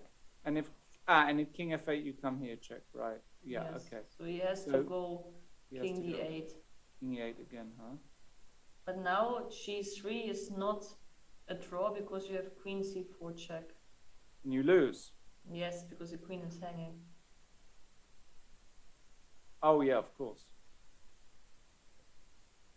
He will play King E8. I'm pretty sure of that. Incredible game.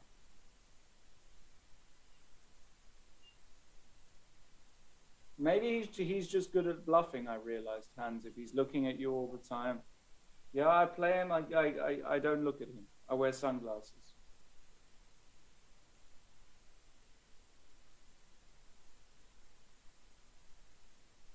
So if I lose, so what is it? What's the, I can't remember. I was betting for a draw, you were betting for a win for Hans. Oh my God. And since the evaluation changes almost every move. What if Petrak wins? Sorry, what if Michalik wins? Well, this we didn't discuss. Oh, So then this way then we're it's a safe. void bet. Yeah.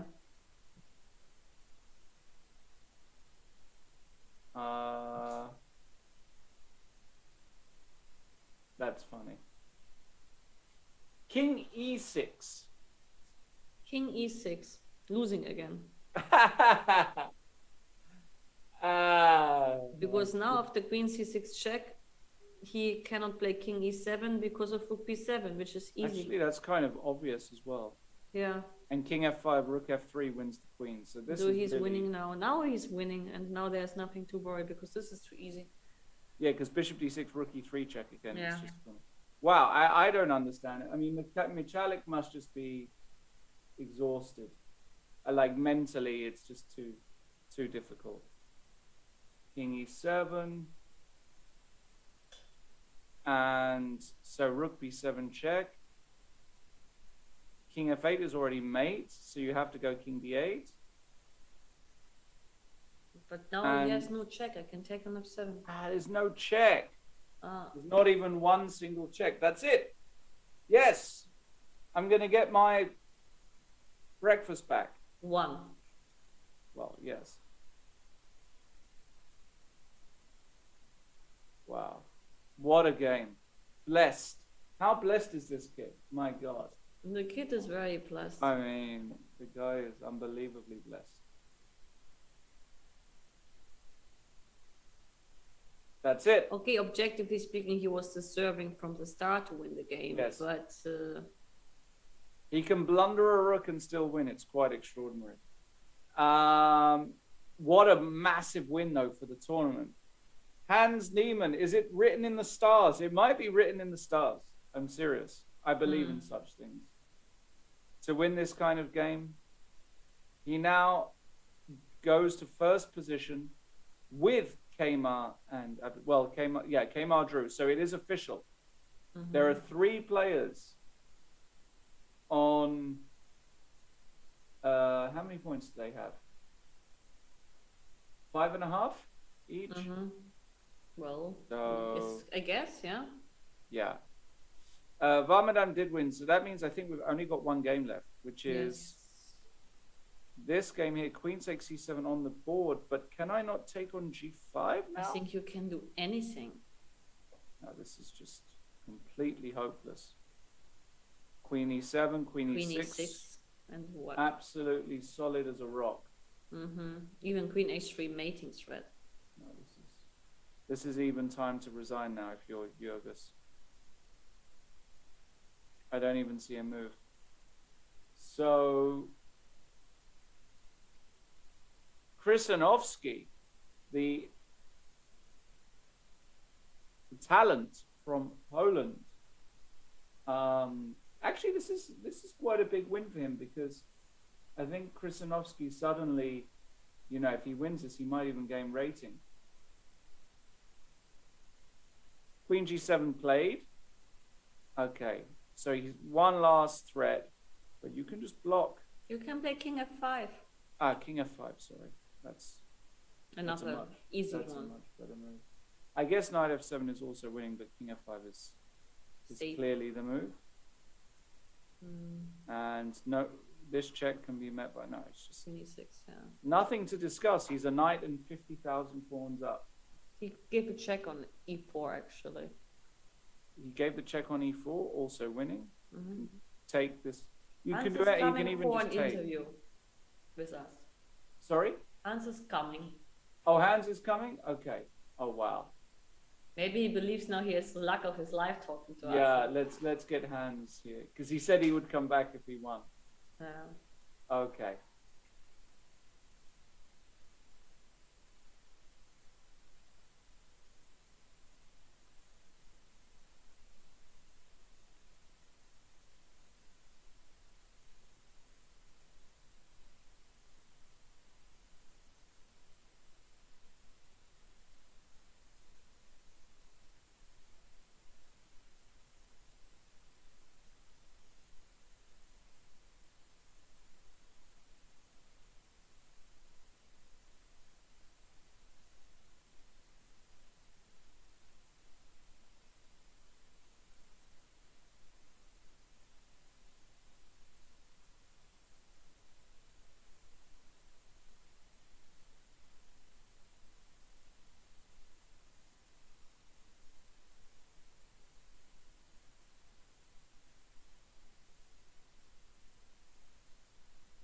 Yeah. So let's take the position after c Hold takes on a d4. second. Let's just do the intro. We're here with Hans Niemann after his wild game against Michalik, which he ended up winning, meaning that Hans, you are equal first with a game to go with Kema and Abdusattorov. So firstly, well done. But of course, the game wasn't without drama. If you're just watching now, you missed a thriller. But yeah, I mean, you just had this crushing position and it went horribly wrong. Where do you want to go? We can't go through all the whole game because it's a long show. Okay, let's go to like move 20. Move 20. Okay. Okay, so here we can, it's just terrible position. Okay, you can go through. Yeah. Look, what he's doing is so bad, like. You can continue, I'll stop you. So F6 was nasty to play. But and what is he doing? Like, I don't know. It's like ridiculous. Okay, so here, Queen H4, Rook F1. Okay, so Rook F3 is slightly inaccurate, maybe. Okay, no, honestly, no. I will not admit the mistake until DC5. Well, we saw it around here. You got No. I think it was just perfect. Until one moment. No. There's one moment, and when it's very easy. No, you cannot like it's impossible to criticize what I did. Like it was just literally like so controlled, and then now I go to a5, like completely switching sides. Yes, Yeah. principle of two weaknesses. That's what you thought. Okay, so I before, loved it. no, this Yeah. was perfect. But the point is that, okay, it's just one moment. Like a4, continue. Okay, yes. Yeah. Okay, here I just played DC5. No, I'm not allowed to queen swear. b5 Yeah, is I'm queen- very. But just DC5. Like, what is my problem? Like, what? And if he takes with the queen, I take bishop e6, bishop d5, rook g7, GG. Like, I'm literally like, I cannot believe that I played queen b5. Queen b5 is well, still queen winning, b5 but is you easily have winning. you have easily. I wouldn't say It's- Easily. No, but I saw it. No, in fairness, I saw it in 2 seconds. No, but okay, queen d5, cd, Yeah, rook and now h6, rook f8. Yeah, rook h7. And you guys see the engine, you're like, oh, it's winning, it's so easy. No, Okay. we didn't check the engine. Okay, and then de. Yeah, king e2. Oh, what the? And you take on d5. And is king e2 the only move? Probably, Yes, but it's yes, natural anyway, yes. Okay, right? queen It's the only c4. Yeah, but now you just take everything and go And rook rook- g7. rook g7, and you win always the ending. But queen c2? What queen c2? The bishop is on f5. Bishop Oh, is in. my. I mean, the Okay, only but yeah, you have to difficulty see is- rook h7, no? No, of Yes. course, no. This is the first thing I saw, but I'm literally like hallucinating. Oh my. Yeah. You can Just just king put the e2. No, but this is literally, it's so ridiculous because I looked at this exact thing. I saw queen c4, take. Yeah. Oh my god, there's no queen c2. Even after queen f4, there's always rook takes g7. You always win this resulting ending after the. Well, I you mean, you take on take- d5 first. Yeah, I know, of course. Queen No, d6, okay, I do yeah. not. This does not need to be explained. This is like very, very trivial. Oh my But god. it gets funny again. It's hilarious. I mean, what happened was so this is losing bishop e6. Yes, and he Incredible. played correctly Yes. up to the moment Yeah. he took the rook. b4 is good. Yeah. G3 only. Now you move. have to give the rook, which is crazy, of course. And here, easiest move to win is rook f d7, Yeah, I saw that. Okay. and there's no chance for you. Well, okay, there is a chance, but But you will never mate, or you will never. Mate. there are some ghosts here. I will say. Yeah, there are some I ghosts. saw some ghosts. I will say. So this is the ghost gambit. Yeah, but we saw No, on this your is face just that like you this were is just like play a horrified. brilliant positional game But and then let's- show that Let's get to bishop e5. like I really just Yeah. can't calculate like 3 moves. You took on f7, Yes. rook takes f7, and now white to move and win. I don't want to. I'm just I can't. Yeah, right. Yeah. Oh yes, of course, Lawrence. Yeah, you see it. Yeah. Please enlighten me. No. We saw it because we already discussed it. So what is the best move? Please tell me. He's It's actually to play g3 and displace. And you had this it king. twice as a winning move. No, but I saw G3 in one case, but not here. Even like later, it was the only win to Yeah. win again. You had 2 times the chance to play g3 and win easily. But did what I play? Was it winning? No, it No. was draw. Because unbelievably, after this, King e8 is a draw. yeah, king e8. Whenever you promote and take the rook, it's a perpetual check. Yeah, no, I was aware, but 50-50, you know. But there was another time when he had g3. It was a moment like, when was a moment? Rook b3 was a draw. No. The point is rook b3, bishop c7, g3. No, rook b3, king d8, and now you're winning again if you play With g3. Because he doesn't have bishop d4 after rook b3 check. You had it twice. But the thing is, it was so possible for me to find g3 because that was the move I was counting on in after another variation. So I saw the idea. Yeah. Oh my god.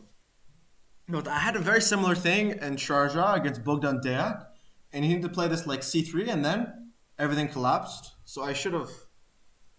Oh my god. But okay. But but in the end, this move is incredible, king e6. Why doesn't he play king e8? No, He had no time. He Then had 30 check, seconds. rook b8, rook b7, rook b6. Just mate. It's mate, is it? No, wait, Yeah, there was. he's got this and this, no? Oh, No, sorry. I was rook b6, not mate.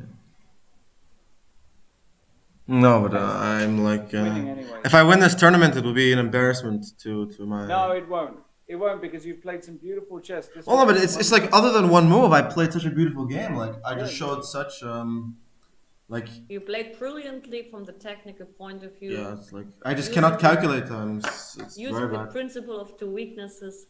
No, but I I- was like, oh my god, like he's thinking I'm going to go to g7, but of course I noticed that a5 is the weakness. Like I was like, oh my god, this is like amazing. I'm literally like penetrating on both sides. Like I was like, this is great. And then of course I'm just unable to. I just hallucinate. Well, look, I mean, you came through in the end. You won. It's just look, you know, these things. Sometimes you got to get a bit lucky.